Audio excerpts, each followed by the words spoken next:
Success വാലിയുടെ സ്റ്റുഡിയോയിൽ എത്തിയിട്ടുള്ളത് മനാഫ്കയും പ്രവീഷേട്ടനുമാണ്. മനാഫ്ക എന്താ ചെയ്യുന്നത്? എന്റെ പേര് മനാഫ് എന്നാണ്. കുറ്റ്യാടിയാണ് സ്ഥലം. ഐസ്ക്രീമിന്റെ ഡിസ്ട്രിബ്യൂഷൻ ആണ്.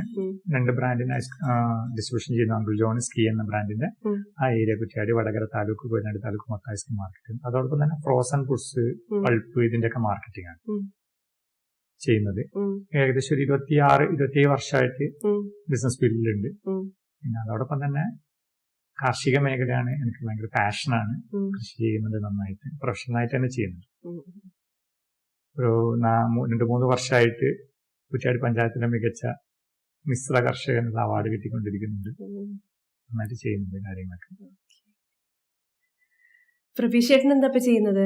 ഞാൻ കൺസ്ട്രക്ഷൻ വർക്കിലാണ്, തേപ്പിന്റെ പണിയാണ്. അപ്പൊ നമുക്ക് തുടങ്ങാം അല്ലെ? അപ്പോ എന്താണ് സക്സസ് വാലിയുടെ NLP ട്രെയിനിങ്ങിനെ കുറിച്ചും NLP കൗൺസിലിങ്ങിന് വന്നതിന് ശേഷം നിങ്ങൾക്ക് പറയാനുള്ളത്? ഒറ്റ വാക്ക് ചോദിച്ചാൽ പറയാൻ പറ്റാത്തൊരു സാധനമാണ്. കാരണം എന്താ പറഞ്ഞാല് ഒരു വലിയ പ്രോസസ് അല്ലേ.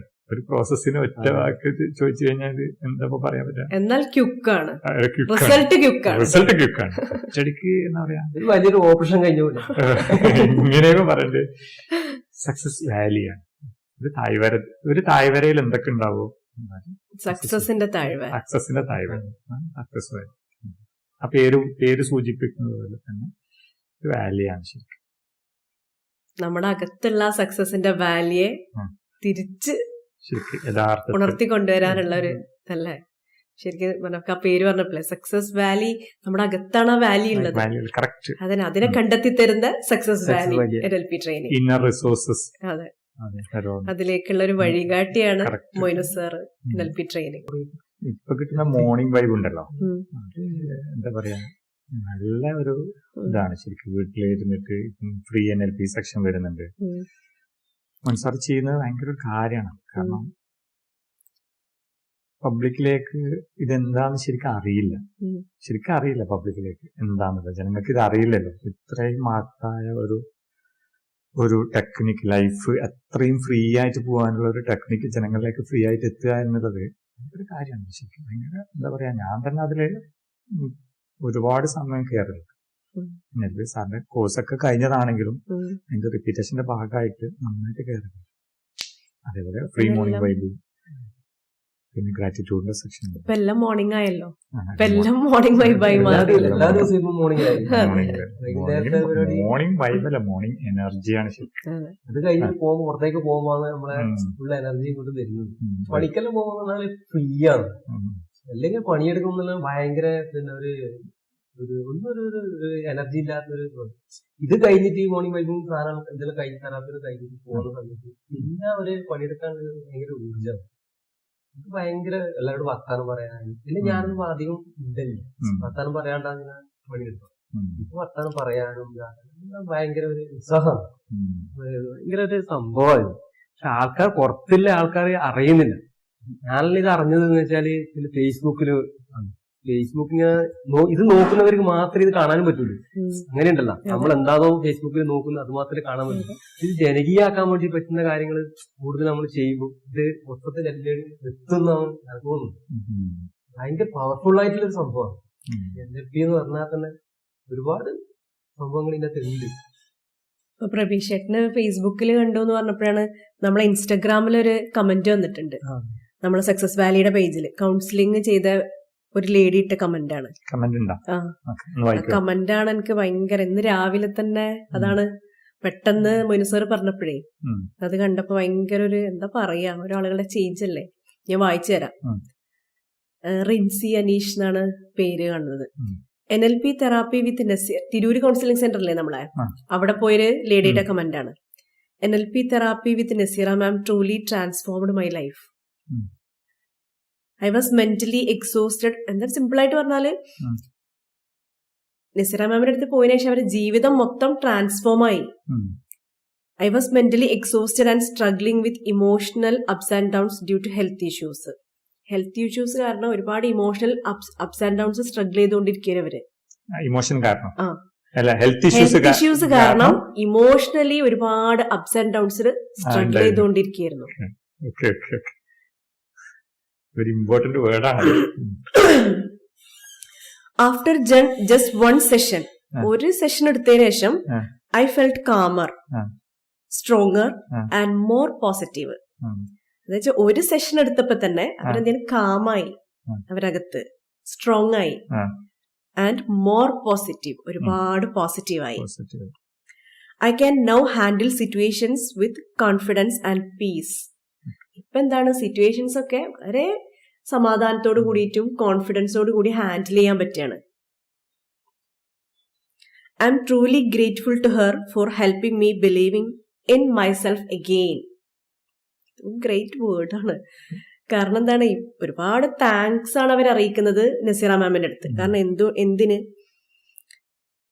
Helping me believing in myself again, കാരണം എന്നിൽ തന്നെ വീണ്ടും വിശ്വസിക്കാൻ ഹെൽപ്പ് ചെയ്തതിന്, അവരിൽ തന്നെ ആ സെൽഫ് ബിലീഫ് വലിയൊരു കാര്യമല്ലേ. കാരണം ഒരു അസുഖം വരുമ്പോ എന്താ സംഭവിച്ചിട്ടുണ്ടാവുക, പിന്നെ ഒരു പ്രതീക്ഷ ഇല്ലാണ്ടായിട്ടുണ്ടാവുമല്ലോ, ഇമോഷണൽ സ്ട്രഗിൾസ്.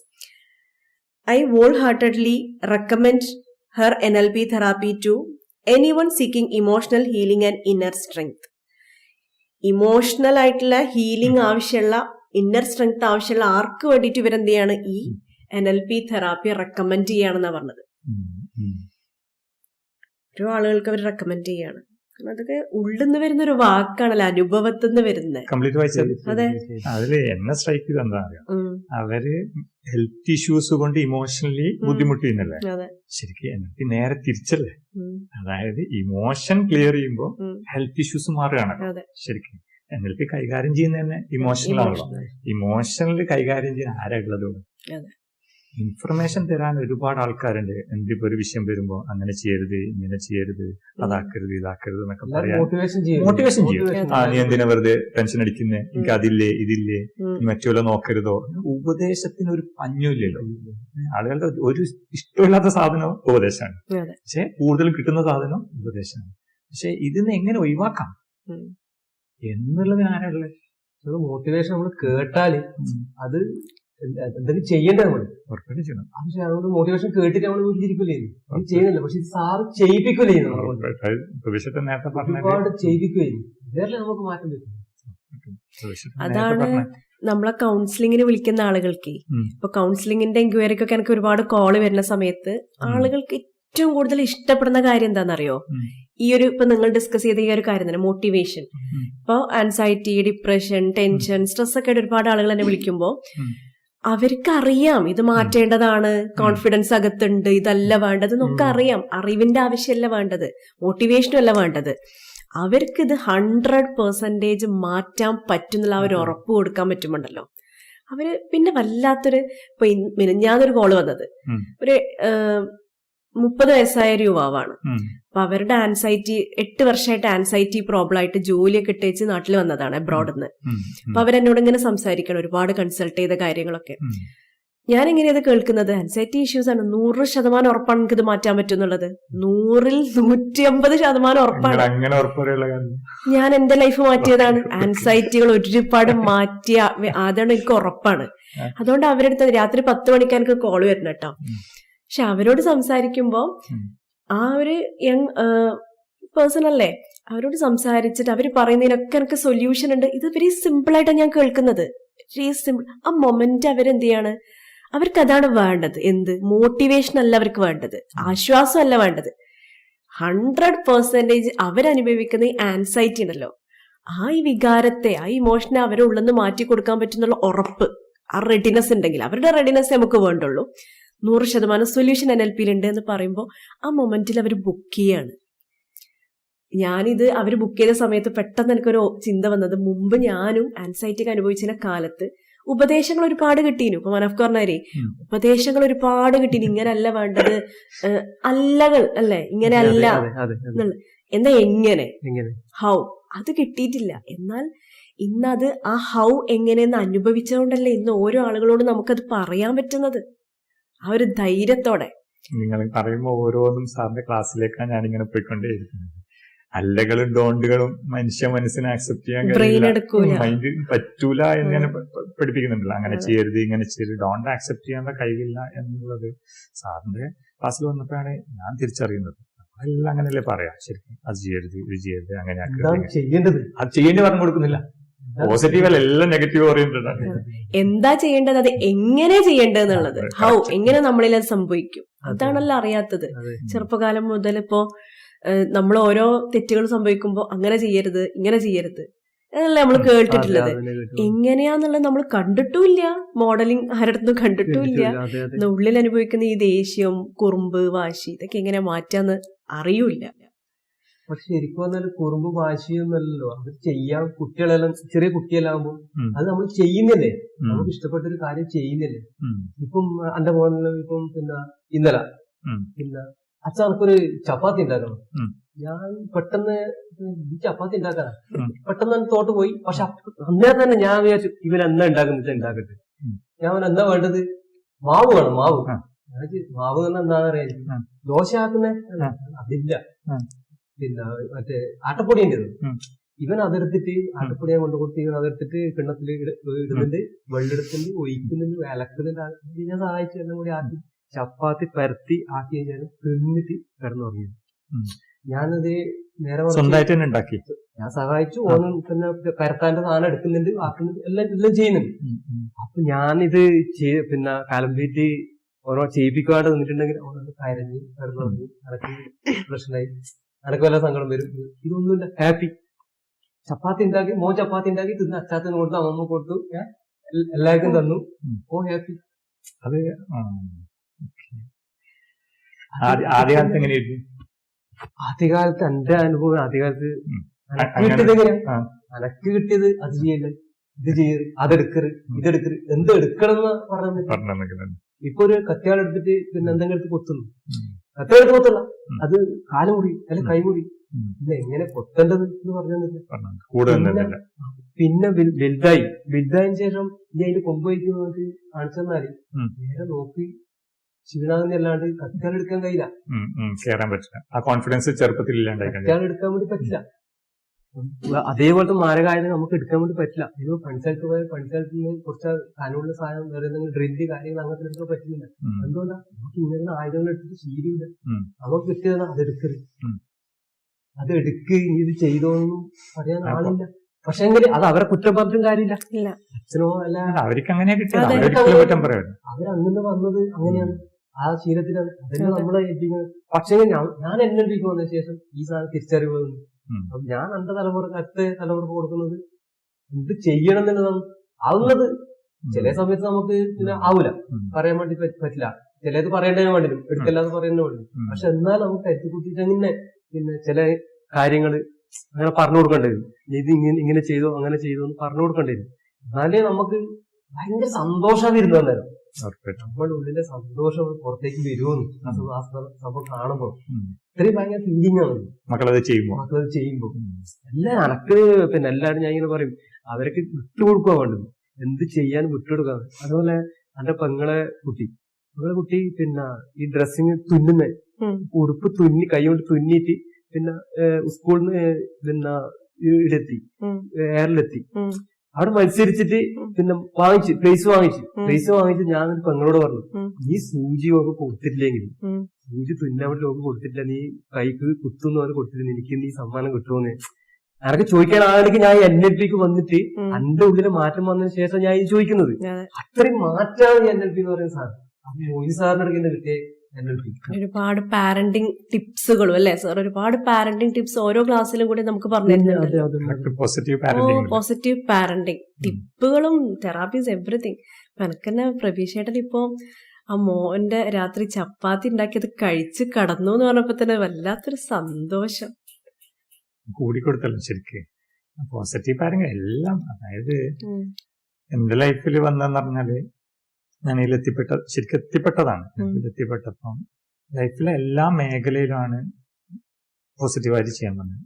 ഫാമിലി ലൈഫില്, പേഴ്സണൽ ലൈഫില്, ബിസിനസ് ലൈഫില്, പാരന്റിങ് ലൈഫില്, പിന്നെ എന്താ പറയാ, ഇനി ഡീപ്പ് ലെവലാകുമ്പോൾ റിയൽ സ്പിരിച്വൽ ലൈഫിൽ ഇത്ര പോലും മാറ്റങ്ങളാണല്ലോ. മറ്റതെല്ലാം ഉപദേശങ്ങളാണല്ലോ ശരിക്കും സംഭവിക്കുന്നത്. എല്ലാവരുടെയും ഉപദേശങ്ങൾ കിട്ടും എങ്ങനെ ചെയ്യൂന്നുള്ളത്. അത് പറഞ്ഞു കഴിഞ്ഞാല് വിഷയുടെ നേരത്തെ പറഞ്ഞ ഒരു വാക്ക്, രാവിലെ പോകുമ്പോൾ ഇപ്പം നല്ല ഹാപ്പിയിലാണ് പോകുന്നത്. അപ്പോ ശരിക്കും വിഷയുടെ നിങ്ങൾ പറഞ്ഞപ്പോഴാണ് ഞാനിങ്ങനെ ആലോചിച്ചത്, സാധാരണ വീട്ടിൽ നിന്ന് ഇറങ്ങുമ്പോൾ ഹാപ്പിനെസ് പോവാൻ കഴിഞ്ഞിട്ടില്ലെങ്കിൽ അന്നത്തെ ജോലി എങ്ങനെ ഉണ്ടാവും? ജോലി എങ്ങനെ ചെയ്ത് തീർത്തു എന്നുള്ളതുണ്ട്. കാരണം സാറിന്റെ വലിയൊരു പോയിന്റാണ് ഞങ്ങൾ പറഞ്ഞപ്പോ നേരത്തെ ഒന്ന് സ്ട്രൈക്ക് ചെയ്തതല്ല. ഉള്ളിൽ ഒരു കോൺഫിഡൻസ് ഉണ്ടാവില്ല, ചെയ്തത് ശരിയായിട്ടുണ്ടോ അല്ലെങ്കിൽ എങ്ങനെ ആയിട്ടുണ്ടാവുക, വൃത്തികേടായിട്ടുണ്ടോ എന്നുള്ള ചിന്തയായിരിക്കും എപ്പോഴും ഉണ്ടാവും. ഇത് പിന്നെ അങ്ങത്തോളം വരാൻ തുടങ്ങി, ഈ ചിന്ത പിന്നെ പോലല്ലോ.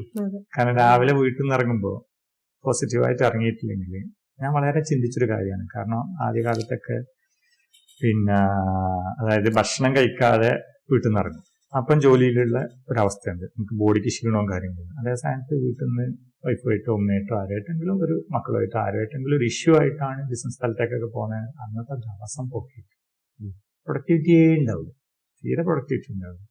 അങ്ങനെ ഒരുപാട് അനുഭവിച്ചാണ് ഞാൻ. അങ്ങനെ യാദൃശ്യമല്ല, എൻ്റെ ഒരു കസിനാണ് പറഞ്ഞത് ഇങ്ങനൊരു കോഴ്സ് ഉണ്ട്, സാറിൻ്റെ ഒരു കോഴ്സ് ഉണ്ട്, അതിനെന്താണ് പോണമെന്ന്. അപ്പോൾ ഞാൻ പറഞ്ഞു ഓക്കെ. എന്തിപ്പോ അന്നേരം തന്നെ ഓക്കെ എന്ന് പറഞ്ഞു, നീ വൈഫ് ഒന്ന് പങ്കെടുക്കണമെന്ന്. ഞാൻ അന്നേരം തന്നെ പറഞ്ഞത് ഓക്കെ ഞാൻ പങ്കെടുക്കാം. മൂപ്പരെ അന്നേരം തന്നെ വിളിച്ച് ബുക്ക് ചെയ്തു, കോഴ്സിന് ബുക്ക് ചെയ്തു. അപ്പൊ കോഴ്സിന്റെ തലേന്ന് ഞാൻ വിളിച്ചു ചോദിച്ചു, എന്റെ കസിൻ നഫിൽക്കാന്ന് പറഞ്ഞ ഒരാളാണ് ഈ കോഴ്സിനെ പറ്റി എനിക്ക് പറയുന്നത്. അപ്പൊ തലേന്ന് ഞാൻ വിളിച്ചു ചോദിച്ചു എന്താ കോഴ്സ് എന്തെന്നാന്നൊന്നും ഞാൻ ചോദിച്ചിട്ടില്ല. അപ്പൊ തലേന്ന് ഞാൻ വിളിച്ചു ചോദിച്ചു നഫിൽക്ക എന്താ ഇപ്പൊ കോഴ്സ് എന്ന് ചോദിച്ചു. അപ്പൊ നഫിൽക്ക പറഞ്ഞൊരു വേർഡ് ഉണ്ട്. വേർഡ് എന്ന് പറഞ്ഞാല് ആദ്യത്തെ ദിവസം അയാൾ വലിയ വലിയ വർത്താനൊക്കെ പറയും. അപ്പൊ അത് കേൾക്കുമ്പോൾ എനിക്ക് ഇയാൾ വലിയ എന്തൊക്കെയോ നടക്കാൻ പാത്ത കുറെ കാര്യങ്ങളൊക്കെ പറയുന്ന പോലെയൊക്കെ തോന്നും എന്നൊക്കെ പറയും. രണ്ടാമത്തെ ദിവസം എനിക്ക് കുറെ കാര്യങ്ങൾ തിരിച്ചറിയും, എന്റെ ലൈഫുമായിട്ട് കുറെ കാര്യങ്ങൾ നീ തിരിച്ചറിയും. മൂന്നാമത്തെ ദിവസം നീ ഒന്ന് കരയുന്നത് എനിക്കൊന്ന് കാണേണ്ടിയിരുന്നു. കരയുന്നതാണ്. ഞാനൊന്ന് ഞെട്ടി, എന്തിപ്പം കരയേ? അപ്പൊ കരയുക എന്നൊക്കെ പറയുമ്പോ ഒരു കോഴ്സിന് ഒരു കരയേ, എനിക്കൊരു ഐഡിയ കിട്ടിയില്ല. എന്താ കരയാതിരിക്കാനാ ശ്രമിക്കുന്നത്. അപ്പോഴാണ് കരയണം പറഞ്ഞപ്പോ ഞാനൊന്ന് ഞെട്ടി. ശരിക്കും ഞാൻ എന്തായാലും ഇപ്പോൾ ബുക്ക് ചെയ്ത് ഞാൻ കോഴ്സിനൊക്കെ ഇപ്പം ഞാൻ മനസ്സിലാക്കുന്ന പറഞ്ഞാല് പിന്നെ ഒരു ട്രെയിനിങ് എന്നൊക്കെ പറയുമ്പോൾ കുറെ ആളുകള് ഒരു എന്താ പറയാ കോട്ടൺ സൂട്ടൊക്കെ ഇട്ട വലിയൊരു മനുഷ്യൻ, ചെറിയ മനുഷ്യൻ,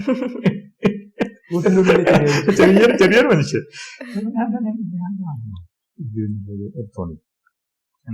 തോന്നിപ്പോയി. പിന്നെന്താ സംഭവിച്ച പറഞ്ഞാല് കോഴ്സ് തുടങ്ങി, ക്ലാസ്സുകൾ തുടങ്ങി. ഞാൻ എന്താ പറയാ പിന്നെ ക്ലാസ് ഇങ്ങനെ നടന്നുകൊണ്ടിരിക്കുക. അപ്പൊ ഓരോ കാര്യങ്ങൾ ഇങ്ങനെ പറയുന്നുണ്ട്. അപ്പോൾ ഇങ്ങനെ ലൈഫിൽ എന്താ പറയാ ഹാപ്പിനെസ് ഉണ്ട്, പിന്നെ ലൈഫ് ഹാപ്പിയാണ്, നമ്മൾ ഈ ലോകത്തേക്ക് വന്നത് ഭയങ്കര പോസിറ്റീവോട് കൂടിയാണ്, പിന്നെ ഓരോ കുട്ടിയും ഈ ലോകത്ത് വരുന്ന പോസിറ്റീവാണ്, അപ്പം ശരിക്കും പോസിറ്റീവായിട്ടാണ് ജീവിക്കേണ്ടത്, അങ്ങനെയാണ് ഇങ്ങനെയാണ്, എല്ലാം പോസിറ്റീവ് മാത്രം. ഇത് ഞാനിത് എവിടെയും കണ്ടു. ഇയാള് മറ്റേ കസിന് പറഞ്ഞ കറക്റ്റ്, പോസിറ്റീവിനെ കുറിച്ച് സംസാരിക്കാം, പോസിറ്റീവ് എവിടെ ഇല്ലല്ലോ, എല്ലാം ഇങ്ങനെ കേട്ടറിവ് എന്നല്ലാതെ പിന്നെ സാധാരണഗതിയിൽ ആരും സംസാരിക്കുന്ന പോലും കേൾക്കില്ല. പോസിറ്റീവായുള്ള ജീവിതമുണ്ട്, അങ്ങനെയുണ്ട് ഇങ്ങനെയുണ്ട്. പക്ഷെ ഞാൻ അതിന്റെ മുന്നേ കൗൺസിലിങ്ങിന് പോയിട്ട് അവരെന്നോട് ചോദിച്ചൊരു ചോദ്യം, എന്താ ലൈഫ് എന്നുള്ളത്. അപ്പൊ അവരെന്നോട് ചോദിച്ചു എന്താ ലൈഫ് എന്ന് ചോദിച്ചു. അപ്പൊ ഞാനിങ്ങനെ നോക്കിയിരുന്നു. അപ്പൊ അയാളെന്നോട് ചോദിച്ചു, ഒരു ടേബിളിന്റെ മുകളിൽ ഒരു സാധനം എടുത്തിട്ട് ഒരു കപ്പ് എടുത്തിട്ട് എന്നോട് ചോദിച്ചു ഇതെന്താന്ന് ചോദിച്ചു. ഞാനൊരു കപ്പ് എന്ന് പറഞ്ഞാൽ അതിന്റെ ഒരു മീനിങ് ഉണ്ടാവില്ല എന്ന് ചോദിച്ചു. നമുക്ക് വെള്ളം കുടിക്കാനും ചായ കുടിക്കാനൊക്കെ ഉപയോഗിക്കുന്ന ഒരു ഉപകരണമാണ്. അടുത്തത് അവരെ ഫോൺ എടുത്തിട്ട് എന്നോട് ചോദിച്ചു ഇതെന്താ സാധനം എന്ന് ചോദിച്ചു. ഞാൻ പറഞ്ഞത് ഫോൺ എന്ന് പറഞ്ഞാൽ എന്താന്ന് വെച്ചു. അപ്പൊ ഫോൺ എന്ന് പറഞ്ഞാൽ എന്താന്ന് വെച്ചപ്പോ പിന്നെ നമുക്ക് ആശയവിനിമയം നടത്താനുള്ള സാധനമാണ്, പിന്നെ കമ്മ്യൂണിക്കേറ്റ് ചെയ്യാനുള്ള സാധനമാണ്. ഇപ്പോഴത്തെ ലെവലിൽ നമുക്ക് എന്ത് ചെയ്യാം, പിന്നെ TV കാണാം, ഫോണ്, വാച്ച്, കാര്യങ്ങൾ, ഒരുപാട് കാര്യങ്ങൾ ഞാൻ അതിനെക്കുറിച്ച് പറഞ്ഞു. അപ്പൊ അവരെന്നോട് ചോദിച്ചു അങ്ങനെയാണെങ്കിൽ ജീവിതത്തിനുള്ള ഒരു ഡെഫിനിഷൻ ഉണ്ടാവില്ല എന്ന് വെച്ചാൽ. അപ്പൊ ഞാൻ ആലോചിക്കുന്നത് വാട്ട് ഈസ് ലൈഫ് എന്നുള്ളതിന് എന്തിപ്പോ ഇതൊരു ചോദ്യമാണല്ലോ ചോദിച്ചത്. ആ കൗൺസിലറാണ് അന്ന് എന്നോട് ചോദിച്ചത്. അപ്പൊ അന്നാണ് ലൈഫിനൊരു ഡെഫിനിഷൻ ഉണ്ട് എന്നുള്ളൊരു തോട്ട് പോലും എൻ്റെ ഉള്ളിൽ ആദ്യമായിട്ട് നടക്കുന്നത്. അപ്പൊ ആ മേഡം അന്ന് എനിക്ക് പറഞ്ഞതൊരു വാക്കുണ്ട്. ആ വാക്കെന്ന് പറയുന്നത്, അതായത് പ്രശ്നങ്ങളുടെയും കഷ്ടപ്പാടുകളുടെയും ബുദ്ധിമുട്ടുകളുടെയും ഇടയിൽ കൂടി പോകുന്നതാണ് ജീവിതം. അപ്പൊ അതിന്റെ ഇടയിൽ വരുന്ന അവസ്ഥയാണ് ഹാപ്പിനെസ്. നമുക്ക് അതിന്റെ ഇടയിൽ കിട്ടുന്ന ഒരു അവസ്ഥയാണ് ഹാപ്പിനെസ്. ഇത്രയാണ് അന്ന് അതിന്. അപ്പൊ ഈ ഒരു വർണ്ണം നോക്കുമ്പോ നോർമലി ഞാൻ വെച്ച ലൈഫും വെച്ചിട്ട് ഇങ്ങനെ കഷ്ടപ്പെട്ട് ജീവിക്കും, അതിന്റെ ഇടക്ക് എന്ത് കിട്ടും, കുറച്ചൊരു ഹാപ്പിനെസ് ഒക്കെ കിട്ടും എന്നുള്ള അന്ന് ഞാൻ മനസ്സിലാക്കി വെച്ചത്. പക്ഷെ സാറിന്റെ ക്ലാസ്സിലെത്തിയപ്പോ ഫുൾ ഹാപ്പി മാത്രം, മറ്റുള്ളൊന്നുമില്ല. പ്രശ്നങ്ങളൊന്നും പ്രശ്നങ്ങളല്ല, പ്രശ്നങ്ങൾ പോസിറ്റീവിന്റെ തലതിരിഞ്ഞ രൂപങ്ങളാണ്. അപ്പോ ഫസ്റ്റില് വന്നത് NLP എന്നുള്ള പഠിക്കാനാണ്. ഇപ്പൊ സാറ് ആദ്യം തന്നെ പറയുന്ന ഒരു വേർഡ് ഉണ്ട്, നിങ്ങൾ എന്തിനാ വന്നത് NLP കുറിച്ച് പഠിക്കാൻ. ഞാൻ NLP അല്ല ഇവിടെ പഠിപ്പിക്കുന്നത്, ലൈഫാണ് പഠിപ്പിക്കുന്നത്. അപ്പൊ ലൈഫ് ഈസ് ഇമ്പോർട്ടന്റ്. അപ്പൊ വാട്ട് ഈസ് ലൈഫ് എന്നുള്ളതിന് ഒരു ചോദ്യം സാർ അവിടെ നിന്ന് ചോദിക്കുന്നത്. അപ്പൊ ഞാൻ അന്ന് ഈ മേഡം പറഞ്ഞ അങ്ങോട്ടേക്ക് പോയി. അപ്പൊ എന്റെ ലൈഫ് വെച്ച് നോക്കുമ്പോൾ പ്രശ്നങ്ങളും കഷ്ടപ്പാടും ബുദ്ധിമുട്ടും ഇല്ല, അത് വേറെ ഒന്നുമില്ലല്ലോ, എപ്പോഴും ഇത് തന്നെ. ഇതിന്റെ ഇടക്ക് എന്തൊക്കെ ഒരു ടൂർ പോകും, അല്ലെങ്കിൽ ഒരു ഫ്രണ്ട്സിന്റെ കൂടെ എന്തെങ്കിലും പോകും, ഒരു കല്യാണത്തിന് കൂടും, അല്ലെങ്കിൽ ഗെറ്റ് ടുഗദർ ഫുഡ് കഴിക്കാൻ പോകും. അപ്പൊ ഇടക്കെന്താ പറഞ്ഞാൽ ബിസിനസ് ലോഡും കാര്യങ്ങളൊക്കെ വന്ന് തലക്ക് പിടിച്ചിട്ട് ഒന്നും തിരിയില്ല. എല്ലാ ബൈക്കുകളിലും ലോഡും കൂടി വന്നിട്ട് ഫാമിലി ഇഷ്യൂസ് ഉണ്ടാവും, ബിസിനസ്സിൽ ഇഷ്യൂസ് ഉണ്ടാവും. ഞാൻ ഐസ്ക്രീമിന്റെ മാർക്കറ്റിംഗാണ് ചെയ്യുന്നത്. ഐസ്ക്രീം എന്ന് പറയുന്ന സാധനം തന്നെ മെൽട്ടായതാ. ഇത് മെൽട്ടായി പോവാന്ന് പറയുമ്പോൾ തന്നെ എന്നോട് എന്താ ധരിക്കാത്തതെന്ന് ചോദിക്കും. ഞാൻ ഒരു ഐസ്ക്രീം പോലെ തന്നെ ഉരുകി പോവാന്ന് പറയും. കാരണം ഇത് രാത്രി 10 മണിക്കും 11 മണിക്കൊക്കെ വിളിച്ചിട്ടാ പറയാ, അവിടെ ഫ്രീസർ ഇതായിട്ടില്ല, ഇവിടെ ഇതായിട്ടില്ല. അങ്ങനെ എപ്പോഴും ഇത് ഒരു റിസ്ക് പിടിച്ച ബിസിനസ്സാണ്. എല്ലാവർക്കും ഇഷ്ടമാണെങ്കിലും അതിന്റെ പിന്നിൽ നല്ല റിസ്ക് ഉണ്ട്. അപ്പൊ ഇതിന്റെ കടുത്ത ലോഡുണ്ട്. ഈ ലോഡിന്റെ ഇടയിലൊക്കെ വരുമ്പോൾ ഈ ഹാപ്പി എന്ന് പറയുന്ന സാധനം, ഈ ലോഡ് വന്നിട്ട് ഞാൻ എന്താ ചെയ്യാന്ന് എന്റെ മാനേജറോട് പറയും, 2 ദിവസത്തേക്ക് എന്നെ കിട്ടുമല്ലോ കേട്ടോ, എന്തൊക്കെ അത്യാവശ്യം ഉണ്ടെങ്കിൽ ഞാൻ ഇങ്ങോട്ട് വിളിക്കാം. ഫോൺ ഓഫ് ആക്കിയിട്ട് ഏതെങ്കിലും റിസോർട്ടിൽ പോയിട്ട് ഫാമിലി ആയിട്ട് കിടക്കുക. വിളിച്ചോട്ടോ ഇങ്ങനെ പ്രശ്നങ്ങൾ ഫേസ് ചെയ്യാൻ പറ്റാത്തതുകൊണ്ട് അല്ല, ലോഡ് താങ്ങുന്നില്ല, ഉള്ളില് ലോഡ് താങ്ങുന്നില്ല. അപ്പൊ ഇതിൽ നിന്നെല്ലാം പലതായി മാറി നിൽക്കുക. അപ്പൊ എന്ത് ചെയ്യാ, വിഷയങ്ങള് മാറി നിൽക്കുമ്പോ ലോഡ് ഒഴിവാകുമല്ലോ, അൺലോഡ് ചെയ്യണ്ടേ. ഇങ്ങനെയാണ് ആളുകൾ തീർത്ത് ചെയ്തുകൊണ്ടിരിക്കുന്നത്. ഈവൻ ഞാനും അങ്ങനെ തന്നെയാണ് ചെയ്തുകൊണ്ടിരിക്കുന്നത്. ഞങ്ങൾക്ക് വരുന്നതിന് മുന്നെയാണ് കേട്ടോ, ഇതിലേക്ക് വന്നതിന് ശേഷമാണ് ഇതിന്റെയൊക്കെ ബ്യൂട്ടിയും ഓരോ പ്രശ്നങ്ങളെ എങ്ങനെ പോസിറ്റീവായിട്ട് ഹാൻഡിൽ ചെയ്യാൻ പറ്റും. അതിനുശേഷം ഇപ്പൊ സാറിന്റെ കോഴ്സ് കഴിഞ്ഞിട്ട് ഇപ്പൊ എന്താ പറയാ, മാക്സിമം വീട് തന്നെയാണ്. പിന്നെ വീട്ടിൽ നമ്മൾ ഭക്ഷണമൊക്കെ ഉണ്ടാക്കും, ഒരുമിച്ച് ഇരുന്ന് കഴിക്കും. പിന്നെ നമ്മള് ഫാമിലി ആയിട്ട് പോവും, അത് എൻജോയ് ചെയ്യാൻ പോവും. അത് ഇവിടെ ലോഡ് ഒഴിവാക്കാൻ വേണ്ടിയിട്ടില്ല, കൂടുതൽ എൻജോയ്മെന്റ് ഓൾറെഡി ഉണ്ട്, അതിനെ കൂടുതൽ എൻജോയ് ചെയ്യാൻ വേണ്ടി പോകും. പക്ഷെ നമ്മൾ ആ സമയത്ത് നമ്മൾ ഫുൾ സ്ട്രെസ് ഇതെല്ലാം ഉണ്ടാകുന്ന സമയത്ത് നമ്മൾ ടൂർ പോയാൽ നമുക്ക് ആസ്വദിക്കാൻ പറ്റുന്നു. ടൂർ പോയാൽ ആസ്വദിക്കാൻ പറ്റും. എങ്ങനെയാണെന്നറിയാം, എന്റെ അനുഭവത്തിൽ പറഞ്ഞിട്ടെ, അവിടെ നിന്ന് ആസ്വദിക്കും. വണ്ടി ഇങ്ങ് തിരിച്ച് നാട്ടിലേക്ക് എത്തുമ്പോൾ പള്ളേന്ന് കത്താൻ തുടങ്ങും. എന്തിനാന്നറിയോ, ഇവിടത്തേക്ക് തന്നെയല്ലേ വരുന്നേ. അവിടെ നിന്ന് തിരിച്ച് ഞാൻ കുറ്റിയാടിയാണ്. അപ്പൊ കുറ്റിയാടി ചുരയൊക്കെ ഇറങ്ങുമ്പോ ശരിക്കും വയറ്റിൽ ഇങ്ങനെ കാണും, വീണ്ടും ഈ ലോകത്തേക്ക് തന്നെയാണല്ലോ പോകുന്നതെന്നുള്ളത്. ഈ ബ്ലഡ് വരുമ്പോ നമ്മളിങ്ങനെ പിടിച്ചു വെക്കുന്ന പോലെ അല്ലേ, കൈയെടുത്താ ശരിക്കും.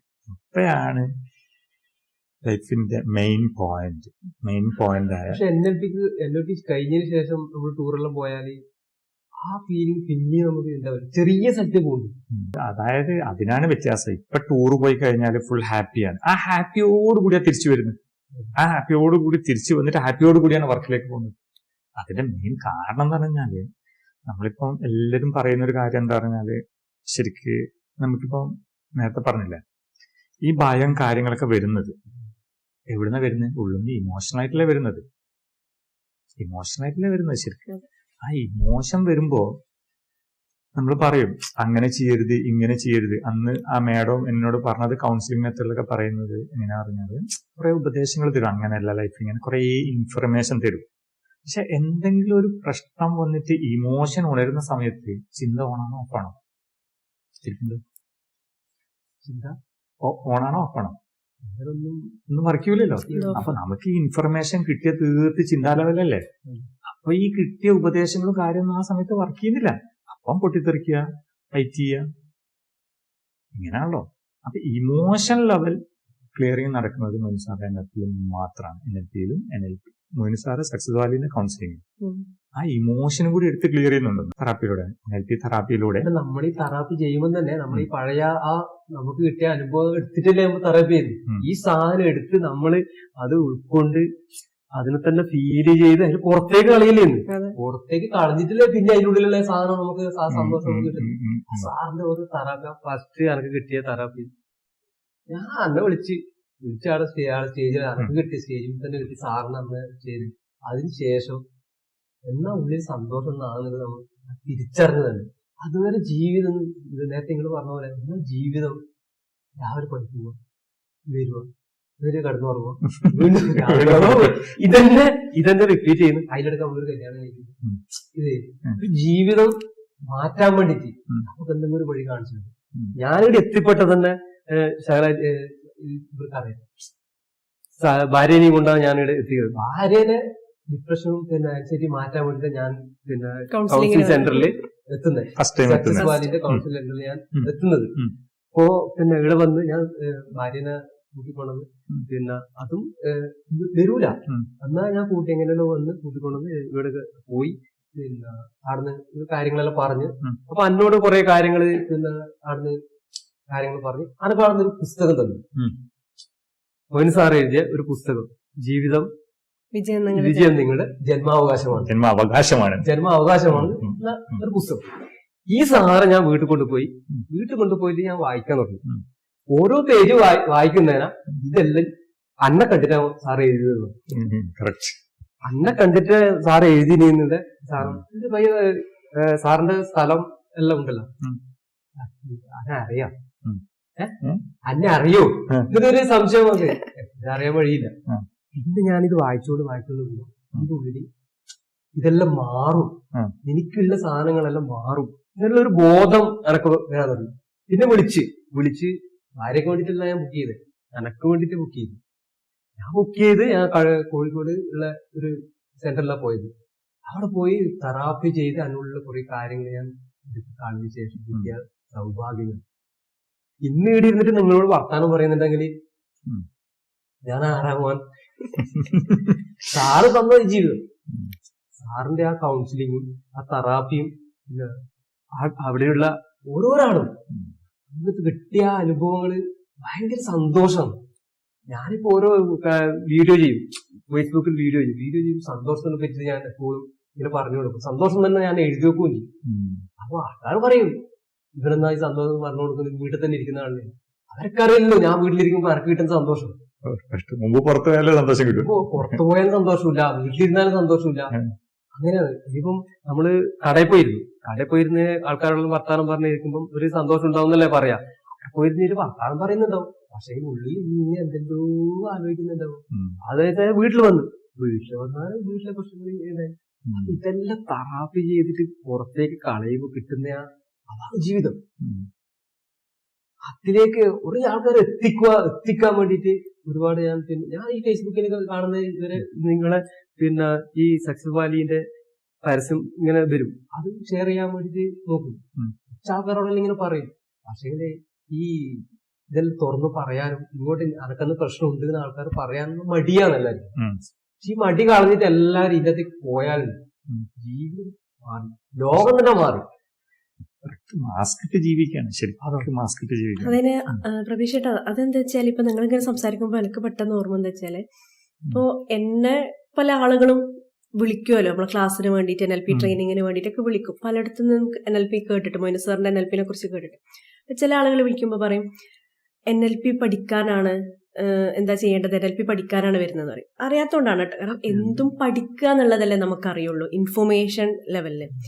അപ്പോൾ ഞാൻ എക്സ്പീരിയൻസ് ചെയ്തുകൊണ്ട് അവരോട് പറയാറുള്ളത്, നമ്മുടെ NLP ട്രെയിനിങ് എന്നുള്ളത് പഠിക്കാനുള്ള ഒരു ട്രെയിനിങ് അല്ല, ഇൻഡിവിജ്വാലിറ്റി ഡെവലപ്മെന്റ് ആണ്, മോട്ടിവേഷൻ ക്ലാസ് അല്ല. ഇതൊക്കെ എനിക്ക് ഇപ്പൊ നിങ്ങൾ ഇങ്ങനെ പറയുമ്പോൾ എനിക്ക് ഓരോന്ന് ഓർമ്മ വരികയാണ്. കാരണം കടന്നുപോയ ഞാൻ അനുഭവിച്ചതും ഒരുപാട് ആളുകളായിട്ട് കമ്മ്യൂണിക്കേറ്റ് ചെയ്യല്ലേ. അപ്പൊ ഓരോരുത്തരുടെ അടുത്തും ഇൻഡിവിജ്വാലിറ്റി ഡെവലപ്മെന്റ് ആണ് നമ്മുടെ NLP ട്രെയിനിങ്. ഇൻഡിവിജ്വാലിറ്റി ആണ്, ഒരു വ്യക്തിയാണ് ഇവിടെ മാറ്റുന്നത്, സ്വഭാവമല്ല, പുറത്തെ പേഴ്സണാലിറ്റി ഡെവലപ്മെന്റ് അല്ല, മോട്ടിവേഷൻ ക്ലാസ് അല്ല എന്നൊക്കെ പറയുമ്പോൾ ആളുകളുടെ അടുത്ത് നിന്ന് വരുന്ന ഒരു ആക്സെപ്റ്റൻസ് ഉണ്ട്. കാരണം ഇതൊക്കെ ഒരുപാട് കിട്ടിയിട്ടുണ്ട്. അകത്താണ് നമ്മൾ മാറ്റം കൊണ്ടുവരുന്നത്. കാരണം മനുഷ്യൻ എന്ന് പറയുമ്പോൾ ഇമോഷണൽ ബീയിങ് ആണല്ലോ, വൈകാരിക ജീവി.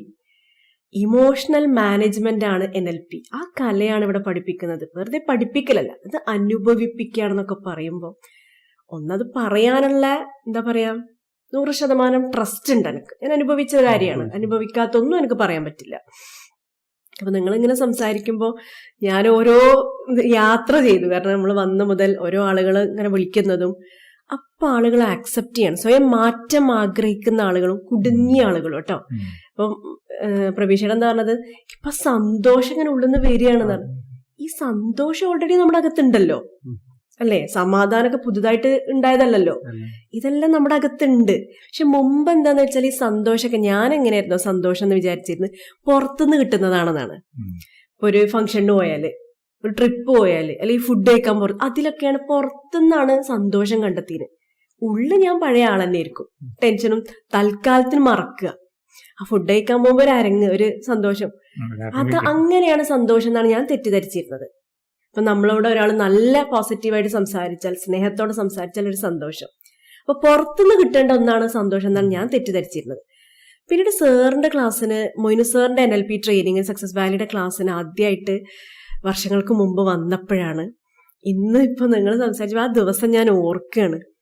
നമുക്ക് വേണ്ടി സംസാരിക്കുന്ന ഒരാൾ ആദ്യമായിട്ട് കണ്ടുമുട്ടുക. നമുക്ക് വേണ്ടി തന്നെ എങ്ങനെ ഒരുപാട് ആളുകൾ നമുക്ക് വേണ്ടി സംസാരിച്ചിട്ടുണ്ട്, നമ്മളെ പ്രശ്നത്തിന് വേണ്ടിയിട്ടും ഒരുപാട് പ്രശ്നം അനുഭവിച്ചപ്പോ ഫാമിലിന്നൊക്കെ. പക്ഷെ പ്രശ്നങ്ങൾ ഇങ്ങനെ ചർച്ച ചെയ്യുക, പുറത്ത് പരിഹരിക്കുക. എന്റെ ഉള്ളിൽ പഴയ തന്നെയായിരുന്നു. ഇവിടെ ടെൻഷനും സ്ട്രെസ്സും പേടിയും ഇൻഫീരിയോറിറ്റി കോംപ്ലക്സും മറ്റുള്ളവരെ ഫേസ് ചെയ്യാനുള്ള പേടിയും, ഇത് ഇവിടെ ഒരു മാറ്റമില്ല. പക്ഷെ സാറിന്റെ ക്ലാസ്സിന് പറഞ്ഞപ്പോ വല്ലാത്തൊരു പോയിന്റ് ഓർമ്മ. സാറ് പറഞ്ഞൊരു പോയിന്റ് എന്ന് പറഞ്ഞാൽ, നിങ്ങൾ പ്രശ്നങ്ങളുടെ പിന്നാലെയാണ് പോകുന്നതെങ്കിൽ പ്രശ്നങ്ങൾ കൂടിക്കൊണ്ടേയിരിക്കും. പ്രശ്നങ്ങളുടെ പിന്നാലെയാണ് നിങ്ങൾ അതില്ലാതാക്കാനും ഒഴിവാക്കാനും ഒക്കെ ശ്രമിച്ചുകൊണ്ടേയിരിക്കുകയാണെങ്കിൽ പ്രശ്നങ്ങൾ കൂടിക്കൊണ്ടേയിരിക്കും. ലൈഫില് വലിയ ഉദാഹരണമാണത്. അപ്പൊ ഇനി അതേ സ്ഥാനത്ത് നിങ്ങൾ പ്രശ്നങ്ങളുടെ ബൈ പ്രൊഡക്റ്റായ ടെൻഷനും ദുഃഖവും നിങ്ങളെ ഉള്ളിൽ നിന്ന് എടുത്ത് പുറത്തേക്ക് കളയുകയാണെങ്കിൽ പ്രശ്നങ്ങൾ നിങ്ങളിൽ നിന്ന് കൊഴിഞ്ഞു പോകും. അതിലും നല്ലത്, കാരണം നമ്മൾ പ്രശ്നങ്ങളെ പേടിക്കുന്നതിനാ, ശരിക്കും പ്രശ്നങ്ങളെ പേടിക്കുന്നതിന് ഉള്ളിലുള്ള ഇമോഷന്റെ അതുകൊണ്ട് അതല്ല, അവിടെയല്ലേ ശരിക്ക് സാറിന്റെ ക്ലാസ്സിൽ വന്നപ്പോഴല്ലേ ശരിക്കും തിരിച്ചറിഞ്ഞത്. ഞാൻ ആദ്യം വിചാരിച്ച പ്രശ്നങ്ങളും ദുഃഖവും ഒന്നാണെന്നുള്ളതാണ്. സാറിന്റെ ഇതിലെത്തിയപ്പോഴാണ് ശരിക്കും തിരിച്ചറിയുന്നത് പ്രശ്നങ്ങൾ പുറത്താണ്. അതായത് പ്രശ്നം ഉണ്ടാക്കുന്നത് ഏതെങ്കിലും വ്യക്തികളായിരിക്കാം, കുടുംബക്കാരായിരിക്കാം, ആരെങ്കിലും ആയിരിക്കാം. പക്ഷെ അതിന്റെ ബൈ പ്രൊഡക്റ്റായ ടെൻഷനും ദുഃഖവും ഉള്ളിലല്ലേ. സാറ് ചോദിക്കുന്ന ഒരു മെയിൻ പോയിന്റ് ഉണ്ട്, ഇത് നിങ്ങളോട് ഉള്ളിൽ വെച്ച് ഒത്തിരിക്കാൻ ആരാ പറഞ്ഞു? അത് മാറ്റിക്കൂടെ? ഇനി ഇത് നിങ്ങൾ ഉള്ളിൽ നിന്ന് എടുത്ത് അങ്ങ് ഒഴിവാക്കി കളഞ്ഞാൽ എന്താ പോലീസ് പിടിക്കും? പോലീസ് പിടിക്കോ? ബേസിക്കലി ചോദിക്കുന്നത് ഇത് നിങ്ങളെ ഉള്ളിൽ നിന്ന് എടുത്ത് കളഞ്ഞാൽ, നിങ്ങളെ ഉള്ളിൽ അനുഭവിക്കുന്ന ടെൻഷൻ എടുത്തു കഴിഞ്ഞാൽ എന്താ ഫ്രീ ആയില്ലേ? പക്ഷെ ഇത് എടുത്ത് കളയാന്നൊക്കെ പറയുമ്പോ ഇതിന്റെ അത് ഇത് എടുത്ത് കളഞ്ഞാലുണ്ടല്ലോ, ഞാൻ മാറാനൊക്കെ പേടിയാണ്. ഈ മാറാൻ പേടിയില്ലാത്തവർക്ക് ആ പേടി മാറിയാലേ മനുഷ്യന്മാർ സന്തോഷത്തോടെ ജീവിക്കാൻ വേണ്ടി കഴിയും. ആള് മാറാൻ വേണ്ടി തയ്യാറാണ് ആളുകൾ. ഇത് ആള് മാറാൻ തയ്യാറാകുന്നില്ല. കാരണം അവരുടെ സ്വഭാവം മാറും, അവരെ സാഹചര്യം മാറും, അവര് ചെയ്യുന്ന പ്രവൃത്തികൾ മാറും. ഈ മാറ്റം എന്നുള്ളത് ആളുകള് ചിന്തിക്കുന്നേ ഉള്ളൂ, തയ്യാറാകുന്നില്ല എന്നല്ല. തയ്യാറാവാത്തത്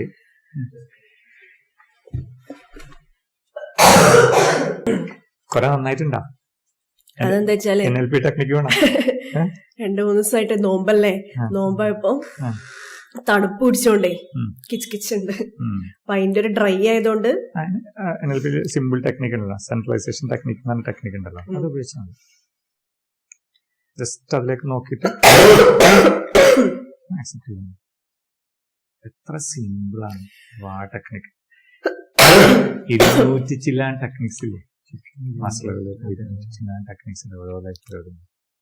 നമ്മളെവിടെ പറഞ്ഞ ഇവിടെ നിർത്തി കൊറയിലേക്ക് പോയി പെട്ടെന്ന് നമ്മളെ ഓരോരാളെ പ്രശ്നങ്ങൾ പറയുമ്പോ എന്താന്ന് പറഞ്ഞാല് ആളുകൾക്ക് മാറ്റം ആഗ്രഹിക്കുന്നുണ്ട്. എല്ലാവരും മാറ്റം വേണം എന്ന് ആഗ്രഹിക്കുന്നുണ്ട്. അപ്പൊ ആളുകൾ മാറ്റാൻ ശ്രമിക്കുന്ന കാര്യമാണ്. നിങ്ങൾ എത്രയും കാലം മാറ്റാൻ നോക്കിയത് ആരെയും? ചുറ്റുപാടുള്ള അമ്മേനെ അച്ഛനെ മറ്റുള്ളവരൊക്കെ. ഞാനും അതിന് സാറിന്റെ ക്ലാസ്സിലെത്തിയപ്പോഴാണ് മാറ്റം എന്നിൽ നിന്നാണ് തുടങ്ങേണ്ടത്. അപ്പൊ സത്യത്തിൽ ഞാൻ ഈ ക്ലാസ്സിലെത്തിയത് സത്യത്തിൽ എന്റെ ഭാര്യനെ മാറ്റാൻ കഴിയും. ഭാര്യന്റെ ബിഹേവിയറൊക്കെ ശരിയല്ല എന്നൊക്കെ ഞാൻ തെറ്റിദ്ധരിച്ചു. അങ്ങനെ ഞാൻ പറയും, തെറ്റിദ്ധരിച്ചു എന്ന് തന്നെയാണ് പറയുന്നത്. കാരണം അത് NLPന്റെ മറ്റൊരു വേർഡാണ്, map is not the territory. എന്നിട്ട് 15ഓളം പ്രിൻസിപ്പിൾസ് ഉണ്ടല്ലോ, അതിൽ map is not the territory. നമ്മൾ വരച്ചു വെച്ചൊരു മാപ്പ് ഉണ്ട് ലൈഫിനെ കുറിച്ചും ഭാര്യയെക്കുറിച്ചും ഭാര്യ വീട്ടുകാരെ കുറിച്ചും മറ്റുള്ളവരെ കുറിച്ചും ഉമ്മാനെ കുറിച്ചും ഉപ്പാനെ കുറിച്ചൊക്കെ നമ്മൾ വരച്ചു വെച്ചൊരു മാപ്പിലൂടെയാണ് നോക്കുന്നത്, അല്ലെങ്കിൽ ആ ഒരു ലെൻസിലൂടെയാണ് നോക്കുന്നത്. സാറെന്താ ചെയ്തിരുന്നത്? ഓരോ ലെൻസും ഇട്ട് മാറ്റി. അപ്പൊ എന്ത് ചെയ്യും? പച്ചക്കണ്ണറിൽ കൂടി നോക്കിയാൽ പച്ച കളറാണ്, മഞ്ഞ കണ്ണറിൽ കൂടി മഞ്ഞ കളറാണ്. ലൈഫിന്റെ ഓരോ ആംഗിളും മാറാൻ തുടങ്ങി. അപ്പൊ ഇതിലെത്തിയിട്ട് ഈ VAK ടെക്നിക്ക് ഉണ്ടല്ലോ, VAK ടെക്നിക്ക് എന്ന് പറയുന്ന ടെക്നിക്ക് ഒരാൾ പഠിച്ചാൽ മതി. ആ VAK ടെക്നിക്ക് മാത്രം പഠിച്ചാൽ ലൈഫിൽ ആ VAK ടെക്നിക്കിലൂടെ എന്റെ ഫാമിലി ലൈഫ്, പേഴ്സണൽ ലൈഫ്, പിന്നെ ബിസിനസ് ലൈഫ് ഒക്കെ മാറ്റം പറ്റിയില്ല. ഈ വിഷ്വൽ, ഓഡിറ്ററി, കിനസ്തെറ്റിക് 3 ടൈപ്പ് ആളുകളുണ്ട് എന്നുള്ളത് തന്നെ, 3 ടൈപ്പ് ലാംഗ്വേജ് ഉണ്ട് എന്നുള്ളത് തന്നെ ഞാൻ ബേസിക്കലാണ് പഠിക്കുന്നത്. അപ്പൊ അതില് രണ്ടാമത്തെ ഒരു ടെസ്റ്റ് ഉണ്ടല്ലോ, നമ്മൾ ഏത് കാറ്റഗറിയിൽ പെട്ടതാണെന്നത്. അപ്പൊ അതിന്റെ ഭയങ്കര രസം എന്താ പറഞ്ഞാല്, പിന്നെ ഈ ടെസ്റ്റ് ചെയ്യാൻ വേണ്ടിയിട്ട് തന്നു. ടെസ്റ്റ് ചെയ്യുമ്പോൾ ഈ ക്ലാസ്സിൽ ഭയങ്കര സൗണ്ട്, കുറെ ആളിരിക്കുമ്പോൾ ഇത് ഒരു ഫില്ല് ചെയ്യണം. ഒരു 10ഓളം സാറ് പ്രത്യേകം പറയുന്നുണ്ട്, മാർക്കിന്റെ അടിസ്ഥാനത്തിലുള്ള നിങ്ങൾ ഏത് കാറ്റഗറിയിലാണെന്ന് തിരിച്ചറിയാൻ വേണ്ടിയിട്ടാണ്. അപ്പൊ എന്തെന്നാണെന്നൊന്നും അറിയില്ലല്ലോ. അപ്പൊ ഞാൻ ഈ സൗണ്ട് കേട്ടിട്ട് എനിക്കിത് ശരിയാകുന്നില്ല. അപ്പൊ ഞാൻ വൈഫിനെയും കൂട്ടി ടെറസിന്റെ മുകളിൽ പോയി കൃത്യമായിട്ട് ചെയ്തതാണ്. ഞാൻ ഭയങ്കര പെർഫെക്ഷനിസ്റ്റ് ആയിരുന്നു. എല്ലാം കാര്യങ്ങളൊക്കെ കറക്റ്റ് ചെയ്യണം, എല്ലാം ഇതിന്റെ ഓർഡറിലിരിക്കണം, എല്ലാം റെഡിയിലിരിക്കണം. അപ്പൊ ഓരോ കാര്യങ്ങളും ആ കൃത്യതയിൽ വന്നിട്ടില്ല, എനിക്ക് ഭയങ്കര ബുദ്ധിമുട്ടാണ്. അപ്പൊ അതിന്റെ ഓരോ കാര്യങ്ങളും വർത്താനം പറയുന്നതിൽ അങ്ങനെ ഇരിക്കണം, ഇങ്ങനെ ഇരിക്കണം. അപ്പൊ ഇങ്ങനെ വെച്ചിട്ട് ഞാൻ ഓരോന്നിനും വൈഫിനെ ഇങ്ങനെ നന്നാക്കി കൊണ്ടുവരാൻ ഇങ്ങനെ ശ്രമിച്ചുകൊണ്ടേയിരിക്കും. സത്യത്തിൽ അവളെ പ്രശ്നമായിരുന്നില്ല, ഞാൻ വരച്ച മാപ്പിലൂടെ ഞാൻ അവളെ കണ്ടതുകൊണ്ട് സംഭവിച്ച കുഴപ്പമാണ്. കാഴ്ചപ്പാട് എന്റെ കാഴ്ചപ്പാടിലായിരുന്നു തകരാറ്. അത് ഞാൻ തിരിച്ചറിയുന്ന ബേസിക് ക്ലാസ്സിൽ. ഒരു വ്യക്തിയാണ്, അവർക്ക് അവരുടേതായ സ്വാതന്ത്ര്യം, അവർക്ക് അവരുടേതായ കാര്യങ്ങളുണ്ട്, നമ്മൾ തിരിച്ചറിയുന്നില്ല. ഞാൻ എന്നെ വെച്ചിട്ടല്ലേ എനിക്ക് മറ്റുള്ളവരെ കാണാൻ പറ്റുള്ളൂ. വേറൊരു കാഴ്ചപ്പാടിൽ കണ്ടിട്ടില്ല, ആരങ്ങനെ പറഞ്ഞു തന്നിട്ടില്ല, വേറൊരു ലൈഫ് ഉണ്ട് തിരിഞ്ഞിട്ടില്ല. കൗൺസിലിങ്ങിന് പോയിട്ട് വരെ കിട്ടിയ എന്താ പ്രശ്നങ്ങളും കഷ്ടപ്പാടും ബുദ്ധിമുട്ടാ ജീവിതം. സാറിന്റെ അടുത്ത് വന്നപ്പോ നേരെ തിരിച്ച് അങ്ങനെ എത്തിയിട്ടാണ് VAK ടെക്നിക്ക്. ഇത് ടെസ്റ്റ് ചെയ്യുവാണ്. ഇത് ഭയങ്കര രസം. അപ്പൊ ഞാനിങ്ങനെ ഇരുന്ന് ഞാനിതിങ്ങനെ ഫില്ല് ചെയ്യാം. അപ്പൊ മേലെ കൂടി ഒരു വിമാനം ഇങ്ങനെ പോവാ. അപ്പൊ ഈ വിമാനത്തിന്റെ സൗണ്ട് കേൾക്കുമ്പോൾ എനിക്ക് ഭയങ്കര ഇറിറ്റേഷൻ. എനിക്ക് കോൺസെൻട്രേഷൻ കിട്ടുന്നില്ല, ഇതിലേക്ക് ഫില്ല് ചെയ്യാൻ വേണ്ടി കോൺസെൻട്രേഷൻ കിട്ടുന്നില്ല. സൗണ്ട് ഭയങ്കര ഇടങ്ങാറ്. ഞാനിങ്ങനെ വെയിറ്റ് ചെയ്ത് വിമാനം പോകുന്നവരെ ഞാനിങ്ങനെ നോക്കുമ്പോൾ വൈഫ് ഫ്രീ ആയിട്ട് ഫില്ല് ചെയ്യാണ്. അപ്പൊ അവളിങ്ങനെ ഫില്ല് ചെയ്യുന്നുണ്ട് ഫ്രീ ആയിട്ട്. ഞാൻ അവളിങ്ങനെ നോക്കി, എന്താ ഇത്ര പെട്ടെന്ന് ഫില്ല് ചെയ്യുന്നു എന്നൊക്കെ ഞാനിങ്ങനെ മനസ്സിൽ വിചാരിക്കും. അപ്പൊ ഞാൻ അത് വിമാനം പോയി കഴിഞ്ഞപ്പോ ഞാനിങ്ങനെ ഫില്ല് ചെയ്യാൻ താഴെ ഒരു ഓട്ടോറിക്ഷ വർക്ക്ഷോപ്പ് ഉണ്ട്. അവിടെ ഒരു ഓട്ടോറിക്ഷ ഈ സൗണ്ടും കൂടി ഞാൻ പോകുന്നവരെ കാത്തുനിന്നു. അപ്പൊ വൈഫ് ഫില്ല് ചെയ്ത് ക്ലാസ് പോയിരുന്നു. അതിനുശേഷം ഞാൻ എന്ത് ചെയ്ത്, ഞാൻ ഇതൊക്കെ ഫില്ല് ചെയ്ത് ക്ലാസ്സിൽ വന്ന് ഇരുന്നപ്പോഴാണ് ഏറ്റവും കൂടുതൽ എനിക്ക് മാർക്ക് കിട്ടിയത്. അതായത് വിഷ്വൽ ടൈപ്പ് ആളുകൾ, ഓഡിറ്ററി ടൈപ്പ് ആളുകൾ, കെനസ്തെറ്റിക് ടൈപ്പ് 3 ടൈപ്പാണല്ലോ. അതായത് കണ്ട് മനസ്സിലാക്കുന്ന ആളുകൾ, കേട്ട് മനസ്സിലാക്കുന്ന ആളുകൾ, അറിഞ്ഞ് മനസ്സിലാക്കുന്ന ആളുകൾ. ഈ 3 ഉള്ളിലേക്ക് ഇൻഫർമേഷൻ ലെവൽ ഉള്ളിലേക്ക് കയറുന്ന 3 വാതിലുകൾ പഠിപ്പിക്കുന്നുണ്ട്. അപ്പൊ ഇതിലൂടെയാണ് പ്രശ്നങ്ങൾ വരുന്നത് എന്നൊക്കെ ആ ഡീപ്പ് ലെവൽ അവിടെ പറയുന്നുണ്ട്. ഇപ്പൊ നമ്മൾ പറയണ്ടല്ലോ, നിങ്ങൾ പഠിച്ചാണ്. അപ്പോ പിന്നെ അപ്പോഴാണ് ക്ലാസ്സിലെത്തിയപ്പോൾ എനിക്ക് ഏറ്റവും കൂടുതൽ മാർക്കുള്ളത് ഓഡിറ്ററിയിൽ. വൈഫിന് ഏറ്റവും കൂടുതൽ മാർക്ക് കിട്ടിയ വിഷ്വലാണ്. അപ്പൊ എനിക്ക് 2ാമത് മാർക്കുള്ളത് വിഷ്വലാണ്, 3ാമത് മാർക്കുള്ളത് കെനസ്തെറ്റിക്കിൽ. വൈഫിന് ഏറ്റവും മാർക്കുള്ളത് വിഷ്വലില്, 2ാമത് കെനസ്തെറ്റിക്കിൽ, 3ാമത് ഓഡിറ്ററിയിൽ. ഞാൻ ഇതെല്ലാം കഴിഞ്ഞപ്പോൾ ഞാൻ വൈഫിനോട് ചോദിച്ചു, ഈ മേലക്കൂടി നീ എങ്ങനെ ഫില്ല് ചെയ്തെന്ന് ചോദിച്ചു. ഞാൻ ചോദിച്ചു, മേലക്കൂടി ഒരു വിമാനം പോകുന്നത് നീ കേട്ടിരുന്നു? എന്തോ കേട്ടിട്ടുണ്ട്. താഴ്ന്ന ഒരു ഓട്ടോറിക്ഷ അങ്ങനെ റേസ് ആകുന്ന കേട്ടില്ല. അതൊന്നും അവരെ ശ്രദ്ധയിൽപ്പെട്ടില്ല. പെട്ടിട്ടില്ല, ശരിക്കും പെട്ടിട്ടേയില്ല. അപ്പോഴാണ് ഇതിന്റെ രണ്ടാമത്തെ ദിവസം അന്ന് കസിന് പറഞ്ഞല്ലോ എനിക്ക് എന്തൊക്കെയോ തിരിയുന്നില്ല. പിന്നെ ഞാൻ ഇതിൽ കൂടുതൽ ശ്രദ്ധിക്കാൻ തുടങ്ങി. എന്താ ഇത് ഇങ്ങനെയൊക്കെ ഉണ്ടല്ലോ, കാര്യങ്ങളുണ്ടല്ലോ എന്നൊക്കെ. അങ്ങനെ എന്ത് ചെയ്യുന്ന പറഞ്ഞാല് അത് കഴിഞ്ഞ് പിറ്റേ ദിവസം വൈഫ് പറഞ്ഞൊരു വേർഡുണ്ട്. അന്ന് ഇപ്പോൾ ജെസിക് സാറിന്റെ ഉമ്മയായിരുന്നു അന്ന് വൈഫിന് തെറാപ്പി ചെയ്ത് കൊടുത്തത്. ആ തലേന്ന് വൈഫിനെ ജെസിക് സാറിന്റെ ഉമ്മനെ കണ്ടിട്ട് വൈഫ് പറഞ്ഞൊരു വാക്കുണ്ട്. അവരൊക്കെ മുഖത്ത് നോക്കുമ്പോൾ എന്തൊരു സമാധാനം, ആ മുഖത്തെ സമാധാനമുണ്ട് ശരിക്കും. എന്തൊരു സമാധാനമാണ് എന്ന് പറഞ്ഞ വാക്കാണ് ശരിക്കും. അപ്പൊ മൂന്നാമത്തെ ദിവസം ക്ലാസ്സിലെത്തി തെറാപ്പി ചെയ്തു. അപ്പോ ഞാൻ ഈ ഓഡിറ്ററി ലെവലായതുകൊണ്ട് തന്നെ പിന്നെ പറയുന്ന വാക്കുകൾ കറക്റ്റ് അംഗീകരിച്ചു. നിങ്ങൾക്ക് തെറാപ്പി ചെയ്യാനുള്ള ആളുകളെ നിങ്ങൾ തന്നെ കണ്ടെത്തും. ആദ്യകാലത്തൊന്നും ഇതില്ല, ഓവർ ആളുകൾ ഇതിലേക്ക് വരുന്നില്ല, കാരണം മാറ്റങ്ങൾ വരുന്ന സമയമാണല്ലോ ശരിക്കും. ഇപ്പോൾ ഒരുപാട് ആളുകൾ വരുന്നുണ്ടല്ലോ. അപ്പൊ കെയർ ഓഫിലും പരിചയത്തിലും ഒരു ഞാൻ വർഷങ്ങൾക്ക് മുന്നേ ചെയ്തിട്ടുണ്ട്. 2014 ചെയ്തിട്ടുണ്ട് ശരിക്കും തുടക്കം. അപ്പൊ എത്ര വർഷമായിട്ടുണ്ടോ? ഞാനൊരു 10 വർഷം മുന്നെയാണ് ഈ കോഴ്സ് 10 വർഷം മുന്നേ എത്തിയിട്ടുണ്ട്. കോഴിക്കോട് തന്നെ കോഴിക്കോട് സെന്ററിൽ തന്നെ ചെയ്തത്. അന്നും ആളുകളുണ്ട്. അപ്പൊ എന്താ സംഭവിച്ചെന്ന് പറഞ്ഞാല് നിങ്ങൾക്ക് തെറാപ്പി ചെയ്യാനുള്ള ആളുകളെ നിങ്ങൾ കണ്ടെത്തണം എന്ന് പറഞ്ഞു. ഞാനത് തെറ്റിദ്ധരിച്ചു. ഞാനെന്താ മനസ്സിലാക്കുന്നത്, ഞാൻ ആ സമയത്ത് പോയെന്തിനാ, ഞാൻ 100% ഓക്കെയാണ്, ഞാൻ ഫുൾ ക്ലിയർ ആണ്. അപ്പൊ ഞാൻ മറ്റുള്ളവരെ നന്നാക്കുന്ന സ്വഭാവമാണല്ലോ എന്റെ സ്വഭാവം. മറ്റുള്ളവരെ നന്നാക്കുക എന്നൊരു സ്വഭാവമാണ്. മറ്റുള്ളവർക്ക് നല്ല പറഞ്ഞു കൊടുക്കാം, മറ്റുള്ളവർക്ക് ഞാൻ ഓൾറെഡി നല്ലവനാണ്, എല്ലാം കൂടെ നല്ലവനാണ്. കാരണം എന്താ പറഞ്ഞാൽ ഞാൻ എല്ലാവരോടും നല്ലവനാണ് പെരുമാറുക, നല്ലോണം ചിരിക്കും. പക്ഷെ ഇതൊക്കെ വേറെ തലം പറയാനുണ്ട്. നല്ലോണം ചിരിച്ച് നാട്ടുകാർക്കും വീട്ടുകാർക്കൊക്കെ നല്ലവനാണ്, നല്ല ആളാണ്. അതുകൊണ്ട് തന്നെ ഞാൻ മനസ്സിലാക്കുന്നത് ഞാൻ നല്ലവനാണെന്നുള്ളതാണ്.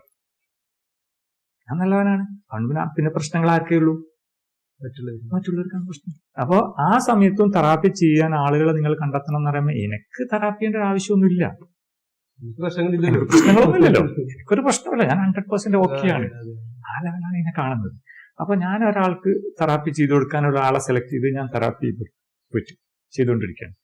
അപ്പൊ വൈഫിന് തെറാപ്പി ചെയ്തു, ഫാമിലി ഇഷ്യൂ ഉള്ള എന്തോ ഒരു വിഷയമാണ് എടുത്തത്. ആ തെറാപ്പി ചെയ്ത് ആ സമയത്ത് ദേഷ്യം എടുത്ത്, എന്തോ ഫാമിലിയുള്ള ദേഷ്യമാണ് എടുത്ത് എന്നെ കാണണം എന്ന് പറഞ്ഞു.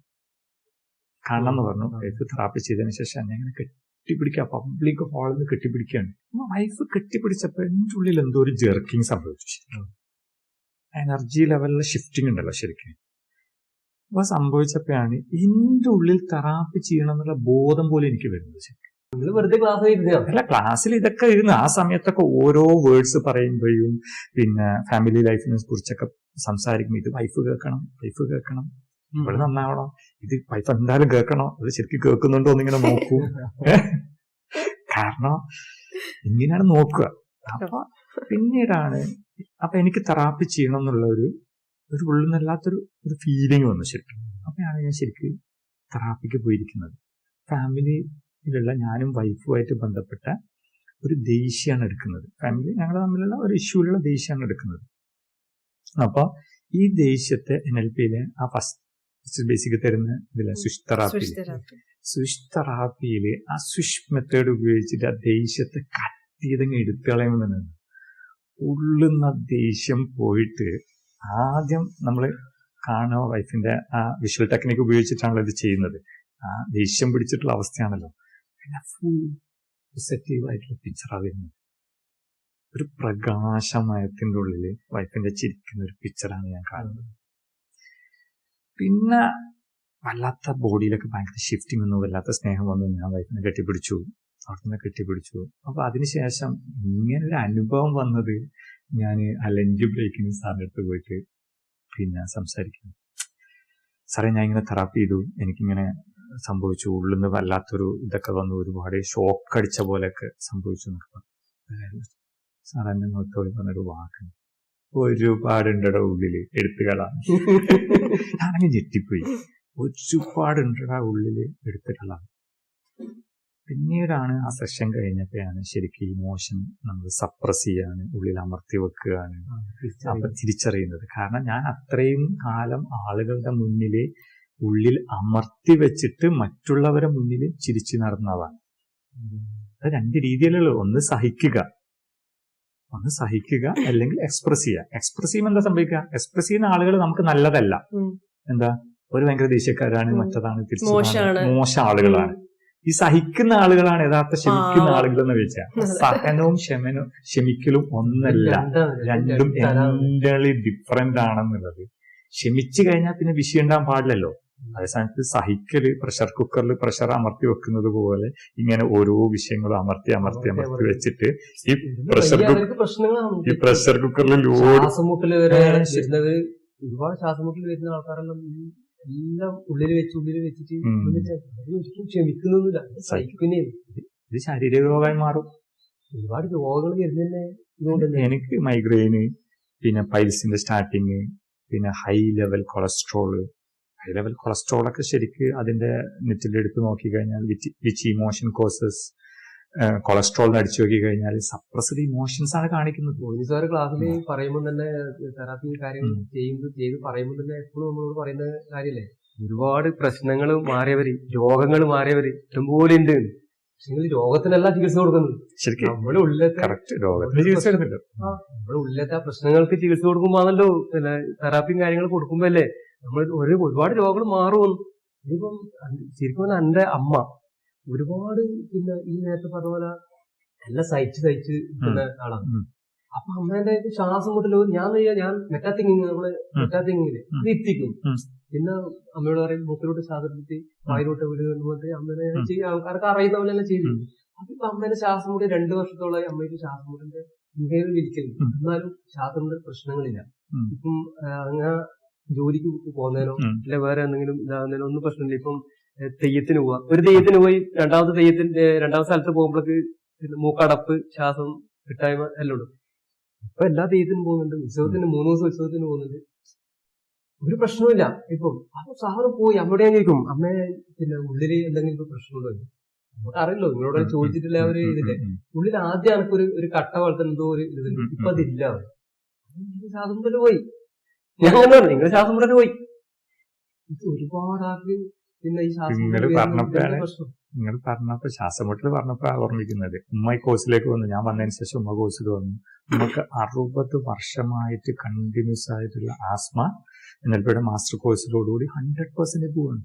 100 അതിന്റെ ഓരോ ഇമോഷണൽ കോഴ്സ് ഉണ്ട്. അതായത് എന്താണോ രോഗത്തിനുള്ള ഇമോഷണൽ കാരണം മാറുമ്പോൾ എന്താണ് രോഗം മാറിപ്പോവാണ്. രോഗചികിത്സ അല്ലല്ലോ ഇത്.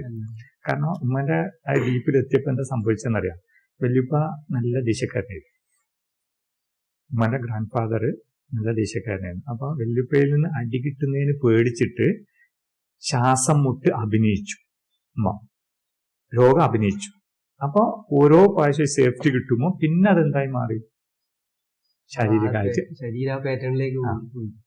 മൈൻഡ് ബോഡി കണക്ഷൻ ഉണ്ടല്ലോ, ദ ബയോളജി ഓഫ് ബിലീഫ്.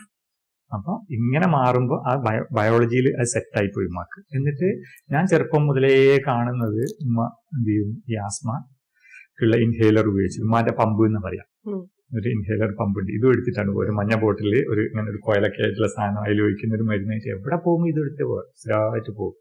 എന്നിട്ട് ഉമ്മ പറയും, ചെറുപ്പത്തില് ഉമ്മക്ക് ഈ ആസ്മയുടെ ബുദ്ധിമുട്ടുള്ളതുകൊണ്ട് തന്നെ ഉമ്മ നേർച്ചയൊക്കെ ചെയ്തിട്ടുണ്ട്. ഞങ്ങൾക്ക് മക്കൾക്ക് ആസ്മ വരാതിരിക്കാൻ നേർച്ചയൊക്കെ ചെയ്ത് ഒരു ബലിമൃഗത്തിന് അറക്കൊക്കെ ചെയ്തിട്ടുണ്ട്. അതിനായിട്ട്, കാരണം ഉമ്മനെ പോറ്റി വളർത്തിയിട്ട് ഒരു ബലിമൃഗത്തിന് കൊടുക്കുകയൊക്കെ ചെയ്തിട്ടുണ്ട്.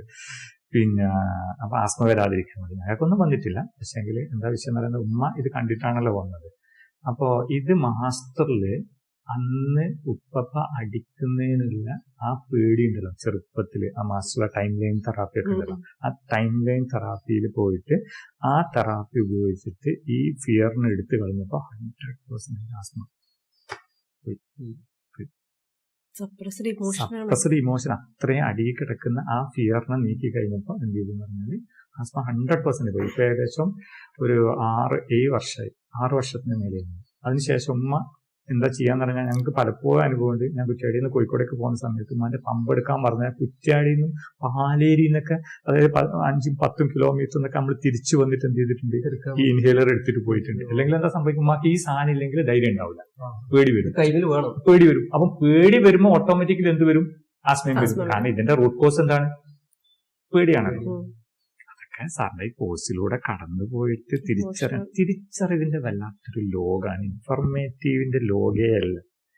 കാരണം ഇൻഫർമേഷൻ കിട്ടാൻ ഇന്ന് ഒരു പഞ്ഞില്ല, ഉണ്ടോ? നെറ്റിൽ നോക്കിയാൽ മതി, അല്ലെ? എന്താ അറിഞ്ഞുകൂടാത്തതും ChatGPT ഇട്ട് നോക്കിയാൽ മതി. അറിയാത്ത കാര്യങ്ങളും എന്നെ സംബന്ധിച്ചിടത്തോളം പിന്നെ ഈ ടെക്നിക്കലി ഹൈ ആണ്. പക്ഷെ നാട്ടിലെ മലയാളം മീഡിയത്തിലൊക്കെ പഠിച്ചുകൊണ്ട് ഇംഗ്ലീഷ് എനിക്ക് അത്ര ഇതല്ല. അപ്പൊ ഇംഗ്ലീഷ് അറിഞ്ഞൂടാത്തോണ്ടുള്ള വിഷമം ഉണ്ടായിരുന്നു എനിക്ക്. അപ്പം ChatGPT കിട്ടുമ്പോൾ അതും ശരി, എന്ത് പിന്നോട് ചോദിച്ചാല് അപ്പൊ എന്തും ടെക്നിക്കലി നമുക്കെല്ലാം ഓക്കെയാണ്, എല്ലാം ഹൈ ആണ്. പക്ഷെ നമ്മൾ അനുഭവിക്കുന്ന ബുദ്ധിമുട്ടിനും കഷ്ടപ്പാടിനും ഉള്ള സൊല്യൂഷൻ എവിടെയാണ്? അത് 100% ഞാൻ തുറന്ന് ആരോടും പറയും. എന്താണ് മനസ്സാരുടെ നിലത്തിൽ മാത്രമാണ് അതിനുള്ള സൊല്യൂഷൻ ഞാൻ കണ്ടത്. കാരണം ലൈഫാണ് പഠിപ്പിക്കുന്നത്. ലൈഫ് എന്താണ് ലൈഫ് എന്ന് പഠിപ്പിക്കുന്നത്? മനുഷ്യൻ തന്നെ ഇമോഷണൽ ബീയിങ് ആണ്, ഇന്റലക്ച്വൽ ബീയിങ് അല്ല. നമ്മൾ ആദ്യം ഐക്യുവിന്റെ പിന്നാലല്ലേ പോയത്, ബുദ്ധി. കാരണം ഞാനൊക്കെ നല്ല ബുദ്ധിയുള്ളതാണ്. അപ്പൊ ബുദ്ധിയുടെ കുഴപ്പം എന്താന്നുള്ളത് തിരിച്ചറിഞ്ഞത് സാറിന്റെ ക്ലാസ്സിലെത്തിയ. ബുദ്ധി എത്ര കണ്ട് കൂടുന്നു അത്ര കണ്ട് ബുദ്ധി ഉണ്ടാകും. എന്നെ നാട്ടുകാരൊക്കെ ചിലവർ കുറുക്കനാന്നറിയും. കാരണം അത്ര കണ്ട് ബുദ്ധി കൂടുമ്പോൾ അതിന്റെ ഓപ്പോസിറ്റ് ആയുള്ള കുറുക്ക് ബുദ്ധിയും വരും. കാരണം ഇങ്ങനെയായിരുന്നു ഓരോന്നിനെയും നോക്കി കണ്ടത്. ഭയങ്കര ലോജിക്കലായിട്ട് കാര്യങ്ങളായിട്ട്, പിന്നെ ഓരോന്നും ബിസിനസ്സിലൊക്കെ പ്ലാൻ ചെയ്യും, ഇതിങ്ങനെ ചെയ്യും, ഇങ്ങനെ പറയണം, അങ്ങനെ പറയണം, ഇതൊക്കെ പറയും. പക്ഷെ വീട്ടിലെത്തിക്കഴിഞ്ഞാൽ ഇതൊന്നും നടക്കൂലല്ലോ. എന്തെങ്കിലും ലോജിക്ക് നടക്കുവാടാ. പിന്നെ ഈ ഇറങ്ങാറും, പിന്നെ എന്നെ സംബന്ധിച്ചിടത്തോളം ഏറ്റവും വലിയൊരു വിഷയം എന്ന് പറയുന്നത് ഈ പുറമെ ആളുകളോട് നല്ലതായിട്ട് നടക്കുന്നതുകൊണ്ട് തന്നെ ഈ ഉള്ളിലുള്ള ഇടങ്ങാറ് ഇത് ഇടക്കൊണ്ടേ തീർക്കുക. എവിടെങ്കിലും പ്രഷർ ഒഴിവായി പോണ്ടേ? വൈഫിന്റെ അടുത്ത് ഉമ്മാന്റെ അടുത്തൊക്കെ കൊണ്ടുപോയി തീർക്കുക. ഉപ്പാന്റെ അടുത്ത് പറയില്ല. ഉപ്പന്റെ പേടിയും റെസ്പെക്റ്റും ആണ്. ഉപ്പാന്റെ അടുത്ത് ഒന്നും പറയില്ല, ഒന്നും പറയില്ല. ഉമ്മാന്റെ അടുത്തും വൈഫിന്റെ അടുത്താണ് അവരുടെ അടുത്ത് പോയി തീർക്കും. ബാക്കി എല്ലായിടത്തും നല്ലതാ. പുറത്തൊക്കെ നല്ല മനുഷ്യനാണ്, തനി സ്വഭാവം. അല്ല ഉള്ളില്. അപ്പൊ എന്താ സംഭവിച്ചാൽ ഈ സത്യം പറഞ്ഞു കഴിഞ്ഞാല് ഈ ഇമോഷൻ വെന്റിലേറ്റ് ചെയ്ത് പോകുന്നതാണ്. അവരെ അനുഭവിച്ച് കുറെ കഷ്ടപ്പാടല്ലേ ഉറപ്പായിട്ടും. പക്ഷെ എന്താ ചെയ്യുന്നത്, ഞാനിപ്പോ എന്താ ചെയ്ത്, എല്ലാരും എന്താ ചെയ്യുന്നത്, ശരിക്കും അവരവരുടെ ഇമോഷൻ ഉള്ളിൽ വെക്കാൻ പറ്റാത്തതുകൊണ്ട് ഇത് ആർക്കെങ്കിലും കൊടുക്കും. ഞാനിപ്പോ എന്താ ചെയ്യാ, വൈഫിന് കൊടുക്കും. വൈഫ് ചിലപ്പോ എന്ത് ചെയ്യും, ഉമ്മ കൊടുക്കും അല്ലെങ്കിൽ മക്ക കൊടുക്കും. ആരിത് കയ്യിൽ വെക്കുന്നില്ലല്ലോ, പിന്നെ തിരിച്ചെത്തും, ഉറപ്പായിട്ടെത്തും. മക്കളെ അടിച്ചിട്ടുണ്ടെങ്കിൽ വൈഫിനോട് എന്തെങ്കിലും സംഭവിച്ചിട്ടുണ്ടെങ്കിൽ മക്കളെ ഇവിടെ എന്തെങ്കിലും ചെയ്യും. ആ മക്കളെ കഷ്ടപ്പാട് നമ്മൾ തന്നെ കാണേണ്ടി വരും. അല്ലെ മക്കൾ വന്നിട്ട് എന്നെ അടിച്ചെന്ന് കംപ്ലൈന്റ് വരും. തിരിച്ചിട്ട് സാർ പറയുന്ന സർക്കിൾ ഉണ്ട്. കറക്റ്റാണ്. പിന്നീട് ആ ഇമോഷൻ ഉള്ളിന്ന് എടുത്തു കളയാൻ തുടങ്ങിയപ്പോ, എന്നിട്ട് തെറാപ്പി ഉപയോഗിച്ച് എടുത്തു കളയാൻ തുടങ്ങുമ്പോൾ, ഓരോ വിഷയങ്ങളും എടുത്തു കളയാൻ തുടങ്ങും. വൈഫിന്റെ പറയേണ്ട ആവശ്യം വരില്ല. അതൊക്കെ ജീവിതത്തിൽ വലിയ കാര്യങ്ങളാണ് ഉണ്ടായത്. വലിയ കാര്യങ്ങൾ എന്താണെന്ന് പറഞ്ഞാൽ, ഞാൻ ഓപ്പണായിട്ട് പറയുകയാണെങ്കിൽ ഈ വിഷ്വൽ, ഓഡിറ്ററി, കിനസ്തെറ്റിക് ഉണ്ട്. ഞാൻ പറഞ്ഞ വൈഫ് വിഷ്വലാണ്, ഞാൻ ഓഡിറ്ററിയാണ്, കിനസ്തെറ്റിക് ആണ്. അപ്പൊ വൈഫിന്റെ അടുത്ത് ഞാൻ എപ്പോഴും പറയും കാര്യങ്ങൾ, നീ ഒന്ന് നല്ലോണം പറ, നീ ഒന്ന് നല്ലോണം പറഞ്ഞു കഴിഞ്ഞാൽ ഞാൻ എന്തും ചെയ്തു തരാം, നല്ലോണം പറഞ്ഞാൽ എന്തും ചെയ്തു തരാൻ പറ്റും. അപ്പൊ ഇവളെന്നോട് ഞാൻ എന്നോട് നല്ലോണല്ലേ പറയുന്നതെന്ന് ചോദിക്കും. ഞാൻ എന്നെപ്പറ്റി, എന്റെ വാക്കിനെ പറ്റിയിട്ട് ആരും ഇതൊരു മോശം പറയുന്നില്ല, നിങ്ങൾ മാത്രമാണ് ഇങ്ങനെ പറയുന്നത് എന്ന് പറയും. അപ്പൊ നല്ലോണം പറ. അപ്പൊ ഈ ഓഡിറ്ററിക്കാരുടെ പ്രത്യേകത, അവര് ടൊണാലിറ്റി വരെ ഭയങ്കര പിന്നെ നോക്കും. അപ്പൊ എന്താ ചെയ്തെന്നറിയാം, 5 ലൈവ് ലാംഗ്വേജസ് എന്ന ബുക്ക് വാങ്ങി പഠിച്ച് എന്നോട് നല്ലോണം പറയാൻ വേണ്ടിയിട്ട്, നല്ല വാക്കുകൾ പറയാൻ വേണ്ടിയിട്ട് ഈ ബുക്ക് വാങ്ങി പഠിച്ചു. അപ്പോ എന്താ സംഭവിക്കുക, അപ്പൊ പിന്നീടാണ് ഞാൻ തിരിച്ചറിഞ്ഞ് അവർക്ക് ഈ ഓഡിറ്ററി ലെവൽ ഇല്ലാത്തത് കൊണ്ടാണ് പറയാൻ പറ്റാത്തത്. അപ്പൊ അണ്ടർസ്റ്റാൻഡിങ് ആണ് ശരിക്കും. പേഷ്യൻസ് എന്ന് പറഞ്ഞാൽ നമ്മൾ ക്ഷമവാണെന്ന് പറയുമ്പോൾ എന്തുകൊണ്ടാണ് ഇത് സംഭവിക്കുന്നത് എന്നുള്ളത് തിരിച്ചറിയുമ്പല്ലേ നമുക്ക് എന്താ ക്ഷമ സംഭവിക്കുന്നത്. പിന്നെ ഈ നമ്മൾ ഓഡിറ്ററി ആയാലും പിന്നെ കെനസ്റ്റിക് ആയാലും ജന്മന നമുക്ക് കിട്ടുന്നതാണോ, അല്ലെങ്കിൽ നമ്മൾ പിന്നെ വളരുമ്പം നമ്മുടെ അടുത്തേക്ക് വരുന്നതായിരിക്കും? പറയുന്നോ ഞാൻ പറയണം? പറയാൻ വയ്യ. അതായത് ജന്മനല്ല, സാർ അത് പ്രത്യേകം പറയുന്നുണ്ട്. ആ കോഴ്സ് കംപ്ലീറ്റ് ചെയ്തുകൊണ്ട് തന്നെ എനിക്ക് ഞാൻ നന്നായിട്ട് ഡീപ്പിൽ അത് പഠിച്ചിട്ടുണ്ട്, ഓരോ കാര്യങ്ങളും ഇതെന്റെ ലൈഫിൽ നന്നായിട്ട് ഞാൻ അപ്ലൈയും ചെയ്യണം. അതുകൊണ്ടാണ് ഞാൻ പെർമിഷൻ എടുത്തത്. അപ്പോൾ അതിന്റെ ഒരു വിഷയം എന്താ പറഞ്ഞാല്, നമ്മൾ ജനിക്കുമ്പോൾ ഈ മൂന്നും നമുക്ക് ഒരുപോലെ ഇരിക്കും. അതാണ് നമ്മൾ സാർ പറയുന്നുണ്ടല്ലോ, നമ്മൾ അതായത് കോൺഫിഡൻസോട് കൂടിയാണ് വരുന്നത്. നമുക്ക് വിഷ്വൽ കപ്പാസിറ്റി ഉണ്ട്, ഇമാജിനേഷൻ ഭയങ്കര പവറാണ്. കുട്ടികളൊക്കെ പറയൂലേ, ഞാൻ വലുതായിട്ട് അങ്ങനെ ചെയ്യും ഇങ്ങനെ ചെയ്യും. സാർ പറയുന്ന ഉദാഹരണം, സാറിന്റെ മോന് എന്താ പറയാ വിമാനത്തിൽ കയറ്റിയിട്ട് കൊണ്ടുപോകുന്നൊക്കെ പറയുന്ന ഒരു ഉദാഹരണമില്ല. അത്രയും വിഷ്വലായിട്ട് കാണാനുള്ള ഒരു ഇതുണ്ട്. അപ്പൊ ആ സീക്രട്ട് എന്ന് പറയുന്ന ബുക്കിലൊക്കെ വിഷ്വലിന്റെ പ്രത്യേകതയും എന്താണ് തിങ്കിങ് വിഷ്വലാണ് എന്നൊക്കെയുള്ള കാര്യങ്ങൾ വ്യക്തമായിട്ട് പറഞ്ഞു തരുന്നുണ്ടല്ലോ. അപ്പം ആ ഓരോ കാറ്റഗറിയിലാണ് വരുന്നത് ശരിക്കും. ആ കാറ്റഗറിയിലും അത് പിന്നെ എന്താ പറഞ്ഞാൽ ജീവിത സാഹചര്യങ്ങളോട് കൂടിയിട്ട് ഉപ്പ ഉമ്മ അല്ലെങ്കിൽ അച്ഛനമ്മ ഇവരെ ഒരു ഇതിലേക്ക് കൂടുതൽ ശ്രദ്ധിക്കുന്നതുകൊണ്ട് ഇതിൽ ഏതെങ്കിലും ഒരു കാറ്റഗറിയിലേക്ക് മാറും. മറ്റത് ഉണ്ടാവും, കുറച്ച് ലോലുണ്ട്. അപ്പൊ എന്നെ സംബന്ധിച്ചിടത്തോളം ഈ കെനസ്തെറ്റിക് അനുഭവം എന്ന് പറയുന്ന സാധനം കുറവേ, ഫീലിംഗ് ഇല്ലേ. ഫീലിംഗ് എന്ന് പറഞ്ഞാൽ ആകെ ഒരു ഫീലിംഗേ ഉള്ളൂ, എന്തെന്നും ഇടങ്ങാറ്, വേറൊരു ഫീലിംഗ് എന്ത് വന്നാലും ഇടങ്ങാറുള്ള ഫീലിംഗ്. അപ്പൊ ഈ ഫീലിംഗ് കുറഞ്ഞുകൊണ്ട് തന്നെ അതിന് ഭയങ്കര വിഷയം എന്ന് പറഞ്ഞാൽ ഈ ഫീലിംഗ് എന്താ പറയുക, ഫാൻ ഹൈ സ്പീഡിൽ ഇട്ടാൽ ഫാന്റെ കാറ്റ് മേല് തട്ടുന്നത് പോലും എനിക്ക് അസ്വസ്ഥതയും. വൈഫിന് ഫാന് ഫുള്ള് വേണം. അപ്പൊ എന്താ പറഞ്ഞാൽ രാത്രി കിടക്കുമ്പോൾ ഫാന് കുറക്കുക, ഫാന് കൂട്ടുക. അപ്പൊ പിന്നെ ഞങ്ങള് ഒരു അഡ്ജസ്റ്റ്മെന്റ് ചെയ്യുന്ന ലൈഫ് ശരിക്കും. എന്താ പറഞ്ഞാൽ ഫാൻ എനിക്ക് നടുവിലിടുന്ന അവസ്ഥയാണ്. കാരണം എനിക്കധികം കാറ്റ് തട്ടിയാൽ ഉറക്ക് വരൂല. പിന്നീടാണ് ക്ലാസ്സിൽ വന്നപ്പോ ഇവള് കെനസ്തെറ്റിക് ആണ്, ഫാന്റെ കാറ്റ് അവൾക്ക് ഫീൽ ചെയ്യണം. കെനസ്തെറ്റിക്കും വിഷ്വലിന്റെ തൊട്ടടുത്തുണ്ട്, ഫീൽ ചെയ്യണം, ഫീൽ ചെയ്താലേ ഉറക്ക് വരുള്ളൂ എന്നുള്ള അണ്ടർസ്റ്റാൻഡിങ് ലെവൽ വന്നപ്പോ ഞാൻ ഈ കാറ്റിന്റെ എനിക്ക് മേലെ ടച്ച് ചെയ്യുന്ന ബുദ്ധിമുട്ടിനെ NLP തെറാപ്പി ഉപയോഗിച്ചിട്ട് എടുത്താൽ പിന്നെ എനിക്കിപ്പോ എത്ര ഫാൻ ഇട്ടാണ് കുഴപ്പമില്ല. ഓവർ കാറ്റിന്റെ വിഷയമുള്ളതുകൊണ്ട് മീഡിയത്തിൽ ലെവലാണ്. അപ്പൊ അത് കിട്ടിയില്ല, അവിടെ ബാലൻസ് ആയില്ലേ, ബാലൻസായി. അതേ സ്ഥാനത്ത് ഈ ടെക്നിക്ക് വന്നപ്പോഴാണ് വിഷ്വലിന്റെ വലിയൊരു വിഷയം വന്നത്. വിഷയം എന്ന് പറഞ്ഞാല് ഈ വിഷ്വൽ ആളുകളുടെ പ്രത്യേകത സാർ പറയുന്നുണ്ടല്ലോ. അതായത് ഈ നീറ്റ് ആൻഡ് ക്ലീൻ ഭയങ്കരമായിരിക്കും, അവര് ഭയങ്കര നീറ്റ് ആൻഡ് ക്ലീൻ ആയിരിക്കും. അവര് പ്രത്യേകത ഗിഫ്റ്റ് കൊടുക്കുക, കാര്യങ്ങൾ കൊടുക്കുക. ഈ ഓഡിറ്റർക്കാരുടെ പ്രത്യേകത പിന്നെ നല്ല വാക്കുകൾ കേട്ടാൽ മതി. അവരെ മയക്കണമെങ്കിൽ നല്ല വാക്ക് പറഞ്ഞാൽ മതി. അപ്പൊ വാക്കിലൂടെയാണ് അവർക്ക് ഗിഫ്റ്റും കാര്യങ്ങളൊന്നും വലിയ പ്രത്യേകത ഒന്നുമില്ല. അപ്പൊ ഞാൻ വൈഫിനോട് ചോദിക്കണം, എന്തെങ്കിലും കാര്യങ്ങളൊക്കെ ചെയ്തിട്ട് ഞാൻ ചോദിക്കും എങ്ങനെയുണ്ട് എന്നൊക്കെ ചോദിക്കും. അവിടെ അങ്ങനെ നിങ്ങൾ പൊന്തണ്ട, നിങ്ങൾ പൊന്തണ്ടെന്നൊക്കെ പറയും. നമ്മൾ പറയില്ല നല്ല, അത് ശരിക്കും ഓഡിറ്റർക്കാർ പ്രത്യേകമായിട്ടാണ് നല്ല വാക്കുകൾ കേൾക്കണം, അല്ലെങ്കിൽ അവർ ചോദിച്ച് വാങ്ങിക്കും. ആ സമയത്ത് നല്ല വാക്ക് അവരോട് പറഞ്ഞു കഴിഞ്ഞാൽ അവർക്ക് 1,00,000 ഗിഫ്റ്റ് കൊടുക്കുന്നതിനേക്കാളും അവർക്ക് പ്രാധാന്യം നല്ല വാക്കാണ്. ആ നല്ല വാക്ക് നല്ല ടോണോടുകൂടി ഒക്കെ പറഞ്ഞു കഴിഞ്ഞാൽ അത് പക്ഷെ വിഷ്വലായിരിക്കും അത് പറയാൻ പറ്റൂല. ഇതാണ് വിഷയം. അവര് എന്താ പറഞ്ഞാൽ എന്റെ ബർത്ത്ഡേക്കൊക്കെ നല്ല ഗിഫ്റ്റ് ഒക്കെ കൊണ്ടുതരും. അപ്പൊ എനിക്ക് ഗിഫ്റ്റ് കൊണ്ടുതരുമ്പോ എനിക്ക് ആ മനസ്സങ്ങളെ ബർത്ത്ഡേ ആണല്ലേ സന്തോഷം, ഈ ഒരു വാക്ക് മതി. അതിനേക്കാൾ എത്രയോ മേലെയാണ്. ഇതെല്ലാം തിരിച്ചറിഞ്ഞിട്ട് നമ്മള് അതാണ് ഇത് തിരിച്ചറിഞ്ഞപ്പോഴാണ് ലൈഫിലെ ഓരോ മേഖല അണ്ടർസ്റ്റാൻഡിങ് ലെവൽ വന്നപ്പോ. പിന്നെ വില എന്ന് പറഞ്ഞാൽ ഈ കെനസ്തെറ്റിക് ആർക്ക് ടച്ചിങ്സ് ആവശ്യമാണ്. എനിക്ക് കെനസ്തെറ്റിക് അല്ലാത്തതുകൊണ്ട് ടച്ചിങ്സ് അല്ല, കെനസ്തെറ്റിക് ആരിങ്ങനെ തൊട്ടിട്ട് വളരെ അടുത്തിട്ടൊക്കെ വരണില്ല. അപ്പൊ അടുത്ത് കിടക്കുമ്പോ പിന്നെ പരസ്പരം ടച്ച് ചെയ്തിട്ടാണല്ലോ കിടക്കുക. അതുപോലത്തെ മക്കളൊക്കെ ടച്ച് ചെയ്തിട്ട് കിടക്കും. എന്നെ സംബന്ധിച്ചിടത്തോളം അധികം ടച്ച് ചെയ്താൽ എനിക്ക് ഉറക്ക് വരില്ല. ഞാൻ കുറച്ച് മാറിക്കിടന്നാലേ എനിക്ക് ഉറക്ക് വരുള്ളൂ. അല്ലെ മോളൊക്കെ ചെറുപ്പത്തിൽ മേല് കയറി കിടക്കും. അപ്പൊ ഓൾ ഉറങ്ങിക്കഴിഞ്ഞാൽ ഞാൻ മാറ്റും. ഞാൻ അതുവരെ ഇവള് കിടക്കുന്നത് സത്യത്തിൽ സഹിച്ചുകൊണ്ടാണ് എന്ത് ചെയ്യുക, അവൾ ഉറങ്ങട്ടെ എന്ന് വിചാരിച്ചിട്ട് അതുവരെ ബുദ്ധിമുട്ടായിട്ടായിരുന്നു എന്ത് ചെയ്യുക, മോളെ മേല്. അപ്പൊ ആ ബുദ്ധിമുട്ടുകളെ NLP തെറാപ്പി ഉപയോഗിച്ചിട്ട് കട്ട് ചെയ്തപ്പോ ആ ടച്ചിങ്സിന്റെ ബുദ്ധിമുട്ട് ഒഴിവാക്കിയിട്ട് ഇതാണല്ലോ ഇതിന്റെ അതിനൊരു ഇമോഷണൽ കോഡാണല്ലോ. ആ ഇമോഷൻ കോഡ് കട്ട് ചെയ്യുമ്പോൾ അത് ഫ്രീ ആയി കിട്ടും. അപ്പൊ ഈ പറഞ്ഞ ഈ സംഭവത്തിന്റെ വില എത്ര ഡൈവേഴ്സ് നടന്നിട്ടുണ്ടാവും? ഉറപ്പായിട്ടും ഡൈവേഴ്സ് അങ്ങോട്ടേക്ക് ഒരുപാട് പ്രശ്നങ്ങൾ ഉണ്ടാകുന്നതന്നെ ഈ നമ്മൾക്ക് അറിയാത്തതുകൊണ്ടല്ലേ. 100% ഓരോരാളെ നടക്കുന്നത്. ഓരോരാൾ ഏത് വിഭാഗത്തിൽപ്പെടുന്നതാണെന്ന് അറിയെങ്കിൽ വിഭാഗത്തിൽ പെടുന്നതും. പിന്നെ പ്രഭീഷേട്ട ഒരു കാര്യം പറയട്ടെ, പ്രശ്നങ്ങളിലേക്കല്ലേ ഫോക്കസ് ചെയ്യുന്നത്. പ്രശ്നം ഇപ്പൊ നമ്മൾ തന്നെ പറയാറുള്ളത്. ഇപ്പൊ എനിക്ക് നിങ്ങൾ ഇങ്ങനെ സംസാരിക്കുമ്പോ എനിക്ക് ഓരോ ആളുകൾ എന്നെ വിളിക്കുന്നത്, കൗൺസിലിങ്ങിനെ വിളിക്കുമ്പോൾ ഞാൻ എന്റെ ലൈഫിൽ എക്സ്പീരിയൻസ് ചെയ്ത് എന്താണ്, ഈ പ്രശ്നം, ഇപ്പൊ ഡിവോഴ്സിന്റെ കാര്യം നിങ്ങൾ പറഞ്ഞു, പ്രശ്നങ്ങളല്ലേ ചർച്ച ചെയ്യുക. ഭാര്യ വീട്ടുകാര് അവരുടെ പ്രശ്നം, ഭർത്താവിന്റെ വീട്ടുകാര് ആ പ്രശ്നങ്ങളാണ് ചർച്ച ചെയ്യുന്നത്. ഈ പ്രശ്നങ്ങളുടെ പിന്നിൽ അവരനുഭവിക്കുന്ന ഇമോഷൻ എന്താന്ന് അഡ്രസ് ചെയ്യുന്നില്ല.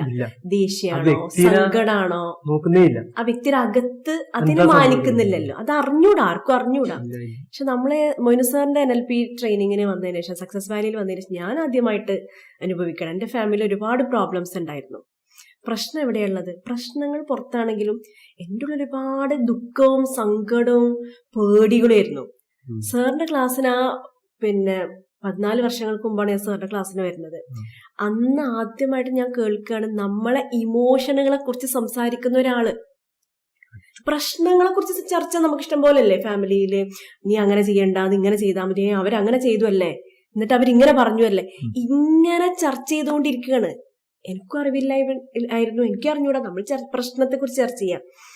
സാറിന്റെ അന്ന് സക്സസ് വാലിയുടെ NLP ട്രെയിനിങ്ങിന് വന്ന് മൊയ്നു സാറിന്റെ അടുത്ത് വന്നപ്പോഴാണ് ഞാൻ അനുഭവിക്കുന്ന പേടിനെ കുറിച്ച് സംസാരിക്കുന്ന ഒരാള്. കുറിച്ചെന്ന് മാത്രമല്ല, അതിനെ മാറ്റിക്കഴിഞ്ഞാൽ എൻ്റെ ഉള്ളിൽ സംഭവിക്കുന്ന, എൻ്റെ ഉള്ളിൽ തന്നെയുള്ള കോൺഫിഡൻസിനെ കുറിച്ചും ധൈര്യത്തെക്കുറിച്ചും സന്തോഷത്തെക്കുറിച്ചും സംസാരിക്കുന്ന ഒരാളെ ഞാൻ ആദ്യമായിട്ട് ജീവിതത്തിൽ കാണുകയാണ് കേട്ടോ. ഒരുപാട് പല സ്പീച്ചസ് എവരത്തെ കേട്ടിട്ടുണ്ട്, പക്ഷെ അതിലൊന്നും എനിക്ക് വേണ്ടത് കിട്ടിയിട്ടില്ല. അപ്പൊ നേരത്തെ മനഫ്ക പറഞ്ഞപ്പോ, പ്രഭിഷേടം പറഞ്ഞപ്പോ ഒരു കാര്യം എനിക്ക് പെട്ടെന്ന് ഓർമ്മ വന്നൊരു കാര്യമാണ്. മുമ്പുള്ള NLPക്ക് മൊയ്നു സാറിന്റെ അടുത്ത് എത്തുന്നതിന്റെ NLPക്ക് മുമ്പുള്ള ജീവിതം എന്താണ്? ഞാൻ തെറ്റിദ്ധരിച്ചതിന് ഉമ്മാനെ ശരിയാക്കി കഴിഞ്ഞാൽ, അനിയനെ ശരിയാക്കി കഴിഞ്ഞാൽ, ഭർത്താവിനെ ശരിയാക്കി കഴിഞ്ഞാൽ, ഭർത്താവിന്റെ വീട്ടുകാരെ ശരിയാക്കി കഴിഞ്ഞാൽ എനിക്ക് സമാധാനം വരും. ഇങ്ങനെയാണ് സമാധാനത്തിന് വേണ്ടി കാത്തിരുന്നതിന്, സന്തോഷത്തിന് വേണ്ടിയിട്ട്. പിന്നെ താൽക്കാലിക സന്തോഷം എന്താണ്? പുറത്തു പോവാ, ഫുഡ് കഴിക്കുക, പുറത്തുനിന്നുള്ള താൽക്കാലിക സന്തോഷങ്ങൾ നമ്മൾ അനുഭവിക്കും. എൻ്റെ ഉള്ളിൽ ഞാൻ എപ്പോഴും ശൂന്യതയിലായിരുന്നു, ടെൻഷനിലും. പിന്നെന്താ സംഭവിക്കുന്നത്? സാറിന്റെ ക്ലാസ്സിന് വന്നപ്പോഴാണ് മനസ്സിലാവുന്നത് എൻ്റെ അകത്ത് ഇതെല്ലാം ഉണ്ട്. പുറത്തത്തെ ഓരോ സാർ ചോദിച്ചൊരു ചോദ്യമാണ് എനിക്ക് ഓർമ്മ വരുന്നത്. ഈ നാട്ടുകാരെയും വീട്ടുകാരെയും മൊത്തം നന്നാക്കിയിട്ട് എന്താപ്പി സമാധാനം കിട്ടുക, എന്താപ്പത് കിട്ടാൻ പോണ്? എനിക്ക് എന്നല്ലാതെ വേറെ ആരെയും മാറ്റാൻ പറ്റും? ഈ നാട്ടുകാരും വീട്ടുകാരും കുടുംബക്കാരും ഒക്കെ നന്നാക്കിയിട്ട് സമാധാനം.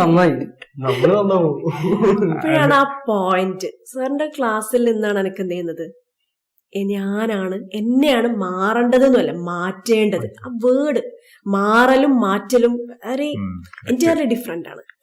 അപ്പോഴാണ് എനിക്ക് ആദ്യമായിട്ട് സാറിന്റെ ക്ലാസ്സിൽ നിന്ന് എൻ്റെ അകത്ത് ഞാൻ അനുഭവിക്കുന്ന ഭാര്യ ഭർത്തൃ വിഷയത്തിലായിരിക്കാം, അല്ലെങ്കിൽ ഭർത്താവിന്റെ വീട്ടിൽ നിന്നായിരിക്കാം, അല്ലെങ്കിൽ എന്റെ വീട്ടിൽ നിന്നായിരിക്കും, നമുക്ക് കിട്ടുന്ന പല പ്രോബ്ലംസും ഉണ്ടല്ലോ. ഇവരൊക്കെ നന്നാക്കണല്ലോ. അവരുടെ അടുത്ത് ചിലപ്പോൾ നമുക്ക് ദേഷ്യം വരുന്നുണ്ടാവും, ചിലർ നമ്മളെ പേടിപ്പിക്കുന്നുണ്ടാവും, വേദനിപ്പിക്കുന്നുണ്ടാവും. ഇവരൊക്കെ ശരിയാക്കണല്ലോ. ആദ്യത്തെ ഫോക്കസ് പുറത്തേക്ക്. സാറിന്റെ ക്ലാസ് വന്നപ്പോൾ എൻ്റെ അകത്തുള്ള ഈ പേടി, NLP എന്ന് പറയുമ്പോൾ ഇമോഷണൽ മാനേജ്മെന്റ് ആണ്. 250 വികാരങ്ങളുണ്ട് ഓരോ മനുഷ്യന്റെ അകത്തും എന്നാണ് NLP കണ്ടെത്തിയിട്ടുള്ളത്. ദേഷ്യം, ടെൻഷന്, സ്ട്രെസ്, ഇതെല്ലാം എനിക്കുണ്ട്, പേടി. അപ്പൊ ഇതിന് ഓരോന്ന് തെറാപ്പി ചെയ്ത് എൻ്റെ അകത്തുനിന്ന് എന്ത് ചെയ്യണം? ആദ്യത്തെ എൻ്റെ ആ മൊയ്നു സാറിന്റെ ക്ലാസ്സിൽ തന്നെ എന്ത് ചെയ്യണം? ദേഷ്യമാണ് ഞാൻ എടുത്തത്. ദേഷ്യം, പേടിയാണ് കൂടുതൽ. ഒരു പേടിയുടെ അല്ലെങ്കിൽ പേടിയുമായി ബന്ധപ്പെട്ട ഒരു ദേഷ്യം, പേടിയുള്ള ഒരു വ്യക്തിനോട് കടുത്ത ദേഷ്യം ഉണ്ടായിരുന്നു. ഇതാണ് സ്വിച്ച് തെറാപ്പിയിൽ ഞാൻ എടുക്കുന്നത്. ആ തെറാപ്പി അങ്ങ് ചെയ്തിട്ട് ഈ ദേഷ്യം അല്ലെങ്കിൽ ഈ പേടി എന്ന ഇമോഷൻ അങ്ങ് ടെക്നിക്കിലൂടെ എടുത്ത് പുറത്ത് കളഞ്ഞപ്പോ എൻ്റെ അകത്ത് വല്ലാത്തൊരു സമാധാനം, വല്ലാത്തൊരു ധൈര്യം. ആദ്യമായി ഞാൻ ജീവിതത്തിൽ, കുഞ്ഞുനാളിൽ നമ്മൾ അനുഭവിച്ചതാണ്, പിന്നെ മറന്നുപോയില്ലേ, ഞാൻ അനുഭവിക്കുകയാണ് ആ ധൈര്യത്തെ, ആ സന്തോഷത്തെ, ആ ഒരു വല്ലാത്തൊരു ഫീലിംഗ്. അന്നാണ് റിയലൈസ് ചെയ്യുന്നത് എൻ്റെ അകത്തെല്ലാം ഉണ്ട്, ഇതൊന്നും എവിടെയും പോയിട്ടില്ല. അപ്പോഴാണ് സാറിന്റെ ആദ്യത്തെ ക്ലാസ്സിൽ ഒരു സാർ പറയുന്ന ഒരു NLP പ്രിൻസിപ്പിൾ ഉണ്ട്. All the people have all the resources within themselves. ഇന്നും എൻ്റെ ജീവിതത്തിൽ ഞാൻ സ്റ്റുഡൻസ് NLP ട്രെയിനിങ് എടുക്കുമ്പോൾ എൻ്റെ കുട്ടികളുടെ അടുത്തൊക്കെ ഞാൻ ഭയങ്കര സന്തോഷത്തിൽ പറഞ്ഞു കൊടുക്കുന്ന ഒരു പ്രിൻസിപ്പിളാണിത്. കാരണം എൻ്റെ ജീവിതം മാറ്റിമറിച്ചതാണത്. ആദ്യത്തെ സാറിന്റെ ക്ലാസ്സിൽ മുമ്പെന്താ പ്രഭിഷേട്ട കേട്ടിട്ടുണ്ടായിരുന്നു, ഞാൻ ഭയങ്കര ഇൻഫീരിയോറിറ്റി കോംപ്ലക്സ് ആയിരുന്നു. എനിക്കൊരു കഴിവില്ല, ഞാനൊന്നിനും കൊള്ളൂല, ഞാൻ മോശമാണ്, എനിക്കൊന്നും ആവാൻ പറ്റിയില്ല, അങ്ങനെയൊക്കെയുള്ള കോംപ്ലക്സിലും ടെൻഷനിലും സങ്കടത്തിലാണ് സാറിന്റെ ക്ലാസ്സിൽ വന്നിട്ട്. പിന്നീട് മൊയ്നു സാർ പറയാണ്, ഓരോ ആളുകളുടെ അകത്തും അവനവന് വേണ്ട എല്ലാ റിസോഴ്സസും ഉണ്ട്. കോൺഫിഡൻസ് ഉണ്ട്, കറേജ് ഉണ്ട്, സന്തോഷമുണ്ട്, സമാധാനമുണ്ട്, ധൈര്യം എല്ലാം എൻ്റെ അകത്തുണ്ട്. പൊതുവെ ഞാൻ പുറത്തുനിന്ന് കേട്ടിട്ടുണ്ടായിരുന്നു അവര് ഷാറ്, ഇവര് ഷാറ്. ഇതെല്ലാം ഞാൻ നത്തിങ്. പക്ഷെ അതെന്ത് ചെയ്യാണ്. പിന്നെ എനിക്ക് പറയാനുള്ളൊരു കാര്യം എന്താ വെച്ചാല്, ഇപ്പൊ എന്നെ സംബന്ധിച്ചിടത്തോളം ഇപ്പോൾ ക്ലാസ്സിന് വേണ്ടിയിട്ടും കൗൺസിലിങ്ങിന് വേണ്ടി ആളുകൾ അന്വേഷിക്കുമ്പോൾ നമ്മൾ ട്രെയിനിങ്ങിലൊക്കെ എന്താണ്, സാറ് പറയുന്ന ഓരോ കാര്യങ്ങളും ഇപ്പൊ ഇൻഫർമേഷൻ ആവട്ടെ, സാർ അതിനെ അനുഭവിപ്പിച്ചിട്ടാണ് വിടുന്നത്. അതിന്റെ അനുഭവമാണ് നമുക്ക് തരുന്നത്. സാർ എപ്പോഴും പറയാറില്ലേ, ലവ് എന്ന വേർഡ് ലവ് അല്ലല്ലോ. സാർ എപ്പോഴും പറയുന്ന ഒരു കാര്യം, തീ എന്ന വേർഡ് തീയല്ല അല്ലേ. തീ കൊണ്ട് നമുക്ക് ഓംലെറ്റ് ഉണ്ടാക്കാൻ പറ്റുമോ? നോ, അതൊരു വേർഡാണ്. അതുപോലെ ലവ് എന്നുള്ളത് ഒരു വേർഡ് അല്ല, അതൊരു ഫീലിംഗ്, അതൊരു എക്സ്പീരിയൻസ് അല്ല. ഇത് ആദ്യമായിട്ടാണ് സാർ അടുത്ത് കേൾക്കുന്നത്. എന്നാൽ അപ്പൊ എനിക്ക് മനസ്സിലായിട്ടില്ല കേട്ടോ, ലവ് എന്ന വേർഡ് ലവ് അല്ല, ദേഷ്യം എന്ന വേർഡ് ദേഷ്യമല്ല എന്ന് സാർ പറയുന്നുണ്ട്. അത് കറക്റ്റ് മനസ്സിലാവും, കാരണം ദേഷ്യം നന്നായിട്ട് ഉണ്ടായിട്ടുണ്ട്, നന്നായി പ്രകടിപ്പിക്കാറുണ്ടായിരുന്നു. അപ്പൊ ഈ രീതിയിലാണ് മൊയ്നു സാറിന്റെ ക്ലാസ്സുകൾ വരുന്നത്. കാരണം ഓരോ വ്യക്തിക്കും വേണ്ട കാര്യങ്ങൾ ജനറലൈസേഷൻ അല്ല, സോഷ്യൽ അല്ല, എൻ്റെ മനസ്സിന്റെ അകത്ത്, എൻ്റെ വീടിന്റെ അകത്ത് ഞാൻ അനുഭവിക്കുന്ന പ്രോബ്ലംസ്, അതിനുള്ള സൊല്യൂഷൻ അവിടെ നിന്നാണ് തുടങ്ങുന്നത്. ഇപ്പൊ നേരത്തെ മനാഫ് സാർ പറഞ്ഞു, NLPക്ക് വന്നതിന് ശേഷം business life, family life, everywhere അല്ലെ, പേഴ്സണൽ ലൈഫ്, കുട്ടികളുടെ പാരന്റിങ് ലൈഫ്, എല്ലായിടത്തും മാറ്റം സംഭവിച്ചു എന്നുള്ളത്. ഞാൻ ചോദിക്കണം മനാഫ്ക, ആദ്യം എവിടെ സ്റ്റാർട്ട് ചെയ്തത്? അത് വലിയൊരു കാര്യം എന്താ പറഞ്ഞാല്, ആ തെറാപ്പിയോട് കൂടി സാറെന്ന് പറഞ്ഞല്ലോ ഒരുപാടുണ്ടോ ഉള്ളിൽ എന്നുള്ളത്, അതെന്നെ വല്ലാതെ സ്ട്രൈക്ക് ചെയ്ത്. കാരണം പിന്നീടാണ് ഞാൻ സഹിക്കുന്ന ആളാണും എല്ലാം ഉള്ളിൽ അമർത്തി വെച്ചതാണെന്നും, ഈ ഉള്ളിൽ അമർത്തി വെച്ചിട്ട് പുറമെ സാർ പറയുന്നൊരു വാക്കുണ്ടല്ലോ, അതായത് പിന്നെ ചെറുനാരകയുടെ മുകളിൽ പഞ്ചസാര എഴുതി വെച്ചിട്ട് അത് ഞെക്കി കഴിഞ്ഞാല് പുളിയുള്ള നീരേ വരുള്ളൂ. എഴുതി വെച്ചുകൊണ്ട് കാര്യമില്ലല്ലോ, പുറമെ കാണിച്ചുകൊണ്ട് കാര്യമില്ല. നമ്മൾ ഉള്ളിലുള്ളതേ പുറത്തു വരുള്ളൂ. അത് എന്തെങ്കിലും ജാതിയിൽ പുറത്തു വരും. പക്ഷെ നമ്മളത് ഏറ്റവും കൂടുതൽ കാണിക്കുക ഏറ്റവും ഫാമിലിയിലാണ്, അടുത്താണ്. കാരണം അതും സാറ് പറയുന്നത്, നമ്മൾ ഏറ്റവും ഓപ്പണായിട്ട് ഇടപെടുന്ന ഭാര്യയും ഭർത്താവുമാണ്. അങ്ങനെ ഒരു മറയില്ലാതെ നമ്മൾ ഇടപെടുന്നത് ഭാര്യയിലും ഭാര്യ ഭർത്താവിലുമാണ് ഇടപെടുന്നത്. അതുകൊണ്ട് തന്നെ അവരുടെ അടുത്താണ് ഏറ്റവും ഓപ്പൺ ആവുക. ഇങ്ങനെ ഓപ്പൺ ആകുന്നതുകൊണ്ടാണ് ആദ്യത്തെ കാലത്ത് ആ നല്ലത് വന്നിട്ട് പിന്നെ ഒറിജിൻ പുറത്തു വരുമല്ലോ. ഒറിജിൻ പുറത്തു വരുമ്പോൾ ഫാമിലി ഇഷ്യൂസ് തീർത്ത് വരുന്നത്. ഇത് എന്റെ ലൈഫിലും സംഭവിച്ച ഇങ്ങനെ തന്നെയാണ്. അപ്പൊ ആദ്യം അന്ന് തെറാപ്പിക്ക് ശേഷമാണ് ഞാൻ എന്ത് ചെയ്യുന്ന പറഞ്ഞാൽ, എന്റെ ഉള്ളിലാണ് മാറ്റം വരേണ്ടത്. എന്നിൽ മാറ്റങ്ങൾ എങ്ങനെ ഉണ്ടാവും, ഓരോ നിമിഷവും എന്നിൽ എങ്ങനെ ചെയ്യും, എന്നിലാണ് മാറ്റങ്ങൾ വന്നത്. തെറാപ്പിയിലൂടെ അല്ലേ? തെറാപ്പി ഉപയോഗിച്ചിട്ട് എന്ന് പറയുന്നത്, ഇപ്പൊ നമുക്ക് ഓരോരുത്തർക്കും നന്നാവേണ്ട മേഖല ശരിക്കും പെരുമാറ്റതലല്ലേ, പെരുമാറ്റതല. അപ്പൊ പെരുമാറ്റതല നന്നാവാൻ വേണ്ടിയിട്ട് നമ്മൾ ഒരുപാട് ഇൻഫർമേഷൻസും മറ്റേ എന്താ പറയാ സാമൂഹ്യപരമായിട്ടും മതപരമായിട്ടും എല്ലാ ലെവലിലും നമുക്ക് എന്തിട്ടുണ്ട്, സോഷ്യലും എല്ലാ ലെവലിലും നമുക്ക് ഒരുപാട് ഇൻഫർമേഷൻ, അറിവുകൾ എല്ലാ തലത്തിലും കിട്ടുന്ന ബുക്കുകളിൽ നിന്നായിക്കോട്ടെ എവിടെ നിന്നും കിട്ടുന്നുണ്ട്. പക്ഷെ അതിന്റെ അപ്പുറത്തുള്ള ഇമോഷൻ തലത്തിൽ NLP സ്റ്റാർട്ട് ചെയ്യുന്ന തന്നെ സാറ് വരക്കുന്നുണ്ട്. എന്തിന് ശരിക്കും പെരുമാറ്റതലം, ചിന്താതലം, വൈകാരികത. സാറ് ചോദിക്കുന്നുണ്ട്, പെരുമാറ്റത്തെ നിയന്ത്രിക്കുന്നത് ചിന്തയാണോ വൈകാരികതലാണോ? ശരിക്കും ചോദ്യമില്ലേ? ശരിക്കും അതുവരെ ഞാൻ വിചാരിച്ചത് ചിന്താതലാണ്, പെരുമാറ്റത്തെ നിയന്ത്രിക്കുന്ന ചിന്താതലം. സാറിന്റെ അടുത്ത് എത്തിയപ്പോഴാണ് ഇമോഷണൽ തല ഉണ്ട്, ഇമോഷണൽ തലാണ്. അപ്പൊ സാറ് എന്താ ചോദിക്കുന്നത്, നിങ്ങളിപ്പം എന്താ പറയാ ഒരു ക്ഷമിക്കണം, ക്ഷമയുടെ കാര്യങ്ങളും അതും ഇതും എല്ലാം കേട്ട് ഏതോ ഒരു വിഭാഗത്തിന്റെ എന്താ പറയാ നല്ല എത്തിക്കലായിട്ടുള്ള ഒരു ക്ലാസ് ഒക്കെ കേട്ട് പോയി. വീട്ടിലെത്തി ഇതൊക്കെ ഇങ്ങനെ ജീവിക്കണം എന്നൊക്കെ വിചാരിച്ചു പോയി. വീട്ടിലെത്തി എന്തോ ഒരു വിഷയത്തിന് വൈഫ് എന്തോ പറഞ്ഞ് ആയി, അല്ലെങ്കിൽ എന്തോ പറഞ്ഞ് ഈ അന്നേരമുള്ള ഈ ഇൻഫർമേഷനും കാര്യങ്ങളും ക്ഷമയാണ് വേണ്ട, ക്ഷമ സംഭവിച്ചു കഴിഞ്ഞാൽ ബോഡിയിൽ അങ്ങനെ സംഭവിക്കും, ഇങ്ങനെ സംഭവിക്കും, അല്ലെ ഹെൽത്ത് ബെനിഫിറ്റ്സും കാര്യങ്ങളൊക്കെ പഠിച്ചു പോയി എന്ന് വെച്ചു. പക്ഷെ ഈ ഇമോഷനിങ് ഉണർന്നു കഴിഞ്ഞാൽ ഇതെന്തെങ്കിലും ഓർമ്മ ഉണ്ടാവും. അന്നേരം ഉമ്മയാന്ന് ഓർമ്മ ഉണ്ടാവോ, ഭാര്യയാന്ന് ഓർമ്മ ഉണ്ടാവോ, മക്കളാന്ന് ഓർമ്മ ഉണ്ടാവോ, ആരെങ്കിലും ഓർമ്മ ഉണ്ടാവും. പൊട്ടിത്തെറിക്കണ്ടൊക്കെ പൊട്ടിത്തെറിച്ച് ഇതുകൊണ്ടല്ലേ ഇമോഷൻ ലെവൽ അണയുമ്പോഴാണ് എന്ത് സംഭവിക്കുന്നത്, ചിന്ത ഉണയത്. ഇങ്ങനെ പറയണ്ടായിരുന്നു, ഇങ്ങനെ എത്ര പ്രാവശ്യം ഇത് സംഭവിച്ചിട്ടുണ്ടോ ഇല്ലയോ? ഒരുപാട് സംഭവിച്ചില്ലേ. കുറ്റബോധം നെഗറ്റീവാണെന്നുള്ളത് ഒരു സാർ ക്ലാസ്സിൽ വന്നപ്പോഴാണ് തിരിച്ചറിഞ്ഞത്. നമ്മൾ പകരം വെച്ച സാധനമുണ്ട്. കുറ്റബോധവും 100% നെഗറ്റീവാണ്. ശരിക്കും പശ്ചാത്താപ ബോധമാണ് വേണ്ടത്. പകരം വെച്ച സാധനങ്ങൾ സ്നേഹമാണ് വേണ്ടത്. സ്നേഹത്തിന് പകരം ഇഷ്ടമാണുള്ളത്. ഇഷ്ടം എന്ന് പറയുന്ന സാധനം ഉള്ളിൽ കൊണ്ടിടക്കുന്നതാണ്. അതിന് പകരം സ്നേഹമാണ് വേണ്ടത്. സ്നേഹം തന്നെ പ്രകടിപ്പിക്കുകയാണ് വേണ്ടത് എന്നൊക്കെയുള്ള ഒരുപാട് തലത്തിലുള്ള എന്താ പറയാ പക്ഷേ ആ ലൈഫ്. നേരത്തെ മനാഫ്ക പറഞ്ഞപ്പോ ഒന്നും കൂടി സാറിന്റെ മോനു സാറിന്റെ ബേസിക് ക്ലാസ്സിൽ വരുമ്പോൾ തന്നെ പറഞ്ഞു തരുന്ന ഒരു കാര്യമുണ്ട്. സാറ് എല്ലാം വ്യക്തതയാണ്. അതും മോനു സാറിന്റെ ട്രെയിനിങ്ങിന്റെ പ്രത്യേകത എനിക്ക് ഫീൽ ചെയ്ത് പറയുന്ന ഓരോ കാര്യം ഉദാഹരണ സഹിതം, അതും നമ്മുടെ ജീവിതവുമായിട്ട് ബന്ധപ്പെട്ട് നമുക്ക് ഭയങ്കര കണക്ഷൻ. അപ്പൊ നേരത്തെ മനഫ്ക്ക് പറഞ്ഞപ്പോ ഇമോഷൻ ആവുമ്പോ, ഇപ്പൊ ദേഷ്യം എന്ന ഇമോഷൻ വരുമ്പോ, പേടി വരുമ്പോ ചിന്ത ഓഫ് ആവണല്ലോ ചെയ്യാം. അതിന് സാർ ഇതിങ്ങനെ കേട്ടിട്ട് കാര്യമുണ്ടോ? ഇപ്പൊ നമ്മളിങ്ങനെ കേൾക്കുകയാണ്, ഇമോഷൻ വരുമ്പോ ചിന്ത ഓഫ് ആവും, നമുക്കൊന്നും മനസ്സിലാവില്ല. പക്ഷെ സാറിന്റെ ക്ലാസ്സിൽ ആദ്യം സാറ് പറഞ്ഞിരുന്ന ഒരു എക്സാമ്പിൾ ഉണ്ട്, ഓർമ്മ ഉണ്ടോ? പറയുമ്പോ ഓർമ്മ ഉണ്ടാവും. ഒരു നായ ഓടിക്കാണ് നമ്മളൊരു ഇടവഴിയിലൂടെ. പെട്ടെന്ന് നായ ഓടിക്കുമ്പോ മുരിക്കുമ്പോ പോലും കേറാണ്. ആ മുരിക്കുമ്പോ കേറുന്ന സമയത്ത് ചിന്തിക്കണ്ടോ, എന്നാ ഇത് മുരിക്കാണ്, അതല്ലെങ്കിൽ നാട്ടുകാർ കാണും, വീട്ടുകാർ കാണും, ഒന്നുമില്ല, ഞാൻ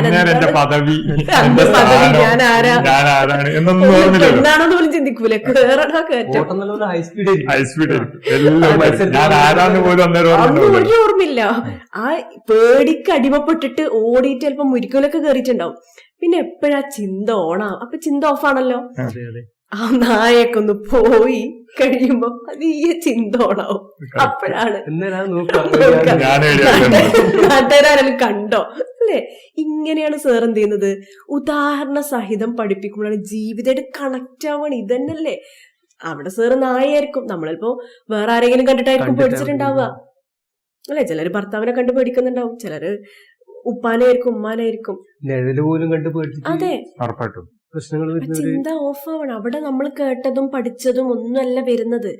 അതാണ് ആഫ്റ്റർ NLPക്ക് നമുക്ക് ഓരോരുത്തർക്കും വന്ന മാറ്റം. എന്താണ്? ഇമോഷനെ നമ്മൾ ആദ്യമായിട്ട് അഡ്രസ് ചെയ്യൽ തുടങ്ങി. ഇമോഷൻ അഡ്രസ് ചെയ്യാം. കാരണം നേരത്തെ നിങ്ങൾ പറഞ്ഞത് വലിയൊരു പോയിന്റ് ഉണ്ട്. കാരണം ഇമോഷനെ കുറിച്ച് ആരും സംസാരിക്കുന്നത്, ഇത് ക്ലിയർ ചെയ്യാനുള്ള മെത്തേഡ് ആളുകളുടെ കയ്യിൽ ഇല്ലാത്ത കാര്യങ്ങൾ പറയും. പിന്നെ ആകെ കൊടുക്കുന്ന ഉപദേശം കൊടുക്കുക എന്നല്ലാതെ, ഇപ്പൊ ചോദിക്കുകയാണ് എന്റെ ഉള്ളിൽ നല്ല ദേഷ്യമുണ്ട്, ആ നല്ല ദേഷ്യക്കാരൻ അല്ല, എന്റെ ഉള്ളിൽ ഒരു ഭയമുണ്ട്, ഈ ഭയത്തെ ഒന്ന് മാറ്റിത്തരാൻ എന്ന് ചോദിച്ചു കഴിഞ്ഞാൽ ആരായിട്ട് ഏറ്റെടുക്കാനുള്ളത്? മോനുസാറുടെ NLPയിലും മോനുസാറുടെ പിന്നെ കൗൺസിലിംഗ് ലെവലിലല്ലാതെ 100% ഈ ഇമോഷൻ ഉള്ളിൽ നിന്ന് എടുത്തു മാറ്റിയിട്ട് ക്ലിയർ ചെയ്ത് കൊടുക്കാൻ വേറെ ആരും ഞാൻ ആരെയും കണ്ടിട്ടില്ല. അത് ഒരു സിറ്റിങ്ങിലൂടെ തന്നെ കംപ്ലീറ്റ് ഉള്ളിൽ നിന്ന് എടുത്ത് മാറ്റി കൊടുക്കാനുള്ള അവസ്ഥ. അപ്പൊ സാറ് ക്ലാസ്സിൽ പ്രത്യേകം പറയുന്നുണ്ടല്ലോ, പ്രപഞ്ചത്തിലെല്ലാം ജോഡികളായിട്ടാണ് ദൈവം സൃഷ്ടിച്ചത്. കാരണം ആണ് പെണ്ണ്, രാവ് പകല്, സുഖം ദുഃഖം, പിന്നെ പോസിറ്റീവ് നെഗറ്റീവ്, പിന്നെ എന്താ പറയുക, ചൂട് തണുപ്പ്, ഇങ്ങനെ ഓരോന്നുണ്ടായിരുന്നു. അപ്പൊ നമ്മളെ ഉള്ളിൽ അതായത് ഭാര്യനോട് സ്നേഹം ഇല്ലാത്ത അവസ്ഥയാണെങ്കിൽ എന്താ ഉണ്ടാവുക? ദേഷ്യല്ലേ? ദേഷ്യവും സ്നേഹവും ഒരേ സമയത്ത് നിലനിൽക്കുമോ? നിലനിൽക്കൂലല്ലോ. അപ്പൊ എന്താ സംഭവിക്കുക? ഈ ദേഷ്യത്തെ അങ്ങ് മാറ്റിക്കളയുമ്പോ ഓട്ടോമാറ്റിക്കായിട്ട് അതിന്റെ സ്നേഹം ഓട്ടോമാറ്റിക്കായിട്ട് നിറയില്ല. അന്ന് ഞാൻ പറഞ്ഞല്ലോ ഫസ്റ്റില് എന്റെ ഉള്ളില് വൈഫായിട്ടുള്ള ആ ദേഷ്യത്തെ അങ്ങ് എടുത്തു കളയുമ്പോൾ ഒരു പ്രകാശമയമായിട്ടുള്ള വൈഫിനെ കണ്ടിട്ട് കെട്ടിപ്പിടിക്കല് ചെയ്യുന്ന ആ സ്നേഹം. ഈ ടെക്നിക്ക് തന്നെയാണ് കേട്ടോ. ഞാൻ ഓരോ സമയത്തും വിഷയങ്ങൾ ഉണ്ടാകുന്ന സമയത്ത് പിന്നെ പേഴ്സണലായിട്ട് ഈ തെറാപ്പി ഉപയോഗിച്ചിട്ട് വിഷയങ്ങൾ ഉണ്ടാകും, എന്നെ ക്ലിയർ ചെയ്ത് പോകും. അല്ലെങ്കിൽ എന്താ സംഭവിക്കുക? ചെറിയ ചെറിയ വിഷയവും ഫാമിലിയിലോ എന്തെങ്കിലും ബിസിനസ്സിലോ എവിടെന്നെങ്കിലും ഉണ്ടാകുന്ന സമയത്ത് ഞാൻ ഈ ടെക്നിക്ക് ഉപയോഗിക്കും, എന്റെ ഉള്ളിൽ ക്ലീൻ ചെയ്യും, ഞാൻ ഇറങ്ങി പോകും. ആരെയും നന്നാക്കേണ്ട ആവശ്യമില്ല. അല്ലെങ്കിൽ ഈ ലോഡും കൊണ്ട് പോയിട്ട് എന്താവും? അന്നത്തെ ദിവസം ചർച്ച മലയാളത്തിൽ പറഞ്ഞിട്ടുണ്ട്. മനാഫ്ക്ക് ഇപ്പൊ പറഞ്ഞപ്പോഴാണ് പല കോളുകളും വരുന്ന സമയത്ത് സംസാരിക്കുമ്പോഴേ NLP പുതുതായിട്ടൊന്നും ഉണ്ടാക്കി തരുന്നില്ല. നമ്മളിലേക്ക് നമ്മള് ഓരോരുത്തരും ശുദ്ധ പ്രകൃതമായിട്ടാണ് ഭൂമിയിലേക്ക് വന്നിട്ടുള്ളത് അല്ലെ? ഓരോ കുഞ്ഞുങ്ങളെ കാണുമ്പോൾ ശുദ്ധ പ്രകൃതാണ്. അന്ന് നമ്മൾ അകത്തുള്ളതാണ് സന്തോഷം, സമാധാനം, എല്ലാം അകത്തുണ്ട്, ശാന്തി, എവരിതിങ് ഈസ് ദെയർ. പിന്നെ നമ്മളിലേക്ക് വന്നതാണ് എന്ത്? ഈ ദേഷ്യവും പേടിയും നമ്മളെ പാരന്റിങ്ങിലൂടെയും മുതിർന്ന ആളുകളിലൂടെ ഒക്കെ നമ്മളിലേക്ക് വന്നതാണ് ഓരോന്നും. ഞാൻ ഈ രീതിയിൽ അവരടുത്ത് സംസാരിച്ചിട്ട് പുതുതായിട്ടൊന്നും NLP ഉണ്ടാക്കുന്നില്ല. നമ്മളിപ്പോൾ അനുഭവിക്കുന്ന ഈ ടെൻഷന്, സ്ട്രെസ്, പേടികള്, ദേഷ്യം, ഇതിനെല്ലാം എടുത്ത് മാറ്റുമ്പോൾ ഓട്ടോമാറ്റിക്കായിട്ട് തിരിച്ചു വരികയാണ്. കാരണം അതാണ് ഇൻബിൽട്ടാണ് നമ്മുടെ അകത്ത്. ഈ രീതിയിലൊക്കെ പറയുമ്പോൾ ആളുകൾക്ക് അപ്പം തന്നെ അവർക്ക് ട്രസ്റ്റാണ്. എനിക്ക് ട്രസ്റ്റ് അല്ല കേട്ടോ, അവർക്കൊരു 50% മാറിക്കഴിഞ്ഞു അവരുടെ വിഷയം. കാരണം ഇപ്പം എന്നെ സംബന്ധിച്ചിടത്തോളം NLPക്ക് വരുന്നതിന് മുമ്പ് എൻ്റെ പ്രശ്നത്തിന് പരിഹാരമുണ്ടോ എന്ന് ഞാൻ അന്വേഷിച്ച ഒരാളാണ്. പുറത്തൊരാളോടും പറയില്ല. ഇതിന് പലരും നമ്മളെ ഉപദേശിക്കും, പലരും ഹെൽപ്പ് ചെയ്യും. ഇതല്ലാത്തൊരു പരിഹാരം ഉണ്ടോ എന്ന് ഉള്ളിൽ ഒരുപാട് അന്വേഷിക്കുകയും പ്രാർത്ഥിക്കുകയും ചെയ്തിട്ടുണ്ടായിരുന്നു. എന്നെയാണ് സാറിന്റെ ക്ലാസ്സിന് എത്തിയപ്പോൾ ഇത് തന്നെ അല്ലായിരുന്നോ ഞാൻ അന്വേഷിച്ചിരുന്നത്. എനിക്ക് വേണ്ടത് പ്രഭിഷേട്ട, എൻ്റെ അകത്ത് ഒരുപാട് ഫിയർ ആയിരുന്നു. എനിക്ക് ഇവിടെ എൻ്റെ അകത്ത് ഞാൻ സമാധാനം തരണമെന്ന് ഒരുപാട് പ്രാർത്ഥിച്ചിട്ടുണ്ട്. എനിക്ക് സമാധാനമല്ല. പുറത്ത് എന്ത് തന്നെ നല്ല ഭർത്താവ് എല്ലാം നല്ലത് കിട്ടിയിട്ടും ഉള്ളിലൊരു സമാധാനമല്ല, ഫിയർ ആണ്. ഞാൻ ഇവിടെ വന്നപ്പോ തന്നെ there is no greater wealth in the world than peace of mind.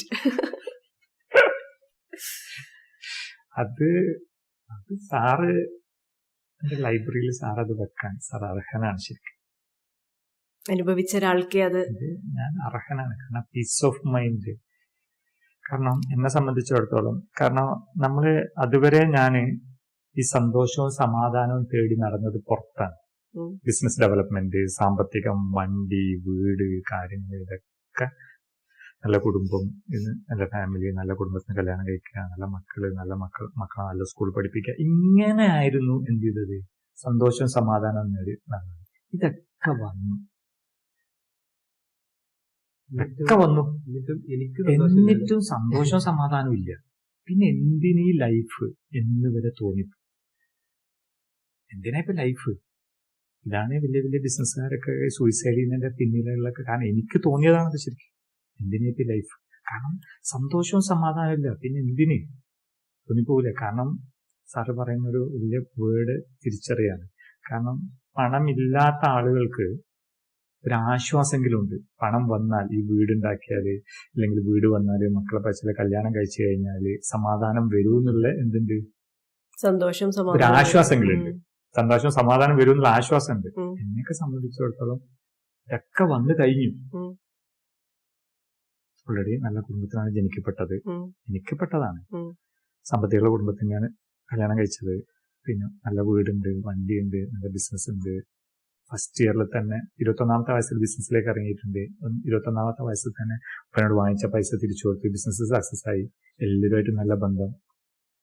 പക്ഷെ ഉള്ളിൻ്റെ ഉള്ളിൽ നരകിക്കുകയാണ്, ചെയ്തൊന്ന് ജീവിക്കുകയാണ്. പിന്നെ എന്തിനീ ജീവിതം എന്നുള്ളവരെ തോന്നി. അപ്പോഴാണ് ഈ പ്രശ്നങ്ങളൊന്നും ഉള്ളിൽ കൊണ്ടുനടക്കണ്ട. അപ്പൊ പുറത്തന്വേഷിച്ചത് സാറിന്റെ തോന്നപ്പോ നേരെ തലതിരിച്ചില്ലേ, ഇതൊന്നും പുറത്തല്ല,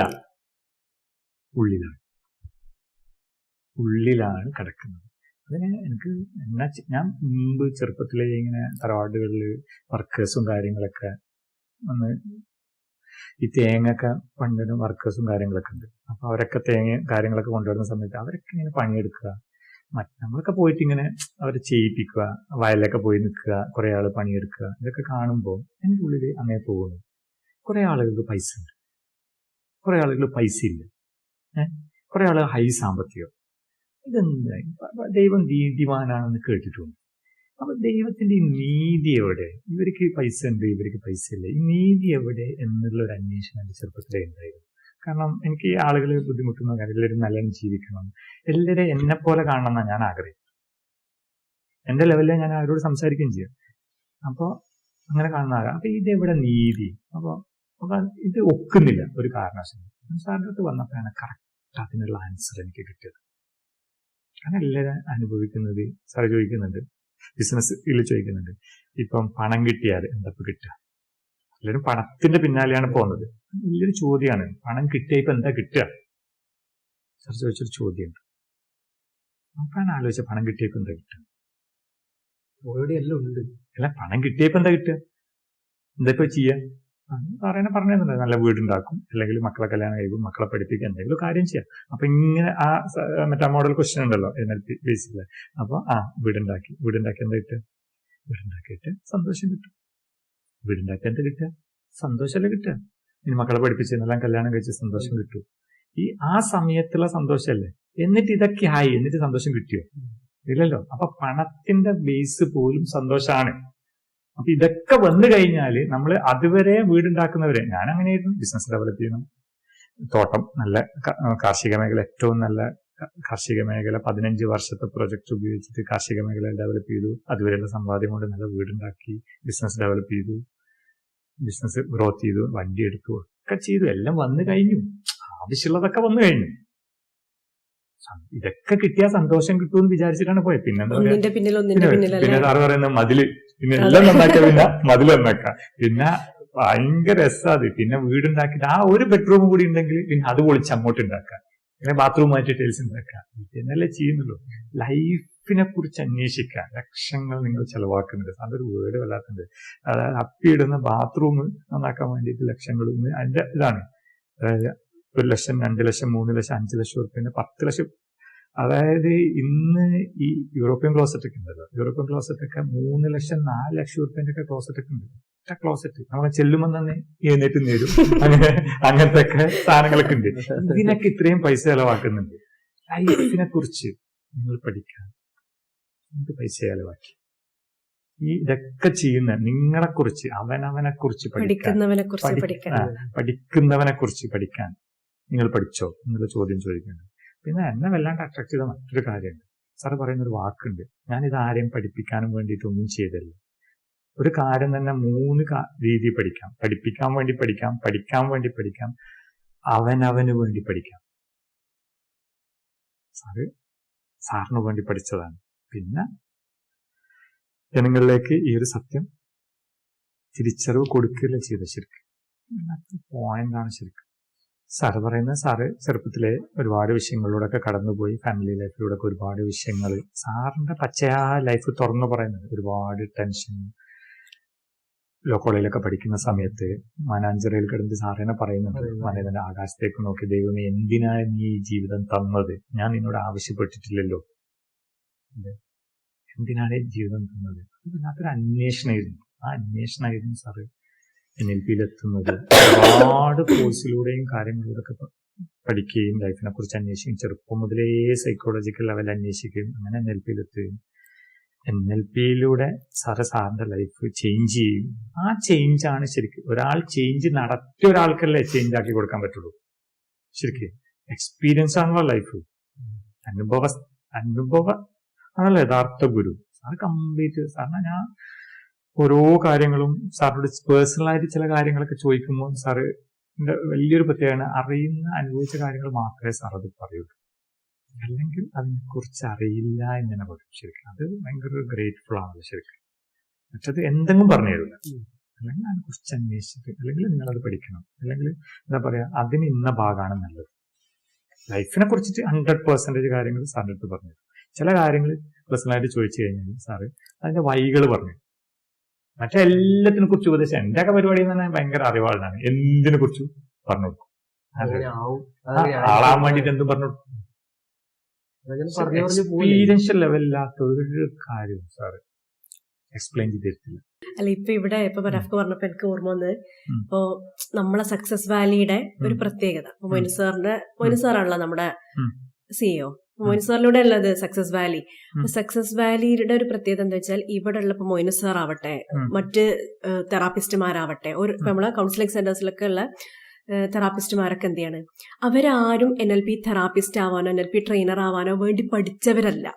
അതെനിക്ക് പറയേണ്ടതുണ്ട്. കാരണം എന്താന്ന് വെച്ചാല് ഒരുപാട് ആളുകൾ എന്നെ വിളിക്കുമ്പോൾ അപ്പൊ നമ്മളെ ഓരോരുത്തരും എന്ത് ചെയ്യാണ്, നമ്മുടെ ജീവിതം മാറ്റാൻ, ഇപ്പൊ ഞാനാവട്ടെ മറ്റ് ട്രെയിനേഴ്സും തെറാപ്പിസ്റ്റുമാരും മൊയ്നു സാർ സ്വന്തം ജീവിതം മാറ്റാൻ വേണ്ടിയിട്ടാണ് NLP തെറാപ്പികൾ ചെയ്തിട്ടുള്ളത്.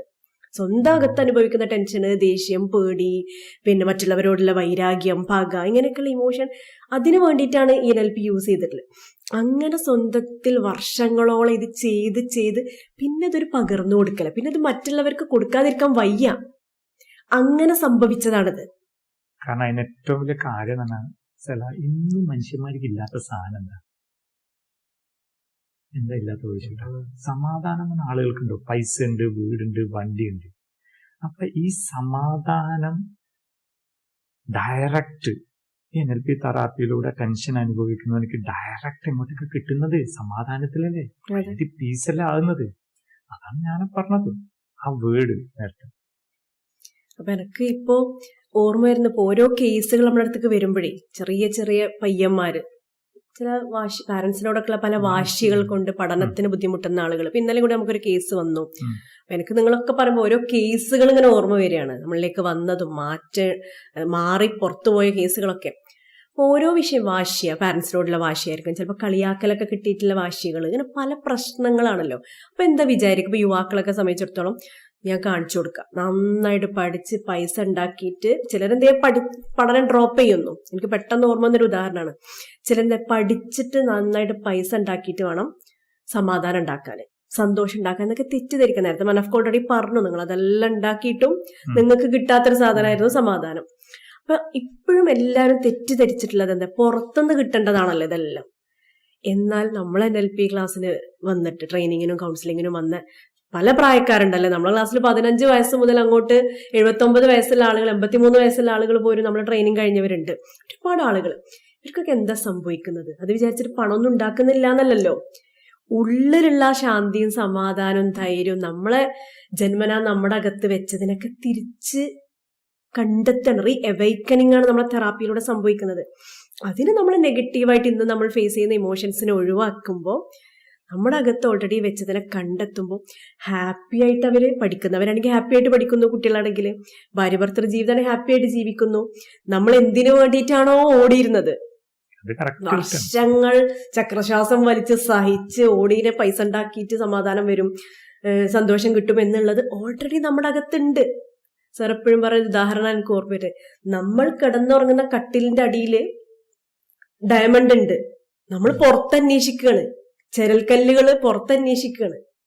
നമ്മുടെ കട്ടിലിന്റെ അടിയിൽ തന്നെ ഉണ്ട് എന്ന് പറഞ്ഞാൽ പ്രഭീഷേട്ടാ നമ്മൾ അതെടുത്താ പോരെ. ഇതേപോലെ നമ്മുടെ അകത്തുള്ള ഡയമണ്ട് അകത്താണുള്ളത്, സന്തോഷം സമാധാനം ഇതൊക്കെ അകത്താണുള്ളത് എന്നുള്ളതിനെ കുറിച്ച് അറിവില്ല, അവെയറല്ല. എന്നാൽ ഇത് തിരിച്ചറിഞ്ഞ നമ്മുടെ അവസ്ഥ എന്താണ്, ഇത് തിരിച്ചറിഞ്ഞ് ഇത് ആസ്വദിക്കുന്നത് കൊണ്ട് ഉള്ളിലുള്ളതിനെ തിരിച്ചു പിടിക്കണം. എങ്ങനെ, നമ്മളെ നെഗറ്റീവ് ഇമോഷൻസ്, ദേഷ്യം, ഭർത്താവിനോടുള്ള ദേഷ്യമായിരിക്കാം, പാരന്റ്സിനോടുള്ള ദേഷ്യമായിരിക്കാം, കസിൻസിനോടുള്ളതായിരിക്കാം.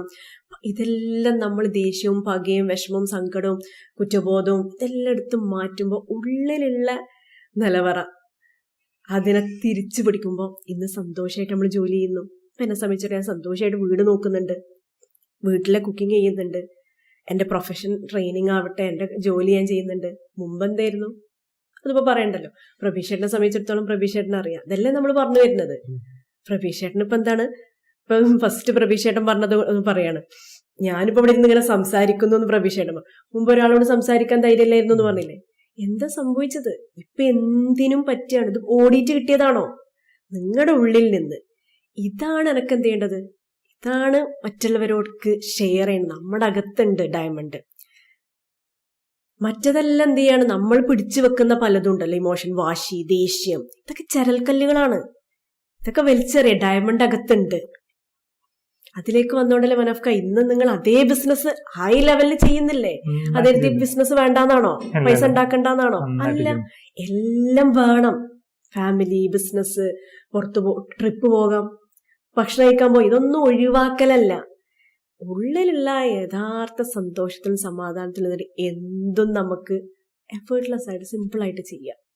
അതായത് സാറിന്റെ ഈ ബിസിനസിനെ കുറിച്ച് പറഞ്ഞപ്പോഴാണ് സാറിന്റെ ബിസിനസ്സിൽ പറയുന്ന സാറിന്റെ ബിസിനസ് കോഴ്സ് എന്ന് പറയുന്നത് എൻ്റർലി ഡിഫറെന്റ് ആണ്. കാരണം എന്റെയൊക്കെ ആംഗിൾ തന്നെ മാറിപ്പോയി, ബിസിനസിന്റെ ആംഗിൾ തന്നെ മാറിപ്പോയി. കാരണം 3 ടൈപ്പ് മണി പറയുന്നുണ്ട്: ബാഡ് മണി, സാഡ് മണി, ഹാപ്പി മണി. അതായത് ബാഡ് മണി എന്താന്ന് പറയണ്ട, എല്ലാവർക്കും അറിയുന്നില്ലേ, മോശമായ രീതിയിൽ പൈസ ഉണ്ടാക്കുന്നത്. പിന്നെ സാഡ് മണി, അതായത് ഞാൻ ആദ്യം ഉണ്ടാക്കിയ സാധനം, അതായത് എല്ലാത്തിന്റെ പിന്നാലെ പോയി ഫുൾ ബിസി ആയിരുന്നു. ഞാൻ ബിസിന് മറ്റൊരു ലോകമുണ്ട്. കാരണം എന്താ, ബിസിനസിന്റെ തിരക്ക്, മറ്റേ തിരക്ക്, തിരിച്ചിരിക്ക്. എന്ത് ഈ തിരക്കിലേക്ക് പോകുന്നതിന്റെ പിന്നിൽ രഹസ്യം എന്താ പിന്നീടാ തിരിച്ചറിഞ്ഞത്. കാരണം എന്താ പറഞ്ഞാല് ഇത് വെറുതെ ഒത്തിരിക്കും അന്നൊരു ഫുൾ വർക്കൊക്കെ കഴിഞ്ഞിട്ട് എന്താ പറയാ, ഒരു ദിവസം ലീവ് കിട്ടാനൊക്കെ ആഗ്രഹിക്കും. പന്ത് വന്നു കഴിഞ്ഞാൽ ഒരു ദിവസം ലീവ് കിട്ടിയല്ലോ എന്ന് ആഗ്രഹിക്കും. പക്ഷെ ഉച്ചയാകുമ്പോഴത്തേക്കും മടുക്കും. എന്നിട്ട് ചുരത്തിന്റെ മുകളിൽ ഫ്രണ്ട്സിനൊക്കെ കൂട്ടി ചുരത്തിന്റെ മുകളിൽ പോയി ഫുഡൊക്കെ കഴിക്കുക, ഇവിടെ ഒന്നും പോയിരിക്കും. കാരണം വീട്ടിലിരിക്കാൻ പറ്റൂല. കാരണം വീട്ടിലിരുന്ന് കഴിഞ്ഞാൽ എന്നെ കണ്ടുപോകില്ലേ. ഈ ഒറ്റയ്ക്ക് ആൾക്കാരിക്കാൻ പറ്റാത്ത എന്തുകൊണ്ടാണ്, എന്നെ കണ്ടുപോകും. പിന്നെ ഫ്രീ ആയിട്ടിരിക്കുമ്പോൾ വേറെ ആരും ഉണ്ടാവില്ലല്ലോ. ഇതാണ് എൻഗേജ്ഡ് ആയി പോകുന്ന ആളുകൾ. എന്നിലേക്ക് നോക്കാൻ പറ്റില്ലല്ലോ, ഫുൾ ടെൻഷനും ഇതുമല്ലേ. ഇത് പുറത്തേക്ക് ഇറങ്ങി ഓടുമായിരുന്നു. അപ്പൊ അവിടെയായിരുന്നു ഇങ്ങനെയൊക്കെ ഓടിയിട്ട് പൈസ ഉണ്ടാക്കിയിട്ട് പൈസ ഒക്കെ വന്നു. ഇത് സംഭവിച്ച് സാഡ് മണി. എന്റെ ഉള്ളിൽ ദുഃഖമാണ്, പക്ഷെ പുറത്ത് പൈസ ഉണ്ട്. അതേ സ്ഥാനത്ത് ഈ ദുഃഖങ്ങളും ടെൻഷനുകളും കാര്യങ്ങളെല്ലാം NLP തെറാപ്പി ഉപയോഗിച്ചിട്ട് എടുത്തു കളഞ്ഞപ്പോൾ ഇപ്പൊ ഹാപ്പി ആയിട്ട് ബിസിനസ് ചെയ്യുന്നു. ഓരോ കാര്യങ്ങളും എന്ത് ആ ടൂളുകൾ കയ്യിലുണ്ടാവും തന്നെ ആദ്യം പ്രശ്നങ്ങളെ പേടിയായിരുന്നു. പ്രശ്നങ്ങളെ പേടിയായിരുന്നു. മാസ്റ്ററൊക്കെ ചെയ്യുന്നത് പ്രശ്നങ്ങളെ വെൽക്കം ചെയ്യുന്ന സെഷൻ ഉണ്ടല്ലോ, ഏതാ സെഷൻ? ഇത് പറഞ്ഞപ്പോഴാണ് എനിക്ക് പെട്ടെന്ന് ഓർമ്മ വരുന്നത്. ഇപ്പൊ നിങ്ങൾ പറഞ്ഞല്ലോ ബാഡ് മണി, അതിപ്പോ നമ്മൾ പറയണ്ട സാഡ് മണി അല്ലെ. ഒരുപാട് ടെൻഷനോട് സ്ട്രെസ്സോട് കൂടിയിട്ട് പരാജയപ്പെട്ടു പോകുമോ, ബിസിനസ് തകർന്നോ, ഈ ഒരു പേടിയോട് കൂടിയിട്ട് ബിസിനസ് ചെയ്തതാണല്ലോ സാഡ് മണി. അങ്ങനെ പൈസ ഉണ്ടാക്കാം, സാഡ് മണി. ഇപ്പൊ എന്ത് ചെയ്യാണ്, ഹാപ്പി മണി. ഇത് ഇന്നിപ്പോ പറഞ്ഞപ്പോ റോയ് ചേട്ടന് എന്റെ മനസ്സിൽ ഓർമ്മ വന്നു, അദ്ദേഹം എത്ര പൈസ ഉണ്ട്. കാരണം അദ്ദേഹത്തിന് എന്താ സംഭവിച്ചതെന്നുള്ളത് 100% എനിക്കറിയാം. കാരണം അദ്ദേഹം ആ സമയത്ത് അനുഭവിച്ചുള്ള ഇമോഷന് ഉള്ളിന്ന് എടുത്തു കളയാൻ പറ്റിയിരുന്നെങ്കിൽ എന്നും ജീവിച്ചിരിക്കുന്നുണ്ടായിരുന്നു. അതിലൊരുപാട് പേരല്ലേ, ആ ഇമോഷനെ ഉള്ളിൽ നിന്ന് ആകെ ഇടങ്ങാറായിട്ട് ഫുൾ ചിന്ത ഓഫായി പോവാണ്. എനിക്ക് ഇന്നുണ്ട് ഇത്ര ഉണ്ട്. അദ്ദേഹത്തിനൊക്കെ പറ്റി പഠിച്ചു നോക്കുമ്പോൾ അദ്ദേഹമൊക്കെ എന്താ പറയാ, ഒരു ഒട്ടു പോലും കടമില്ലാത്ത ലെവലിലുള്ള ആളാണ്. അത്രയും എന്താ പറയാ, 0 ലോണുള്ള ആളാണ്. അപ്പൊ അയാൾ അത്രയും 300 ചില ഏക്കറൊക്കെ കളിക്കുന്ന കോട്ടൊക്കെ ഇല്ലേ, അതെല്ലോ ബാംഗ്ലൂരിലുള്ള ഉടമയാണ് അദ്ദേഹം. അതൊന്നും അദ്ദേഹത്തിന്റെ ഓർമ്മയിൽ നിൽക്കുന്നില്ല. ഇമോഷൻ ഉണർന്നു കഴിഞ്ഞപ്പോ ഞാൻ ആരെന്ന് പോലും അദ്ദേഹം മറന്നുപോകാണ്. സ്വന്തം ജീവൻ പോലും നഷ്ടപ്പെട്ടു എന്നൊരവസ്ഥ. കാരണം എന്താ ഇത് പറയാൻ എനിക്ക് തോന്നിപ്പോയത് കൊണ്ട് തന്നെയാണ്. ആ എന്റെ ലെവല് വെച്ചിട്ട് എനിക്ക് അയാളെ കാണാൻ പറ്റുന്നുണ്ട്. കാരണം മനുഷ്യനൊരു നിമിഷം മതി. കാരണം ഈ ഇമോഷൻ ഉള്ളിൽ അനുഭവിക്കുന്ന ഇമോഷൻ നമ്മൾ എല്ലാം മനസ്സിലാക്കി വെക്കുന്ന എന്താ, ശരിക്ക് എനിക്ക് അതുണ്ട്, എനിക്ക് ഇതുണ്ട്, ഇതടക്കം എവിടെയുള്ളത്? ചിന്താതലത്തിലാ. അതൊന്നും അനുഭവിക്കുന്നൊന്നുമില്ല. യഥാർത്ഥത്തിൽ അതൊന്നും അനുഭവിക്കാൻ പറ്റുന്നില്ല. ആ ഫീലിങ്ങോടുകൂടി ആ ഗ്രാറ്റിറ്റ്യൂഡോടുകൂടി എന്താ അനുഭവിക്കാൻ പറ്റുന്നു? ഇതൊക്കെ ചിന്ത, എനിക്ക് അതുണ്ട്, അവിടെ സ്വത്തുണ്ട്, ഇവിടെ സ്വത്തുണ്ട്, അതുണ്ട്, ഇതൊക്കെ ചിന്താതലത്തിലല്ലേ, ഫീലിംഗ് തലത്തിലാണ്. യഥാർത്ഥത്തിൽ മനുഷ്യ ലൈഫ് ഫീലിംഗ് ആണ്. ഫീലിംഗ് ഇസ് ലൈഫ് എന്നൊക്കെ സാറിന് പഠിച്ചത്. ഇതൊരു ഹയർ ഡയമെൻഷൻ കോഴ്സാണ്. ഞാനൊരു കാര്യം ചോദിക്കട്ടെ മനഫ്ഖാന്റെ അടുത്ത്. അപ്പൊ മുമ്പ് നിങ്ങൾ ബിസിനസ് ചെയ്തപ്പോ സാഡ് മണിയാണ്. ഇപ്പത്തെ മനഫ്ഖാന്റെ ബിസിനസിന്റെ ഡെവലപ്മെന്റ് എങ്ങനെയാണ്? ഹാപ്പി, നിങ്ങളെ ഇന്നറിലാ ചേഞ്ച് വന്നതിന് ശേഷം അതിന്റെ ഗ്രാഫ് എങ്ങനെയാണ് പറയാ? ഗ്രാഫ് വന്നപ്പോ എന്ന് പറഞ്ഞാൽ ബിസിനസ് ഡെവലപ്പായി, പുതിയ സ്ഥാപനം തുടങ്ങി, ആഡ് ഓൺസ് ചെയ്തു. എനിക്ക് പേടിയായിരുന്നു എന്ന് പറഞ്ഞാല് ആദ്യ കാലത്ത് സപ്രഷൻ, എന്റെ സ്റ്റാഫിനെ പോലും പേടിയായിരുന്നു. കാരണം എന്താ പറഞ്ഞാല് സ്റ്റാഫുകള് പിന്നെ പറയാൻ പേടിയായിരുന്നു. കാരണം സ്റ്റാഫിന്റെ അടുത്തൊക്കെ നല്ലവനായിരുന്നു. കാരണം എന്താ പറഞ്ഞാൽ ഇവരെന്തെങ്കിലും പറഞ്ഞു പോയി കഴിഞ്ഞാല് അഥവാ വന്നില്ലെങ്കിൽ ഇട്ടേച്ച് പോയാലോ അപ്പൊ പറയൂല. അപ്പൊ അതായത് പ്ലീസിങ് അതേഴ്സ്, അതായത് മറ്റുള്ളവരെ സംതൃപ്തിപ്പെടുത്തിയിട്ട് സ്വയം ഉരുകി മെഴുകുതിരിയായിട്ട് ജീവിച്ചു തരും. അതായത് ഇപ്പം പറയേണ്ടതൊക്കെ കൃത്യമായിട്ട് പറയും, അവർക്ക് പോസിറ്റീവായിട്ട് പറയും. ആ നിൽപ്പിയുടെ മെറ്റാ മോഡൽ കമ്മ്യൂണിക്കേഷൻ ഒക്കെ, മിൽട്ടൺ മോഡൽ കമ്മ്യൂണിക്കേഷൻ ഒക്കെ അതായത് എന്തെല്ലാം വേണ്ടത് ഒരു മനുഷ്യ ജീവിതത്തിന് വേണ്ടത് എനിക്ക് സാറിന് കിട്ടിയിട്ടുണ്ട്. കമ്മ്യൂണിക്കേഷൻ ആയിക്കോട്ടെ, ബിസിനസ് ഡെവലപ്മെന്റ് ആയിക്കോട്ടെ, emotion manage, problem solving capacity. ആദ്യം എനിക്കില്ലാത്തതും അതായിരുന്നു, പ്രോബ്ലം സോൾവിങ് കപ്പാസിറ്റി. പൊട്ടിത്തെറിക്കാനായിരുന്നു അറിയുന്നുണ്ടായിരുന്നു. അപ്പം പാവം വൈഫിന്റെ അടുത്ത് ഒരുപാട് പൊട്ടിത്തെറിച്ചു, അവളെ കുറ്റപ്പെടുത്തി. ശരിക്കും പുനർജന്മം തന്നെ പറയാം. ശരിക്കും മറ്റൊരു ലോകമുണ്ട്. അവളെ സംബന്ധിച്ചിടത്തോളം പാവാണ്. കാരണം ഒന്നും അറിയില്ല എന്ന് പറഞ്ഞാല് പാപ്പ നല്ല വൃത്തിയിൽ വളർത്തിയത് സോഷ്യൽ ലെവലിലൊന്നും എന്ത് ചെയ്തിട്ടില്ല, ഇടപെട്ടിട്ടില്ല. സോഷ്യൽ ലെവലിലൊന്നും ഇടപെടാത്തത് കൊണ്ട് തന്നെ ഞങ്ങൾ സോഷ്യലാണ്. അപ്പൊ ഞാൻ കാണുന്ന കണ്ണുകൾ അവർക്ക് പെരുമാറാൻ അറിയില്ല എന്നാണ്. സത്യത്തില് അവള് നല്ല ശുദ്ധതയിലായിരുന്നുണ്ടായിരുന്നത്. പക്ഷെ ഞാൻ നന്നാക്കി എന്തായിപ്പോയി, സത്യത്തിൽ നന്നാക്കി ഏതിലേക്കാ നന്നാക്കിയേ? എന്റെ വിടക്കിലേക്കായിരുന്നു നന്നാക്കി. ഇപ്പൊ ഞാനത് പറയുമ്പോ എന്നോട് തുറന്നു വരും, എന്നെ നന്നാക്കി മതിയായില്ലേ നിൽക്കും. എന്നോട് ഇങ്ങോട്ട് തുറന്നു വരും, നിങ്ങൾ എന്നെ നന്നാക്കി മതിയായില്ലേ. അപ്പൊ നേരത്തെ മനഫ്ക പറഞ്ഞൊരു കാര്യത്തിൽ എനിക്കൊരു ഇത് ചോദിക്കാനുള്ളത്, ഈ ബിസിനസ് ഡെവലപ്മെന്റ് ഉണ്ടല്ലോ, പറഞ്ഞല്ലോ NLP ക്ലാസ്സിനൊക്കെ വന്നതിന് ശേഷം ഇന്നറിലായല്ലോ പിന്നെ വർക്കിംഗ് തെറാപ്പി ചെയ്യുന്നു, ദേഷ്യം, ടെൻഷൻ, സ്ട്രെസ് ഇതെല്ലാം എടുത്ത് മാറ്റിയിട്ട് ഈ ഇപ്പൊ എനിക്ക് കോമൺ ആയിട്ടുള്ള ഈ ബിസിനസ്സുകാർ ഒരുപാട് നമ്മളെ കോളൊക്കെ ചെയ്യുമ്പോഴും ബിസിനസ് ചെയ്യുന്നവർക്ക് വരുന്ന ഒരു മെയിൻ വിഷയമാണ് ഫിയർ ഓഫ് ഫെയിലിയർ അല്ലെ. ബിസിനസ് ഓരോ സ്റ്റേജ് വളരും തോറും റിസ്കുകൾ എടുക്കേണ്ടി വരും അല്ലെ, നെക്സ്റ്റ് ലെവലിലേക്ക് ഡെവലപ്പ് ചെയ്യുമ്പോൾ. പക്ഷെ റിസ്ക് എടുക്കാനുള്ള ഫിയർ കൂടുതൽ ആളുകൾക്ക് ഉണ്ടാവാറുണ്ട്, അല്ലെങ്കിൽ ഫിയർ ഓഫ് ഫെയിലിയർ. അപ്പൊ മോയിൻ സാറിന്റെ ക്ലാസ്സിൽ ഇപ്പൊ ഞാൻ ബിസിനസ് ട്രെയിനിങ്ങിൽ പങ്കെടുത്തപ്പോഴാണ് നമ്മുടെ അകത്ത് തന്നെ ഇൻബിൽറ്റ് ആണല്ലോ റിസ്ക് ടേക്കിംഗ് കപ്പാസിറ്റി. നേരത്തെ നിങ്ങൾ പറഞ്ഞത് എന്താണ്, റിസ്ക് ടേക്കിംഗ് കപ്പാസിറ്റിയും പ്രോബ്ലം സോൾവിംഗ് കപ്പാസിറ്റി അകത്തുണ്ട്. അപ്പൊ മനാഫ്കക്ക് ഇപ്പൊ സ്റ്റാഫുകളോട് സംസാരിക്കാൻ ഭയങ്കര ധൈര്യമാണ്, പ്രോബ്ലംസ് ഹാൻഡിൽ ചെയ്യാൻ ധൈര്യമാണ്. ഈ തെറാപ്പി ചെയ്ത് ഓരോ നെഗറ്റീവ് ഇമോഷൻസും കളഞ്ഞതുകൊണ്ട് തന്നെയല്ലേ ഉള്ളിലുള്ള നിങ്ങളുടെ ആ ഒരു കഴിവിനെ തിരിച്ചറിയാൻ പറ്റിയത്? അത് ഇതിന്റെ ഒരു വലിയൊരു കാര്യം എന്ന് പറയുന്നത് ബിസിനസ്സിൽ ഈ VAK ടെക്നിക്ക് വലിയ ടെക്നിക്ക്. കാരണം എന്താ പറഞ്ഞാല് ഈ ആളുകൾ നമ്മളെ വർക്കിൽ ഉണ്ടാകുക, ബിസിനസ്സിൽ ഡെവലപ്മെന്റിന്റെ വലിയൊരു വിഷയം എന്ന് പറയുന്നത് ഈ വിഷ്വൽ ആളുകൾ എന്ന് പറയുന്നത് കണ്ടുകൊണ്ടാണ് കാര്യങ്ങൾ ചെയ്യുക. അപ്പൊ ഓല് പെട്ടെന്ന് തീരുമാനങ്ങളൊക്കെ എടുക്കും, പെട്ടെന്ന് തീരുമാനം എടുക്കും. ഓരോ തോട്ട്സ് പ്രോസസ് എന്ന് പറയുന്നത് തന്നെ അവരുടെ ഉള്ളിൽ പിക്ചർ വന്നിട്ടാണ്. കാരണം ഈ കപ്പ് എന്ന് പറയുമ്പോ തന്നെ ഒരു കപ്പ് ഇവിടെ ഇങ്ങനെ കാണും ശരിക്കും. അതേസമയത്ത് ഒരു ഓഡിറ്ററിക്കാരനോടത്തോളം കപ്പ് കാണൂല. ഓന ആ കപ്പ് എന്നുള്ള വേർഡ് അത് എന്തെങ്കിലും സ്ട്രോങ്ങിലാണെന്ന് പറഞ്ഞതെങ്കിൽ ഓന ഇമോഷനും കയറിപ്പോയിട്ട് കപ്പ് വരൂല. അതേസമയത്ത് അടുത്തത് കെനസ്തെറ്റിക് ലെവലാണ്. ഇത് എന്റെ സ്ഥാപനത്തിൽ തന്നെ നടന്നൊരു വലിയ വിഷയം പറഞ്ഞു. എന്റെ മാനേജർ ഉണ്ട്, കുറച്ച് പ്രായമുള്ള ആളാണ്, കണ്ടെത്തുന്ന പേര്. അപ്പൊ മൂപ്പര് എന്താണ് സ്റ്റാഫുകൾ എപ്പോഴും പറയുന്ന ഒരു വാക്ക്, മൂപ്പരടുത്ത് ചോദ്യം ചോദിച്ചാൽ മറുപടി കിട്ടൂല. മൂപ്പര് ഒരു പണി ചെയ്യുന്നെങ്കിൽ പണി ചെയ്തുകൊണ്ട് പോകും. നമ്മളിവിടെ ഒരു അത്യാവശ്യത്തിന് ചോദിച്ചാൽ മറുപടി കിട്ടൂല. ഇത് മാനേജറും എന്റെ ആളാണ്, സ്റ്റാഫും എന്റെ ആളാണ്. ഈ പ്രശ്നം ആരുടെ എത്തുന്നത്? എന്റെ അടുത്തെത്തുന്നത്. ഞാനിത് ആരോടാ പറയണ്ടേ? അപ്പോ ആ ഗൗരവം വെച്ചിട്ട് കണ്ണാട്ടന് മെയിൻ കണക്കാണ് നോക്കുന്നതെങ്കിൽ ഞാൻ കണ്ണാട്ടന്റെ ഭാഗത്ത് കൂടും അല്ലെ. ഇനി അതല്ല, എമർജൻസി ആയിട്ട് ഒരു സാധനം കൊടുക്കുന്നുണ്ട്, എന്താ കണ്ണാട്ടങ്ങൾ ഓല് ചോദിച്ചിട്ട് ഒരു മറുപടി കൊടുക്കാൻ ഓല് പറയും കണ്ണാട്ടനെ വെച്ച് മറുപടി കിട്ടിയില്ല. അപ്പത്തേക്ക് കസ്റ്റമറും പോയിക്കുന്നത്.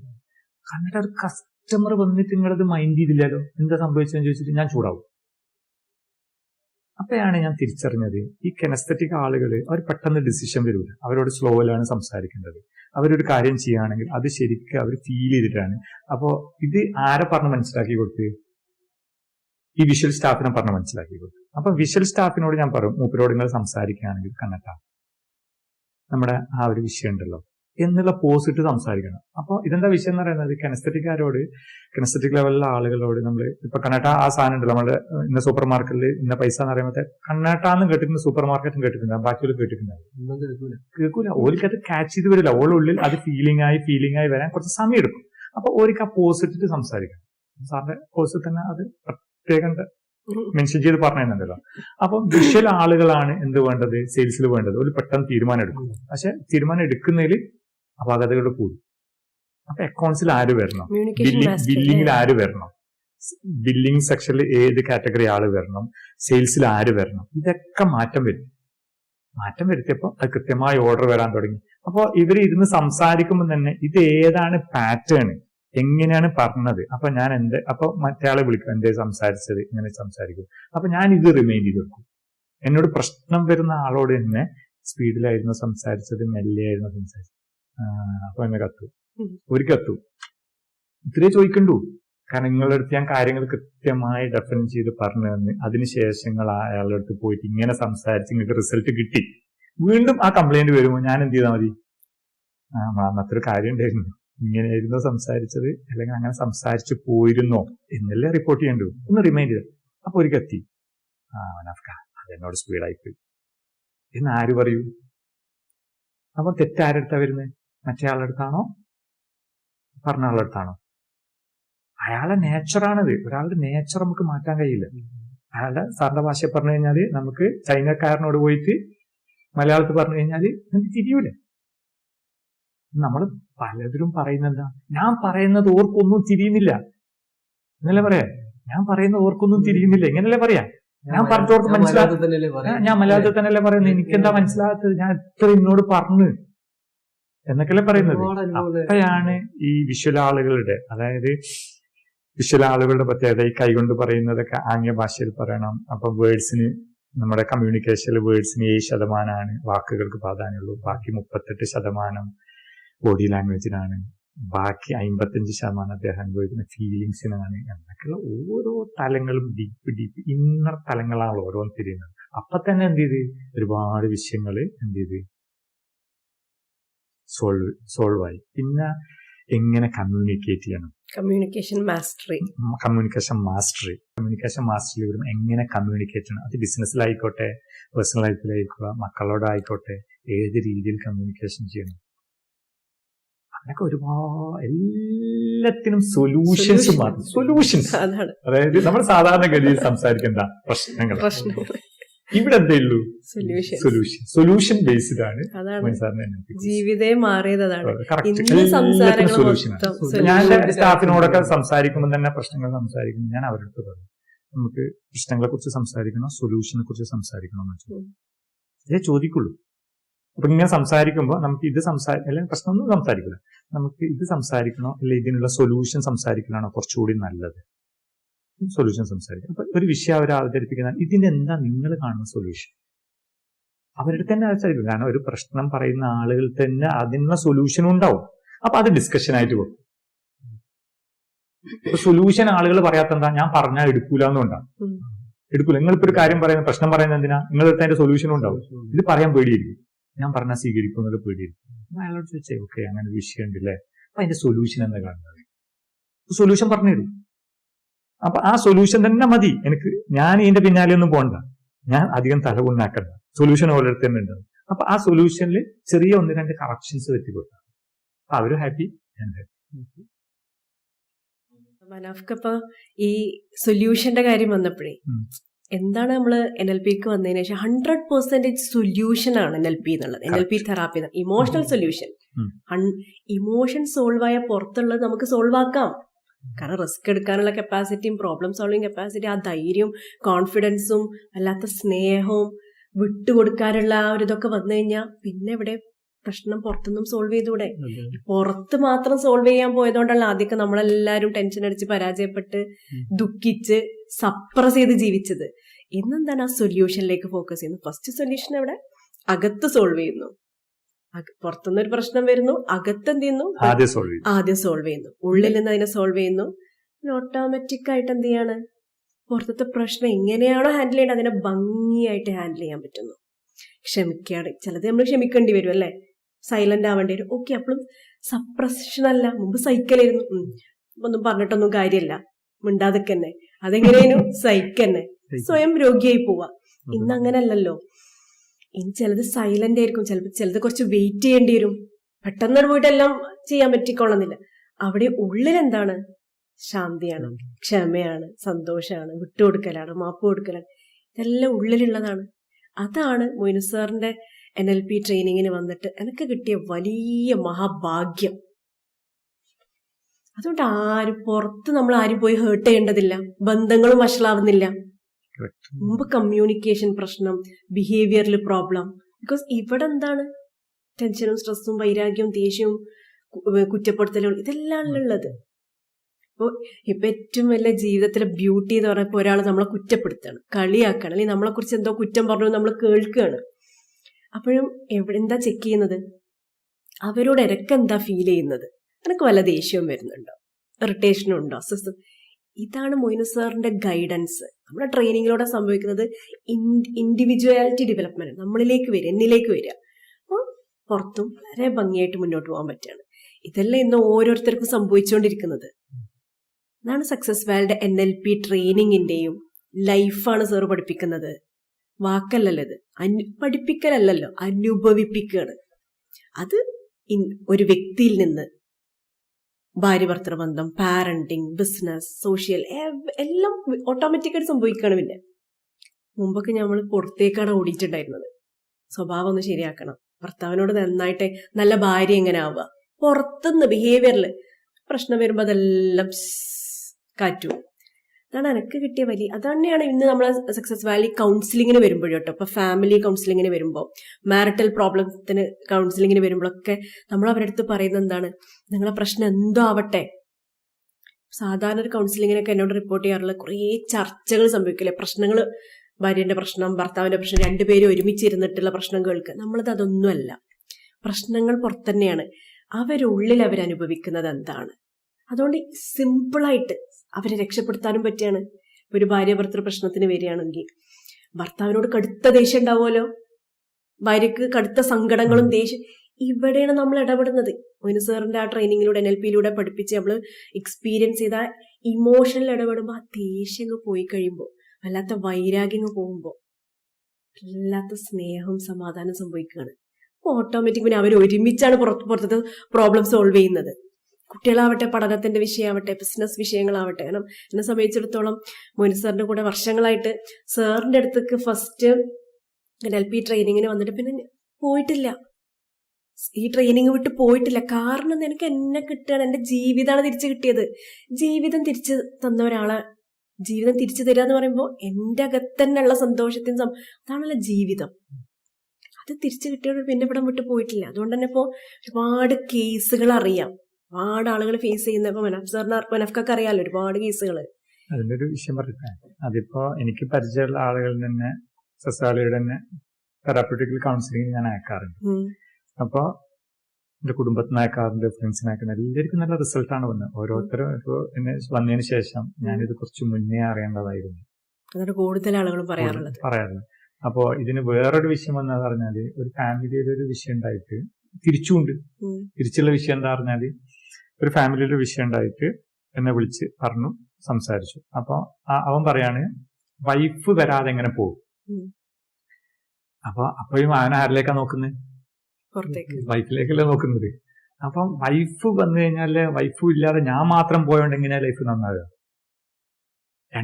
അത് സിമ്പിളല്ലേ, രണ്ട് കൈയും മുട്ടിയാലല്ലേ കൂട്ടുണ്ടാവുള്ളൂ. അതേ സ്ഥാനത്ത്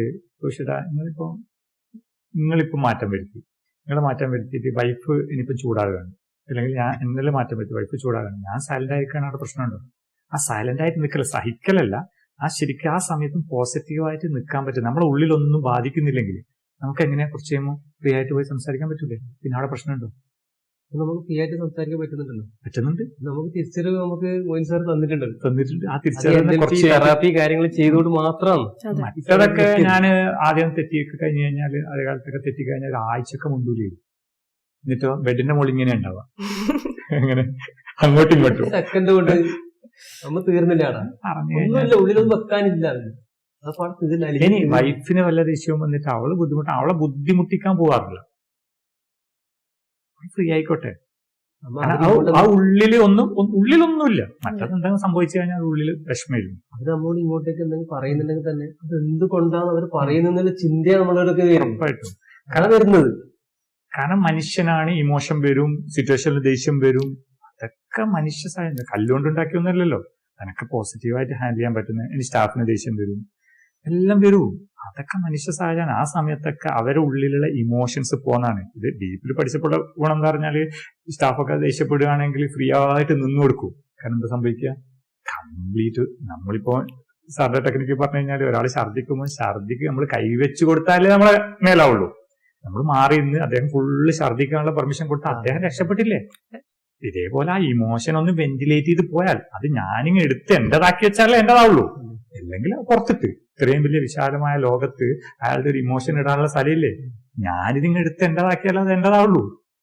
പക്ഷെ ഒരുപാട് പ്രശ്നങ്ങൾ കൊണ്ട് നടക്കുന്ന ആ ഒരു ടെക്നിക്കൊക്കെ ഉണ്ടല്ലോ, ബേസിക്കലി ക്രിറ്റിസിസം, ആളുകൾ നമ്മളെ വിമർശിക്കും ഒഴിവാക്കുന്ന ടെക്നിക്കൊക്കെ ഉണ്ടല്ലോ. അതൊക്കെ ഏതാ സൂപ്പർ. അതൊക്കെ വണ്ടിയിലൊക്കെ പോകുമ്പോൾ ഭയങ്കര രസാട്ടോ. വണ്ടിയിലൊക്കെ ഈ നെഗറ്റീവ് സർക്കിളിലൊക്കെ ഇരിക്കുമ്പോൾ ഞാൻ ആ ടെക്നിക്ക് നന്നായിട്ട് ഉപയോഗിക്കും. ഏത് സർക്കിളും ക്രിറ്റിസിസം ആളുകൾ വിമർശിക്കും ഉപയോഗിക്കുന്ന തെറാപ്പികളൊക്കെ ഉണ്ട്. ഇപ്പൊ മനാഫ്ക്ക് ഇത് പറഞ്ഞപ്പോ പെട്ടെന്ന് എനിക്ക് കാര്യം, സാറ് നമ്മളെ NLP ട്രെയിനിങ്ങിന് ആദ്യമായിട്ട് വന്നപ്പോ പറഞ്ഞത്, നമ്മളെല്ലാം പഠിക്കുമല്ലോ, മനുഷ്യരെല്ലാത്തിനെ കുറിച്ചും പഠിക്കും. പക്ഷെ ഇമോഷണൽ ബീയിങ് എന്ന ഞാൻ എന്റെ ഇമോഷനെ മാനേജ് ചെയ്യാൻ ആ കല മാത്രം പഠിച്ചിട്ടുണ്ടായിരുന്നില്ല. പക്ഷെ ഇപ്പൊ എന്താണ്, നമ്മള് ആ കല പഠിച്ചത് കൊണ്ട്, അതല്ല ഇമോഷണൽ ബീയിങ് ആയ മനുഷ്യൻ ഇമോഷണൽ മാനേജ്മെന്റ് അല്ലേ ആദ്യം നമുക്ക് അറിയേണ്ടത്. അത് പഠിച്ചതുകൊണ്ട് ഏത് മേഖലയിലൂടെ നമുക്ക് എന്ത് ചെയ്യാണ്, സിമ്പിളായിട്ട് യാത്ര ചെയ്യാൻ പറ്റാണ്. അതിന് സാറിപ്പം പറയുന്നുണ്ടല്ലോ, മുമ്പ് IQ-ന്റെ പിന്നാലെയാണ് ആളുകൾ പോയി. ഇപ്പം യൂറോപ്പിലും അമേരിക്കയിലും പോലത്തെ EQ-നാണ് ഭയങ്കര പ്രാധാന്യം. ഒരു ഈഗോ ഈസ് ദ എനിമി എന്നുള്ള ഒരു ബിസിനസിന്റെ ബുക്കാണ് പറയുന്നത്. അപ്പം സാറ് അങ്ങനത്തെ ബുക്സ് ഒക്കെ പരിചയപ്പെടുത്തി അങ്ങനത്തെ ബുക്സ് ഒക്കെ കറക്റ്റ് ചെയ്ത് അങ്ങനത്തെ ബുക്സുകളൊക്കെ ഞാനിപ്പോൾ വായിക്കുന്നു, യൂറോപ്യൻസിന്റെ അമേരിക്കൻസിന്റെ ഒക്കെ ബുക്കുകൾ. ഇനിയിപ്പോ അതിന്റെയൊക്കെ ഇപ്പം മലയാളികൾ അത് എടുക്കാൻ തുടങ്ങി. ഒരുപാട് നല്ല ബുക്കുകൾ, ഒബ്സ്റ്റാക്കിൾ ഈസ് ദ വേ, വിഘ്നം തന്നെയാണ് ശാന്തി, വെറുക്കപ്പെടാനുള്ള ധൈര്യം, ഇതൊക്കെ ഒരുപാട് നല്ല നല്ല ബുക്കുകൾ, പിന്നെ ഇമോഷണൽ ബുക്കുകൾ, പിന്നെ അതൊക്കെ കുറേ മലയാളത്തിൽ വന്ന് അതിന്റെയൊക്കെ മലയാളം വേർഷൻസ്. ഇനി മലയാളം കിട്ടാത്തത് ഞാൻ ഇംഗ്ലീഷ് ബുക്ക് തന്നെ വാങ്ങിച്ചു. ChatGPT ഉണ്ടല്ലോ, ഓരോ പേജ് ഫോട്ടോ എടുക്കുക, വായിക്കുക. പക്ഷെ മനാഫ്കക്ക് ഇപ്പൊ ആ പുസ്തകങ്ങളിലൊക്കെ പറയുന്നത് ഇത്രയും അത് മനസ്സിലാവുന്നത് ഈ ഒരു എക്സ്പീരിയൻസ് കിട്ടിയതുകൊണ്ടാണ്. കാരണം സീക്രട്ട് എന്ന് പറഞ്ഞ ഒരു ബുക്ക് ഉണ്ട്. സീക്രട്ട് എന്ന് പറഞ്ഞ ബുക്ക് ഞാൻ ആദ്യകാലത്ത് വായിച്ചിരുന്നു. കാരണം എല്ലാം സക്സസ് ആണ് പറയുന്നത്. പക്ഷെ ആ സീക്രട്ട് എന്ന ബുക്കിന്റെ പ്രാക്ടിക്കൽ ലൈഫ്, പ്രാക്ടിക്കൽ എക്സ്പീരിയൻസ് സാറിന്റെ അഡ്വാൻസിലാണ് കിട്ടിയത് ശരിക്കും. കാരണം NLP ട്രെയിനിങ് ഞാൻ ബിസിനസ്സിലൊക്കെ അതിലുപയോഗിക്കുന്ന ടെക്നിക് ഉണ്ട്, വിഷ്വലൈസേഷൻ ടെക്നിക്, സീക്രട്ട്. ആ കംപ്ലീറ്റ് ഔട്ട്കം ടെക്നിക് ഉണ്ടല്ലോ, നമ്പർ 1 എന്റെ ബിസിനസിന്റെ പുതിയ സക്സസ്, ബിസിനസിന്റെ ബിൽഡിങ് കാര്യങ്ങള്, എന്റെ പുതിയ വീട്, അതിന്റെ അടുത്തുള്ള പ്ലോട്ടുകൾ, ഇതൊക്കെ ഔട്ട്കം ടെക്നിക് ഉപയോഗിച്ചിട്ടാണ് ഞാൻ എന്ത് ചെയ്തത്, സെറ്റ് ചെയ്തത്. ഔട്ട്കം സെറ്റ് ചെയ്യേണ്ടതുപോലെ ആ സീക്രട്ട് എന്ന് പറയുന്ന ബുക്കിൽ പറയുന്ന 100% കറക്റ്റ് ആണ്. 100 and more എത്രയുണ്ടോ അത്രയും കറക്റ്റ് ആണ്. ആ ബുക്ക് അത്രയും വാല്യുബിൾ ആയ ബുക്കാണ്. പക്ഷെ ആ ബുക്കിൽ എന്താണ് പറയുന്നത് എന്ന് എക്സ്പീരിയൻഷ്യൽ ലെവലിൽ തിരിയണമെങ്കിൽ അഡ്വാൻസ് NLP അഡ്വാൻസ്, മിനിമം അഡ്വാൻസും കഴിഞ്ഞ ഒരാൾക്ക് അത് എക്സ്പീരിയൻസ് ചെയ്യാൻ പറ്റും. നന്നായിട്ട് അപ്ലൈ ചെയ്യാൻ പറ്റിയ സാധനമാണ് വിഷ്വലൈസേഷൻ ടെക്നിക്. കാരണം എനിക്ക് ഭയങ്കര സങ്കടം തോന്നുന്ന പറഞ്ഞാൽ, എന്റെ പോലെ തന്നെ എന്റെ ഒരു കസിൻ ഉണ്ട്, എന്റെ വളരെ അടുത്ത ഫ്രണ്ടാണ്, നല്ല ബിസിനസ്മാൻ ആണ്. അവന് ഞാൻ സാറിന്റെ കോഴ്സിന് വരാൻ പറയും. പക്ഷെ അവനെന്ത് ചെയ്യും, വേറെന്തോ തലത്തിൽ വിചാരിച്ചിട്ട് വരൂല. ആളുകൾക്ക് ഇത് പറഞ്ഞു കൊടുത്താൽ മനസ്സിലാവില്ലല്ലോ, പെട്ടെന്ന് തിരിയൂല. എത്ര പറഞ്ഞു കഴിഞ്ഞാലും ചില ആളുകൾ തിരിയൂല.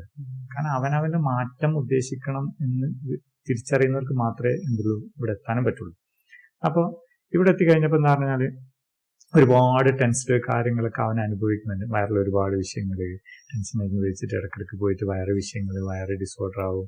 ഇതൊക്കെ എന്താന്നുള്ളത് എനിക്കറിയാം, നിങ്ങൾക്കും അറിയാലോ, നിങ്ങൾക്കും അറിയാം. പക്ഷെ പാവത്തിന് ഇപ്പോൾ അറിയില്ല. എന്നിട്ട് ഞാൻ ഈ പറയും ബിസിനസ് സക്സസ്. അപ്പൊ അവന്റെ സ്റ്റോപ്പിലെ സ്റ്റാഫിനെ കുറിച്ചിട്ട് അവൻ പറയും, എന്ത് സാധനം നന്നായിട്ട് വെക്കൂല, അതായതാണ്. അപ്പൊ ഞാൻ അവനോട് പറഞ്ഞു കൊടുത്തു, വിഷ്വൽ ആളുകളാണ് വേണ്ടത്, വിഷ്വൽ എന്താണെന്നൊന്നും തിരിയൂല. അവൻ ഓഡിറ്ററിയാ. ഓഡിറ്റർക്കാരുടെ പ്രത്യേകത അധികം നീറ്റ് ആൻഡ് ക്ലീനും വലിയ ഇതൊന്നും ഉണ്ടാവില്ല. ഓഡിറ്ററും കെനസ്തറ്റിക് ഉള്ള ആളാണ്. അപ്പോ എന്റെ പുതിയ സ്ഥാപനം വന്നപ്പോ ഐസ്ക്രീമും ഇവൻ മര്യാദയ്ക്ക് വെക്കൂല. അപ്പൊ എന്റെ പുതിയ സ്ഥാപനം വന്നപ്പോ ഇവനെ അവിടെ കൂട്ടിക്കൊണ്ടുപോയി കാണിച്ച് ഞാൻ വൃത്തിയിൽ എക്സ്പ്ലെയിൻ ചെയ്തു കൊടുത്തു. ഓഡിറ്ററി ലെവൽ അവൻ കൊടുത്തപ്പോ എന്റെ ഫ്രീസറൊക്കെ പുതിയതിട്ട് അവൻ ആദ്യം ഏറ്റവും 5 രൂപയുടെ സാധനങ്ങളൊക്കെ മെയിനായിട്ട് വെക്കുക. കാര്യങ്ങൾ ബിസിനസിന്റെ അതിന്റെ ലാഭങ്ങളും കാര്യങ്ങളൊക്കെ കൂട്ടിപ്പെടുത്തു ഫുൾ സെറ്റ് ചെയ്ത് നന്നായിട്ട് ബിസിനസ് ചെയ്യാൻ തുടങ്ങി. അപ്പൊ അവനെ ഞാൻ ഈ കുറച്ച് ദിവസം മുന്നേ ഞാൻ അവനെ കണ്ടപ്പോൾ, ഇത് കസിനും കൂടിയാണ്, ഞാൻ അവനോട് സംസാരിച്ചു. അപ്പൊ എന്നോട് അന്നൊരു മെന്റർ വെച്ചിട്ട് ഞാൻ ബിസിനസ് ചെയ്യുന്നുണ്ട്. അവൻ എന്താ പറയാ, ഈ ബിസിനസ്സിന് ഗോൾ സെറ്റിംഗ് എന്തോ പറയില്ലേ, എന്തോ ഒരു ബോർഡ്, വിഷൻ ബോർഡ് സെറ്റ് ചെയ്യുന്നുണ്ട്. അപ്പൊ ഞാൻ ഞെട്ടിപ്പോയി. കാരണം ഇപ്പം വിഷൻ ബോർഡ് സെറ്റ് ചെയ്യുന്നുണ്ട് എന്നൊക്കെ പറഞ്ഞപ്പോ ഞാൻ വർഷങ്ങൾക്ക് മുന്നേ 8 വർഷം മുന്നേ ഓനെ വിളിക്കുന്നു എന്തിന്, ഈ ടെക്നിക്കിന്. അപ്പൊ അവൻ ഇപ്പോഴും വിഷൻ ബോർഡിലെത്തി. ഞാൻ പറഞ്ഞു, നീ വിഷൻ ബോർഡിലെത്തിയല്ലോ, നല്ല കാര്യം, വളരെ സന്തോഷം, എനിക്ക് ഒരുപാട് സന്തോഷമുണ്ട് നീ അവിടെ എത്തിയെന്ന്. ഒരു കാര്യം ഞാൻ പറയാം, നിന്റെ ബിസിനസ് കാര്യങ്ങൾ 100% വിഷൻ ബോർഡ് സെറ്റ് ചെയ്ത് കഴിഞ്ഞാൽ 100% കിട്ടും. എനിക്കറിയാം, നിനക്ക് കിട്ടിക്കഴിഞ്ഞു. ഞാൻ അങ്ങനെ തന്നെ പറയാം, നീ വിഷൻ ബോർഡ് സെറ്റ് ചെയ്ത് കഴിഞ്ഞാൽ നിനക്ക് കിട്ടിക്കഴിഞ്ഞു. പക്ഷെ അവിടെ ഒരു ചെറിയ കാര്യമുണ്ട്. വിഷൻ ബോർഡ് സെറ്റ് ചെയ്തിട്ട് നീ ഒരുപാട് എഫേർട്ടും ബുദ്ധിമുട്ടും നീ അതിന്റെ കൂടെ എടുക്കണം.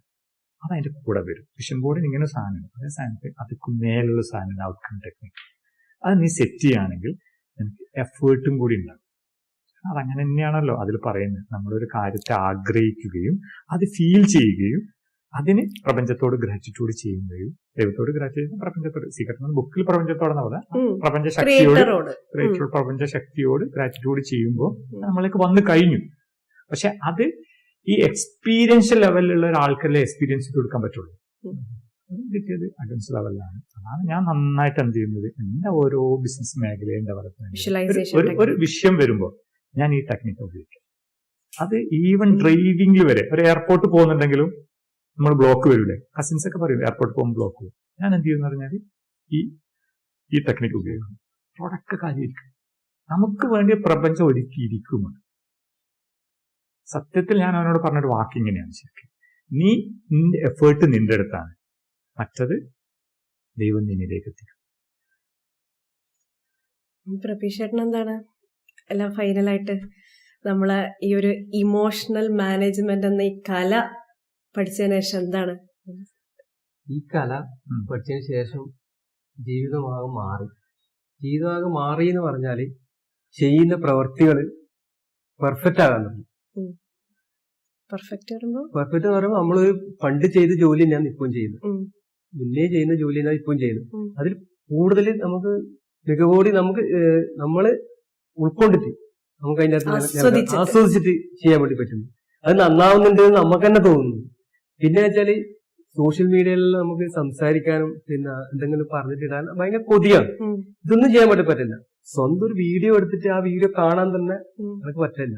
മുൻസാറിന്റെ NLP പറഞ്ഞു ഇതൊക്കെ തെറാപ്പിയിലും ചെയ്ത് ഇതിന് ശേഷം വീട്ടിലിരുന്നിട്ട് ഇതന്നെ ഇപ്പൊ പരിപാടി. സോഷ്യൽ മീഡിയയിൽ ഓരോ വാക്കുകൾ ഇങ്ങനെ പറഞ്ഞിടുക, കവിത ചൊല്ലിയിട്ടിടുക, ഇതെല്ലാം തന്നെ പരിപാടി. ഇതിനെല്ലാം തരുന്ന ധൈര്യം വന്നേ.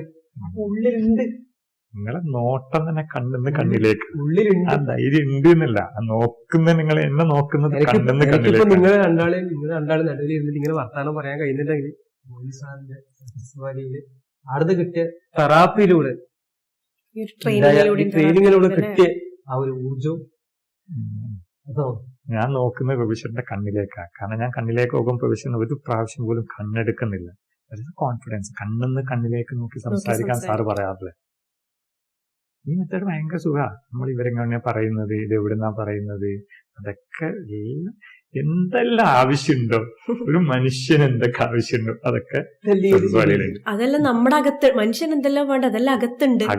അതിനെ കണ്ടെത്താനുള്ള ടൂൾസും ടെക്നിക്സും ട്രെയിനിങ്ങും തെറാപ്പീസും ആണ് സക്സസ് വാലി പ്രൊവൈഡ് ചെയ്യുന്നത്. ഞാൻ പറഞ്ഞത് അപ്പോ എനിക്ക് പറയാനുള്ള നമ്മൾ ഇത്രയും അനുഭവിക്കുന്ന അല്ലേ ഈ സന്തോഷം, സമാധാനം, ഈ ഇമോഷണൽ മാനേജ്മെന്റ് എന്ന കല ഇനിയും അറിയാനുള്ള ഒരുപാട് ആളുകളുണ്ട് നമ്മുടെ ചുറ്റുപാടും. അവർക്ക് എന്ത് ചെയ്യാം, ധൈര്യമായിട്ട് സക്സസ് വാലിയിലേക്ക് വരാം. ഒന്നുകൂടെ മനഫ്ക 100% വന്നവൻ രക്ഷപ്പെട്ടു. കറക്റ്റ്, വന്നവൻ രക്ഷപ്പെട്ടു. എക്സ്പീരിയൻസ് അല്ല, വന്നവൻ രക്ഷപ്പെട്ടു. അപ്പൊ അതിന്റെ ഓപ്പോസിറ്റ് പോലും പറയാൻ ഞാൻ ആഗ്രഹിക്കുന്നില്ല. അതിന്റെ ബാക്കിയില്ലേ, വരാത്തവൻ എന്താവും എന്നുള്ളത് പറയണ്ടല്ലോ. വേണ്ട, ശരിക്കും വന്നവൻ രക്ഷപ്പെട്ടു. അതാണ് എന്റെ സത്യം. രക്ഷപ്പെട്ട് കഴിഞ്ഞു. അതാണ് രക്ഷപ്പെട്ട് കഴിഞ്ഞു. അതെ, അങ്ങനെയാണ്. ഇതൊന്ന് അനുഭവിക്കുക അല്ലെ. ഈ ഇമോഷണൽ മാനേജ്മെന്റ് എന്ന കലയാണ് നമുക്ക് വേണ്ടത് ഓരോ മനുഷ്യനും. കാരണം എത്രത്തോളം ഇമോഷനിലൂടെയാണ് കടന്നു പോണ ദിവസം തന്നെ എത്ര ഇമോഷൻസ് ആണ്. അപ്പൊ എനിക്ക് ഒരു കാര്യം കൂടി പറഞ്ഞിട്ട് നമുക്ക് വൈൻഡപ്പ് ചെയ്യാം. നമ്മൾ കുളിക്കുന്നില്ലേ, ദിവസം മിനിമം 2 times നമ്മൾ കുളിക്കുന്നുണ്ടല്ലോ. അപ്പൊ നമ്മളൊരു നല്ല തിരക്കുള്ള ഒരു ടൗണിൽ പോയി കഴിഞ്ഞാൽ എന്തെല്ലാം നമ്മളെ മേലേക്ക് ഡേർട്ട് വരുന്നത്, നമ്മൾ വിയർക്കുന്നു, നമ്മൾ കുളിക്കുന്നു. അങ്ങനെയാണെങ്കിൽ എന്തെല്ലാം ഇമോഷൻസ് ഡെയിലി നമ്മളിലേക്ക് വരുന്നത്. അപ്പൊ ഇതിനെ ക്ലീൻ ചെയ്യേണ്ടതില്ലേ, ഇതിനെ മാനേജ് ചെയ്യേണ്ടതില്ലേ. അപ്പൊ ആ ഇമോഷണൽ മാനേജ്മെന്റ് എന്ന കലയും കൂടി ഓരോ ഹ്യൂമൻ ബീങ്ങും, ഓരോ മനുഷ്യനും പഠിക്കേണ്ടതാണ്. നൃത്തം പഠിക്കും, നൃത്തം ഒരു കലയാണ്. ഓരോ കലകളും നമ്മൾ പഠിക്കുന്നില്ലേ, ഇതുപോലെ ഇതൊരു കലയാണ്. ഇതൊന്ന് അനുഭവിക്കേണ്ടതാണ്. ഓരോ ആളുകൾക്കും സക്സസ് വാലിയിലേക്ക് ധൈര്യമായിട്ട് കടന്നു വരാം. ഓക്കെ, അപ്പൊ ഇന്ന് സ്റ്റുഡിയോയിലേക്ക് വന്ന മനഫ്കക്കും പ്രഭീഷേട്ടനും ഒരുപാട് നന്ദി. Thank you. നമുക്ക് എന്ത് സെഷൻ വൈൻഡപ്പ് ചെയ്യാം.